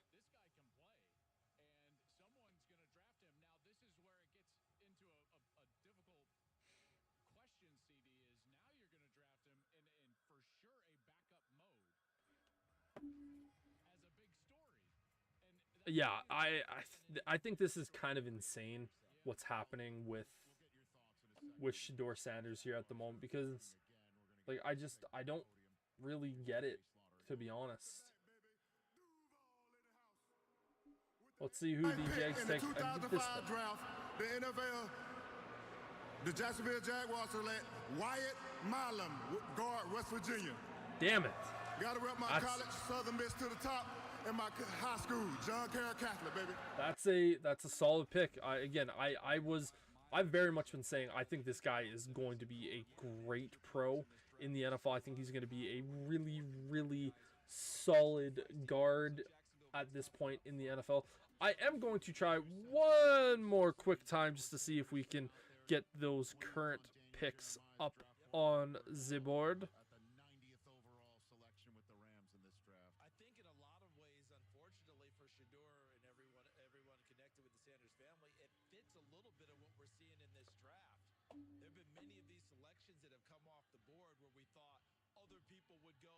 All right, Rams. This, I would have to imagine this is probably going to be the pick. We're just gonna have to see, man. Again, I don't know why it's been picked. Yeah, he just went to the Jags. Really good pick actually for the Jacksonville Jaguars. It's a player I thought very, very solid. This was a guy that I would have been happy with in the early stages of the second round. I thought Milam was a phenomenal pick. Or you talk, yeah, Wyatt is a is a great player. I think he's phenomenal, and I think the Jags absolutely nailed that pick here. But yeah, again, his dad cursed his son. Yeah, at this point, I don't really know. I don't know what to say, because I have been saying I don't think Dion is going to be viewed as a problem because he's so loved in the NFL community and space. But yeah, like to be honest, man, I don't know. This is absolutely bizarre to me at this point. Just get these, we'll get that pick going. But yeah, they don't even have that updated yet. Damn. Okay, so Caldwell, get that. Williams, Ransaw, Wyatt, right there. So yeah, this hasn't been officially updated yet. Texans on the board. Pick is in, or not Texans, the Rams are on the board. Like, I know there are going to be people that are going to blame Dion for this. I don't know if I would necessarily go out there and agree with Dion being the reason why he wasn't picked. If anything, it should help. But I without a doubt had my questions about Shedeur Sanders. I did. I thought this is a guy that has, he's not athletic. Like, he won't scare teams athletically. He has a okay arm. And I think there are some questions about him just as a human being. His arm's fine. Like, he doesn't have an elite arm. For me, when I'm scouting quarterbacks, when I talk about arm, I actually have two different categories of how I view arms, is arm strength and arm talent. And what that means is arm strength is what you do with the football. Are you accurate with the ball? Can you make the throws? It's not necessarily how far you can throw the ball down the field. It's just your arm strength. Can you make the throws? Are you accurate with the football? And then arm talent is the things that we see with guys like Patrick Mahomes, where it's the fancy arm angles and all that sort of stuff, how the ball comes out of your hand, and sort of those sexy looking things. That's where I look at arm talent, and Shedeur Sanders doesn't have a lot of arm talent. Colorado Buffaloes are my team. Yeah, I think the Buffs have been very interesting. They're going to... Starting to hear this pick up a little bit. Dillon Gabriel, Oregon quarterback, may actually go before Shedeur. You talked about quarterbacks fitting... Dillon Gabriel might go ahead of Shedeur Sanders. That would be ridiculous. I am not a fan of Dillon Gabriel. I don't think he's that good of a quarterback. But let's see what the Rams do here.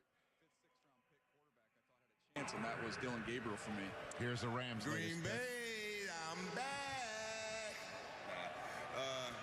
Let's get to it.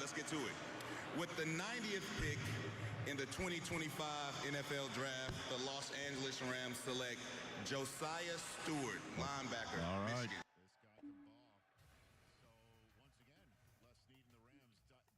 Josiah Stewart, the man from Michigan. Very solid player, for sure. He is a workhorse, absolute workhorse. He was just one of those guys that is going to be a very fun watch. Rams get someone to play beside Jared Verse, which is going to be very, very entertaining to watch. Again, Rams second draft pick here. 93 or 94, please. Again, Well, the Saints, they already drafted Tyler Shuck in the second round. So it's not going to be 93. Yeah, if it's the Browns, that would make sense because they need a quarterback. But yeah, the Raiders have 2 picks that they could use. If it gets to this, I would be shocked if the Raiders don't use one of these on Shedeur. Yeah, or yeah, no, this right now it's not very updated. Last time that I did it just a few minutes ago, it still wasn't updated, so I'm assuming it's probably not going to be updated. Let's see what the Ravens do. In the 2025 NFL Draft, the Baltimore Ravens select Emory Jones Jr., tackle, Louisiana State. Emory Jones goes to the Ravens, so they're adding some more offensive line help here, and this is the guy who played opposite of Will Campbell. Obviously not as talented as Will Campbell, but still a very, very solid offensive lineman here in the Ravens, man. The Ravens just do such good work in the draft, man. Like, the Ravens organization, they're one of those teams you look at and you just go, like, this is exactly what you want to see from your draft board. They're absolutely killing it this year. And you just gotta give your props to the Ravens. You really do. Really, really do. At this point, we need to take a look at what Seattle is going to do, but yeah, Seattle, don't make Sanders go into a third-day party. Honestly, at this point, man, I genuinely look at it and go, that's probably what's going to happen. Because I doubt Seattle's going to do it. New Orleans isn't going to do it. Cleveland, I see New England is back up on the board at 95. New England isn't going to do it. They have Drake May. They have no reason to look at potentially trying to draft a quarterback. Again, for me, the next period of time where I could see Shedeur Sanders going, if it isn't the Cleveland Browns, then it's these 2 picks with the Raiders. CBS that as well. Got to take your jacket away for those games. This is so good. Shaun Alexander. Right here. Woo, what a player he was. With the 92nd pick of the 2025 NFL Draft, the Seattle Seahawks have selected my nephew, quarterback, Alabama, Jalen Milroe. Let's go to work, man. So the Seahawks go quarterback, and they go Jalen Milroe. He is the 4th.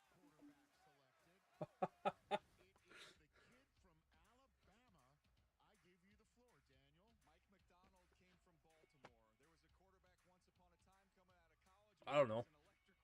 I don't know, man. I really don't know. I am so low on Jalen Milroe. I think this is a horrible pick. I really, really do. To me, this is such a... Here's the thing with Jalen Milroe.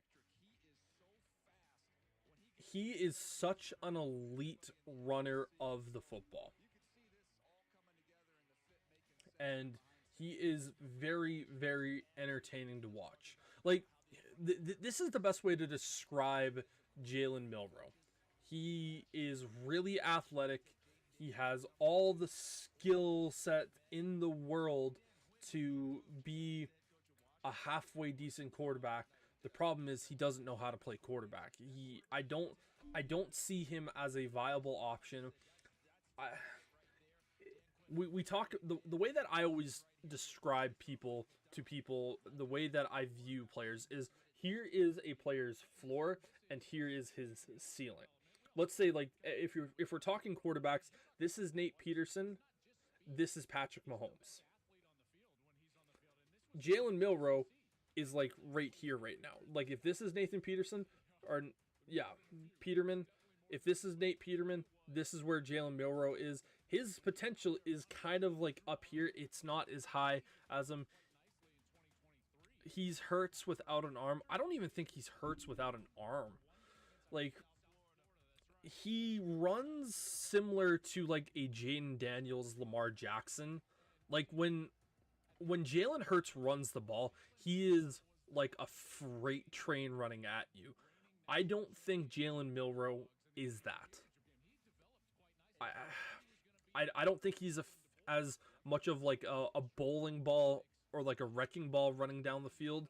But yeah, like this kid's arm is something that I just have no love for. I really think he struggles with processing defenses. I don't know, man. Like I don't like this pick for Seattle. To me, I don't love it. I really don't.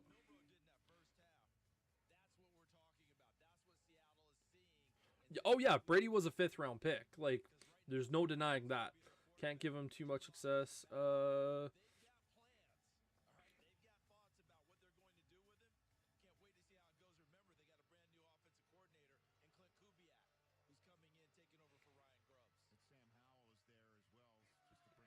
Sorry, just texting buddy asking me questions there. Is Seattle doing good? Not with that pick. Yeah, I don't know. Like when I see Jalen Milroe, I see someone that is way too reminiscent of Anthony Richardson. Now, the best thing with Jalen Milroe is there is no chance he starts this year. There's zero chance Jalen Milroe starts this year in Seattle. Like, things would have to go so immensely wrong for him to start, but let's listen into what the Saints are going to do. For Geno Smith. Talk about all of that. Here's the Saints' latest pick. With the 93rd pick in the 2025 NFL Draft, the New Orleans Saints select Jonas Sanker, defensive back, Virginia. Yeah, this is a physical player, especially against the run. You see him just buckle crack blocks. They try and crack him, he'll go right through you. Just a very, very tough physical player. Back to the conversation with Milroe for myself. His vision on the field, like, when we talk about quarterback prospects, the reason why you want to see a guy with a good process, like, again, like, take Brock Purdy, for instance. When he came out of Iowa State, he wasn't the most athletic or he wasn't the most gifted quarterback. He didn't have the sexiest arm, but what he did know how to do is he was really, really smart when it came to reading a defense, knowing where to put the ball, and he had all the tangibles that make up a quarterback. And the only real question was, are you going to put him in a system and develop him and allow him to use his skill set properly? And with Milroe, he has all of the opposite. He's all athletic freak. He's all traits. He's all traits, but no real redefined skill set or talent really at this point. But with Milroe, he's not going to be the starter, so you're not going to have to worry, for instance, exactly what he's like. You're not going to have to worry about him this year. But I don't know if I don't know if I can agree with that pick.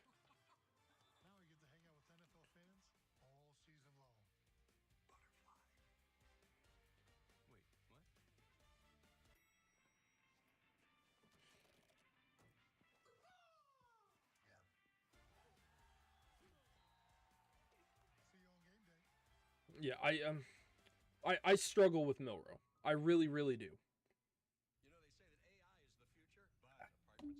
But this is mind-boggling to me. Cleveland makes sense. We've been talking about Cleveland being the team that could potentially come up and pick Shedeur. I will give it one more reset. Hopefully, we're kind of up to date here at the moment on the site. Hopefully, nope. I didn't put that at fast, so my apologies. that, do that. So just one more quick switchy poo. Just zoom that in, and should be a relatively quick process.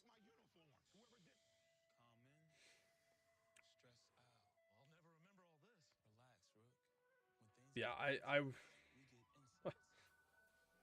okay, so it does appear that we are a little bit more up to date. We're still a few picks back, but that's not to worry. The Rams got Stewart. The Ravens got Jones, Emory Jones, and the Seahawks got Milroe. The Saints got a safety.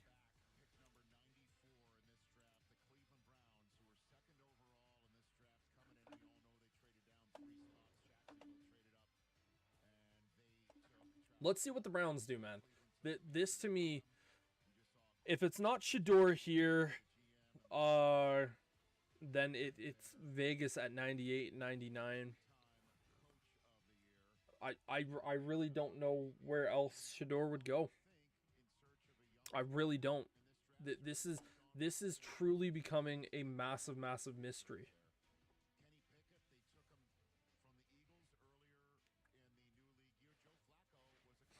Well, look, it should be Shedeur here. It really, really should be. The Browns don't really have an excuse to not select Shedeur Sanders at this point. I don't know why they wouldn't necessarily go down that route. We'll see. We will see.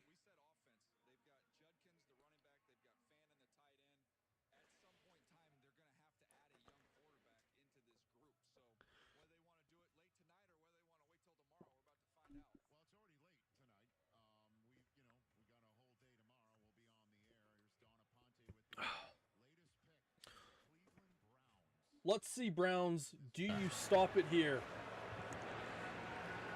With the 94th pick in the 2025 NFL Draft, the Cleveland Browns select Dillon Gabriel, quarterback, Oregon. So Dillon Gabriel is going to Cleveland.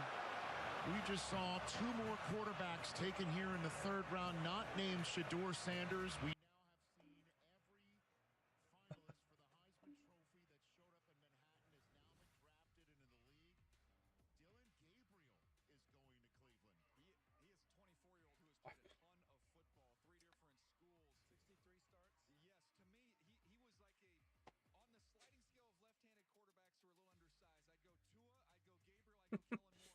I have no idea, man.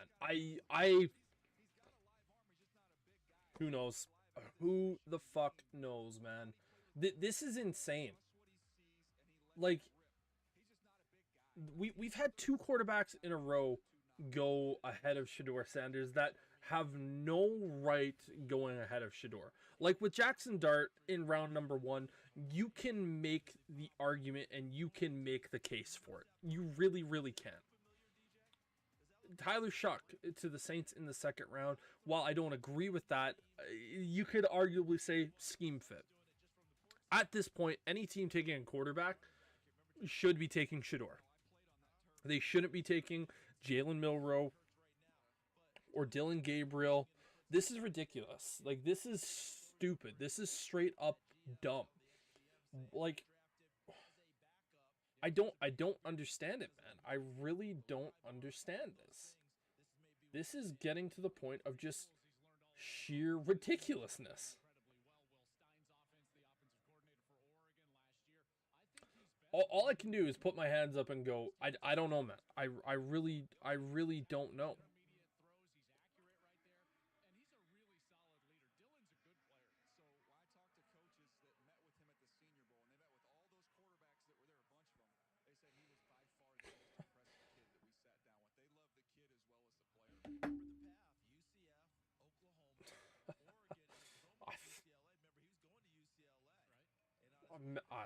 Jesus. Let's see what the Patriots do. I'm lost for words here, guys. I'm really lost. Almost more important than their play on the field, and we're starting to see that right now. Here's the Pats' 95th overall selection. What's going on, Wisco? Oh, yeah.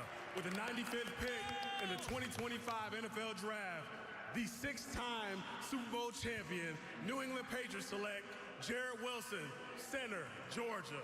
That's a really, really solid pick for the Patriots. That's a great pick. Jarrett Wilson, the best pure center in the draft, goes to the Patriots. He's going to work really, really well with Will Campbell, who they took in the first round. Again, a lot of times you're often a little bit concerned giving a rookie center to a young quarterback. You typically want a young quarterback, even though he's not necessarily a rookie anymore. But like, this is a smart guy. This is a good pick for the Patriots, man. Like, this is really, really solid. Again, Patriots knew coming into the day that they needed to get help for Drake May. Campbell, Henderson, Williams, and now Wilson. This has been a good draft for the Patriots. It really, really has been. I don't know, man. Like, this is... I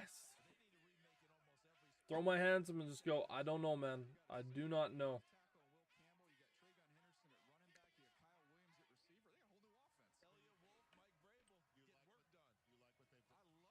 Let's see what the Falcons do. Yeah. That draft. No, two different sons. I don't know, man. I don't know what happened. I don't know what's happening. Let's see what Atlanta does. Real quick, I want to introduce my son, Jonah. I appreciate you being here with me tonight, buddy. We got a trade. Oh. The Philadelphia Eagles have traded the 96th pick to the Atlanta Falcons. And with the 96th pick in the 2025 draft, the Atlanta Falcons select Xavier Watts, DB, Notre Dame. Love this guy. Xavier Watts, the safety, goes to the Falcons. So the Falcons continue to try to build up that defense. Is he the last QB left? Sanders, no. Like, you still have, obviously, Will Howard. You have Quinn Ewers, Kyle McCord, Riley Leonard. I don't think Riley Leonard should be drafted. At this point, he's probably going to get drafted ahead of Shedeur Sanders. But yeah, Curtis Rourke. Like, the guys that I still think are worthy of being drafted are Rourke, McCord, Ewers, Howard, and Sanders. So, yeah. It's kind of getting to the point of just pure stupidity at this point. Like, I agree. It has to be the Raiders, surely, at this point. Again, this was the Falcons pick. This is now going to be the Houston Texans pick. The Vikings ended up trading back, or trading out of this. I hate them, but please. Yeah. Like, the Raiders have no excuses. They have back-to-back picks. So they have nothing but time to get that figured out. I know Larry. He's headed here. He's not going to go home. Listen, he's going to come here. The N stands for knowledge. Texans back at It's been such an honor to be here representing the Houston Texans. Got so much gratitude and love for all the NFL fans and all the Texans fans that come out and traveled up here. And the two biggest Texans and football fans I know back at home, my sons, Henry and Benjamin. I love you boys, and I'm proud of you guys. With that being said, we have a trade. The Minnesota Vikings have traded the 97th pick to the Houston Texans. And with the 97th pick in the 2025 NFL Draft, the Houston Texans select Jalen Smith, defensive back, Southern California. Jalen Smith goes to the Texans. So, unfortunately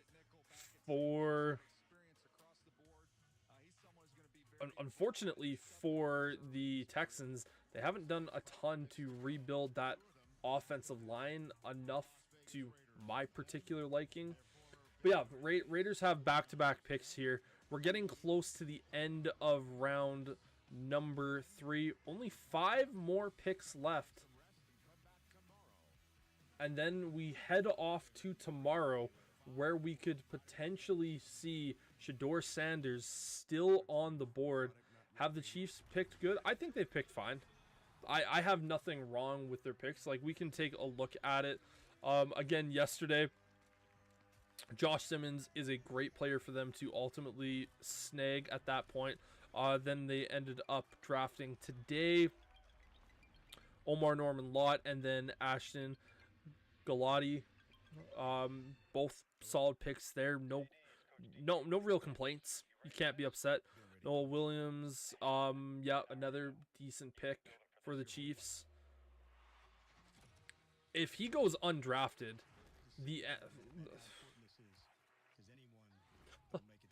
I don't know, man. Like, if he goes undrafted in this year's, like, obviously, I think if Sanders goes into day 3, I think you might see him say that he would actually prefer to be undrafted, because then he gets to choose where he goes. But that if he goes undrafted, that he can't go back to college. He's he's out of eligibility to play college football, but then he is also not allowed to because of the way that the NCAA has things. Once you declare for the draft, that's it. It's finished. You have no other choice other than to just go. Like, you're a free agent. Like, once you become, like, when you declare for the NFL draft, you are essentially a free agent, and it's basically, the draft is essentially you just saying, I'm taking this guy and I have the rights to talk with him exclusively. Essentially the way to think about the draft. Who would he choose? Great question. I think he would ultimately end up choosing a team where he feels that he's going to be developed and where he's going to be able to sit and learn from someone. Like I said, I think the Rams at this point would probably be his best home, just because you have he can go to the Chiefs. He without a doubt could go to the Chiefs and sit behind Patrick Mahomes. The only problem with the Chiefs, for what I would say for him, is he doesn't have a clear path to start. He would be a backup quarterback for the Chiefs. And there's zero chance in my mind that you would ever trade away Patrick Mahomes a year after getting Shedeur Sanders.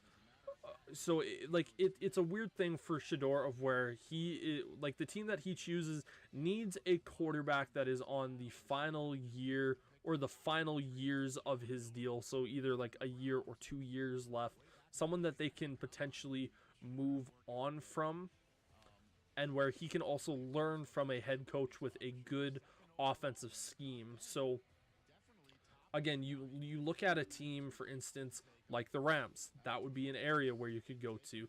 The 49ers, if they can't get a deal done with Brock Purdy, that would be a really solid location for him to go.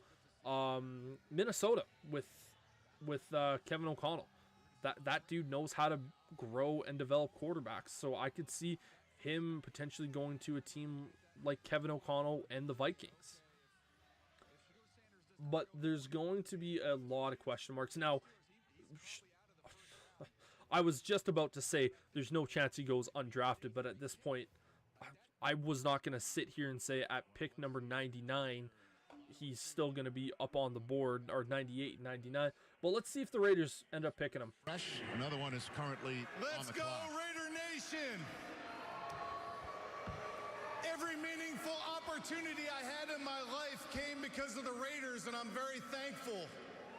Many great franchises and many great players, but I'm very thankful for what the Raiders did for me as a player, as an assistant coach, even as a sideline reporter. And I'm thrilled for the opportunity this young man's going to have. At the Raiders, we say, once a Raider, always a Raider.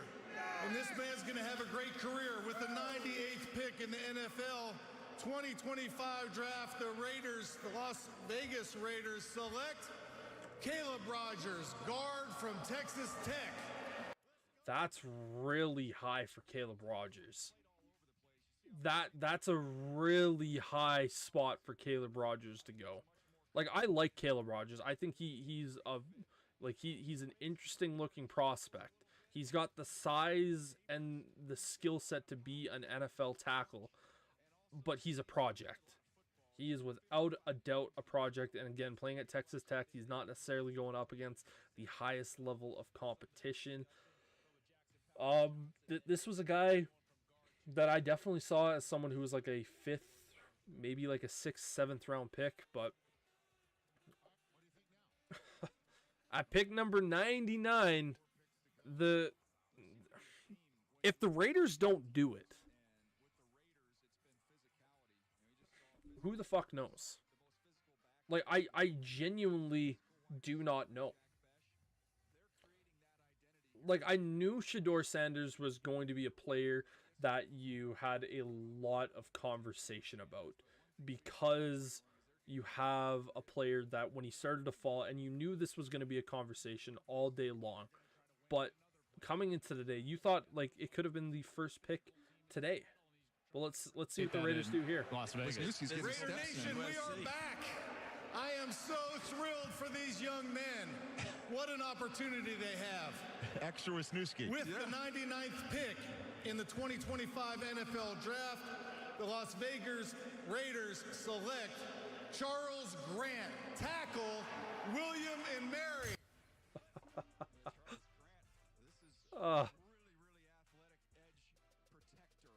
Charles Grant is an interesting prospect. Yeah, at this point, he's 100% going day 3. Yeah, Charles Rogers. This is interesting that the Raiders go back-to-back tackles now. I know they announced Caleb Rogers as a guard, but yeah, Charles Grant is 100% a tackle. And with, I know Colton Miller, there's some concerns that he might have a little bit of injury concerns going into this year, but it's going to be really interesting. I'm a fan of Charles Grant. Very interesting pick. Interested to see what is going to happen there. But yeah, just taking a look at the board, the 49ers, they're not going to do it. Falcons, not going to do it. Texans, not going to do it. Titans, no. Jags, no. Giants, no. Pats, no. Again, Raiders just had 2 opportunities to do it, and they didn't. So maybe they do it in round 4. Bears aren't doing it. The Jets, maybe. Broncos, no. Maybe the Colts at 117 tomorrow. No. Steelers at 123, 4th round. Potential possibility. But again, it's probably a no. Like,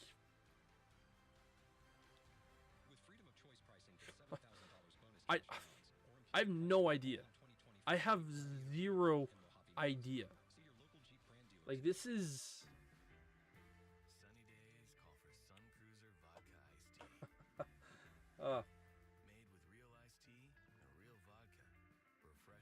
I don't know, man. I really don't understand this whatsoever at all. Seeing results now, I can honestly say that I'm even more confident. Confidence is what shapes you to be great. Invisalign, trusted by the pros.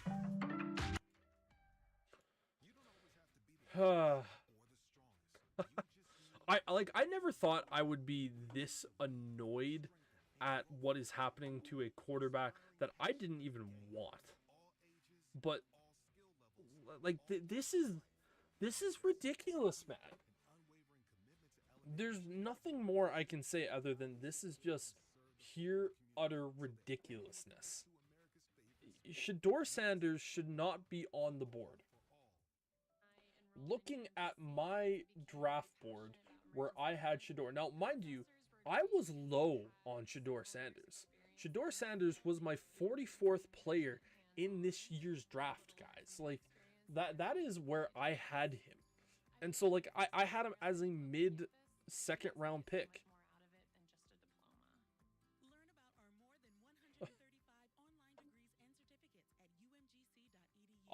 At least now we can confirm that Sanders didn't sell his soul to the Illuminati. 100%, Gabe. Yeah, 100%. KK, what round are we on? We are on round 3. We are in the final few picks. There is 3 picks still remaining here today on the draft board. Once the official draft is done, we'll quickly run through all of the picks that have happened here today. But yeah, if you want to check out the VOD afterwards, it will be on the 1IQ Sports Talk YouTube channel. So Gabe and KK, I highly recommend, if you would like to rewatch this, please go there. We also have round 1 from yesterday, so you get to see all of my live reactions that went on there. But yeah, appreciate you guys hanging out. But yeah, there's zero understanding of what the hell is happening with Shedeur Sanders, man. I don't know. I literally have no idea what to say at this point. Again, I am not someone who was very high on Shedeur Sanders. I wasn't. I didn't think he was an elite quarterback. But this is ridiculous. The fact that we have had multiple quarterbacks go ahead of him that had no rights, like Jalen Milroe or Dylan Gabriel. But here's the 49ers pick. In the 2025 NFL Draft, the San Francisco 49ers select Upton Stout, defensive back, Western Kentucky. The 4th round starts tomorrow, so the remaining part of the draft will indeed be tomorrow, but Upton Stout is indeed the pick. Like I've said throughout this draft, corner was one of the positions I didn't do enough scouting on. I'll throw my hands up here today and say the corner position was the position I probably came into this weekend knowing the least about. I probably only really scouted 6 guys. Madden draft class needs an update. Well, yeah. If you want to talk about Madden, like for me, I get so annoyed with the Madden draft. I think what we have now is the best version of the Madden draft we've ever had, but it's still trash. Like, you don't get to see player stats from teams. You don't get to see their entire collegiate career. You could do so much more with the Madden draft classes, and they just continue to not do it, and it's so unbelievably frustrating. Like, as someone who loves to do rebuilds and all sorts of things like that, Denver Broncos now up on the trade block. Again, apologies for people seeing this part. The app that we're using isn't allowing me to do trades on the fly, so we have to kind of update it every like 15 minutes to get the actual team. So it's not the Falcons picking 101 right now. It is the Denver Broncos. The Denver Broncos just traded up to get this pick. But yeah, the last 3 picks are accurate with the team. Let's see who the Denver Broncos end up selecting here. Who's 101? Who'd they trade back into tonight for? The Philadelphia Eagles have traded Thank you, KK, for the follow. To the Appreciate Denver it. Broncos. Much love. With the 101st pick in the 2025 NFL Draft, the Denver Broncos select Savion Jones, Savion Jones, the edge rusher out of LSU. Again, there are a few other edge rushers that I personally would have gone up beforehand.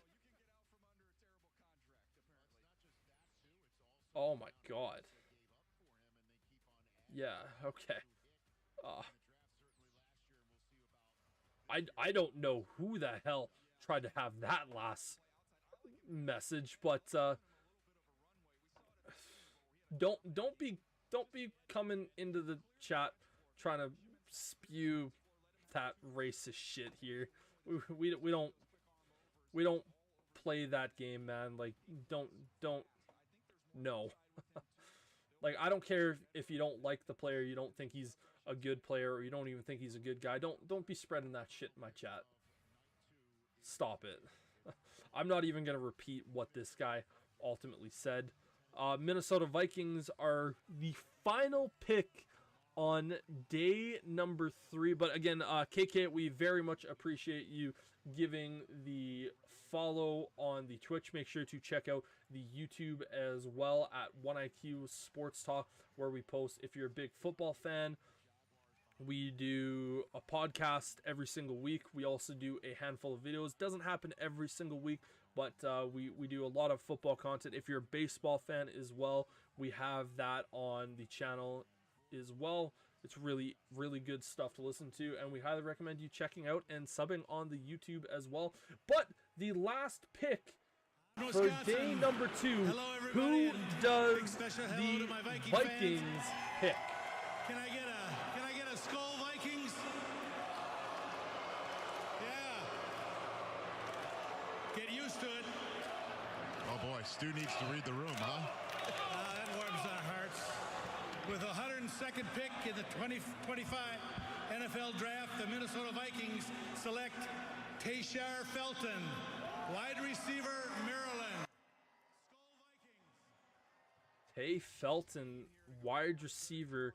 Again, not someone that I necessarily had super high up in the draft at this point, but that is day number 2 here in the NFL draft world. What a day it was here today, folks. Again, everyone who was here from start to finish, I know, Killer, you were here from pretty much start to finish. Much love to you, sir. We appreciate you hanging out with us for all of this round 2 and 3. You were here for a good portion of it. Much appreciated. Gabe, appreciate you hanging out here with us. KK, we thank you for the follow as well.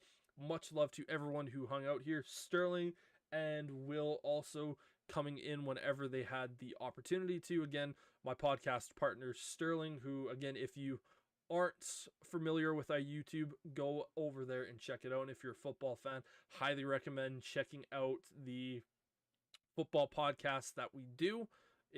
I think it's personally a really, really good one, and we would appreciate you hanging out with us there and kind of giving us feedback on what you think with that. But again, let's talk about day number 2. Cleveland Browns. Honestly, I sat back here and said the Cleveland Browns easily going to be Shedeur Sanders at this point. Needed to get a young rookie quarterback in there to kind of learn. Joe Flacco's there, so you don't necessarily have to rush it. It's a good opportunity. But yeah, Carson Schwenger, I think that was a good pick. Jaden Higgins going to the Texans. Again, I said they need to go offensive line, but you get a really solid player that's very similar to a Nico Collins, Nick Emmanuel. This is a really fun, interesting pick for the Seattle Seahawks to make. He's an athletic freak. He basically plays middle linebacker at the safety position. Quinshon Judkins, the running back from Ohio State, goes to the Cleveland Browns. He's basically just going to be the Nick Chubb replacement for that team. Jonah, not even going to try to pronounce the last name. The guard for Arizona. Actually, let's just do the quick restart here, and hopefully we have all of the picks and trades up to date. Get that fast, and we can hopefully see some good stuff. Just checking out here the YouTube. Again, appreciate everyone watching both on YouTube and on Twitch. It is nothing but love, and thank you guys for all the love that you have shown us here today. It is awesome. Again, much appreciation there. So again, going back, this is a great pick for Miami. This kid is absolutely phenomenal. He is a road grader. He is a mean bastard. He's going to be perfect right in front of Tua. Travion Henderson, this brings a lot of speed to that running back room for Drake May. Luther Burden, this was an absolute shock to me. But yeah, a lot of interesting stuff. Tyler Shuck, the quarterback, goes to Louisville. Again, I didn't think that was necessarily right. Mason Taylor to the Jets, that's a phenomenal pick. TJ Sanders to the Bills is really fun. Donovan Azucarika, edge rusher from Boston College, that's a great pick for the Cowboys. Terrence Ferguson, that is a really solid pick for the Rams. That is going to be a fun pick for Sean McVay to play with. Will Johnson, steal of the draft at the moment. 100% the steal of the draft. Getting him at pick 47. I know there's concerns with his knee. When he is healthy, he is an elite shutdown corner. And this is just an amazing pick for the Arizona Cardinals. I could not love that pick even more, especially with what they did on day number 1, where they ended up drafting Walter Nolan, who was another player that I really, really liked. Ariante Arusari going to the Texans. They needed offensive linemen. They didn't add as much offensive linemen as I really hoped that they would have. Again, throughout this upcoming week, you'll probably see a handful of videos of me grading the entire offseason for teams. I know it's not necessarily done, but we can give pretty good grades. Demetrius Knight, that's a really solid pick for the Bengals to go out there and make. Same with Elijah Arroyo to the Seahawks. I actually really like this pick for the Carolina Panthers, getting Nick Scorton, the edge rusher, at 51. I think that's great value for that young man. Whatever team Sanders goes to, he's beating all the teams who didn't pick him. Yeah, all this is doing is...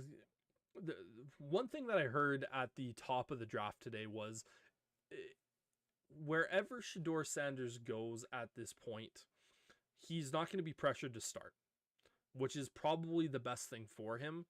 And the pressure wherever he goes, the only thing that is going to be there is proving everyone wrong. And if he goes out there and he has a successful NFL career, we're all going to look back at this and go, man, it was dumb what teams did. But at this point, it's now fully on Shedeur's shoulders. Go out there and prove people wrong. Because if he goes out there and just sucks, then everyone's going to look back at this and go, makes sense. There's a reason why he didn't get picked until insert pick here. But yeah, like I really do feel bad for Shedeur Sanders. He should not still be up on the board. He really, really shouldn't. It is an absolute travesty that he still is. But yeah, Nick Scorton, I think this is a great pick for the Panthers. Looking at this one, again, my Chicago Bears, Ozzy Trapalo. Again, I was really banking on Mike Green here, the edge rusher out of Marshall. But I like it. I think it's fine. He's a large human being at 6'7", almost 6'8". So he is a very large human being. Jack Beck, I think that's a great pick for the Raiders. You need some more wide receiver help. Mike Green to the Ravens, they're just killing it. Shamar Turner, again, I'm perfectly okay with that pick, getting more defensive tackle help. He's a violent defensive tackle who adds more youth and experience to that D-tackle room. Harold Fanning Jr. to the Browns, another solid pick. Darian Porter, not bad for the Raiders, not necessarily who I thought would potentially be there. Princely going to the Panthers. The Panthers are really stacking up that edge unit. I think that's a really solid pick for them. Jalen Noel, again, going to the Texans, really giving CJ Stroud a ton of weapons to operate with. Kevin Winston Jr. to the Titans at 82. That is a really, really solid pick. Caleb Johnson might be my favorite pick here in round 3 to the Steelers. That is just a phenomenal pick by the Steelers. It really is. And then pretty much from here on out, it's basically just me getting angry at a lot of stuff that ultimately was going to happen. Thank you all very much for watching. It is very, very much appreciated. Again, here at 1IQ Sports, we don't do a ton of live streams. It might be something that we do a little bit more often here with some of the success that I've been able to see over the draft weekend.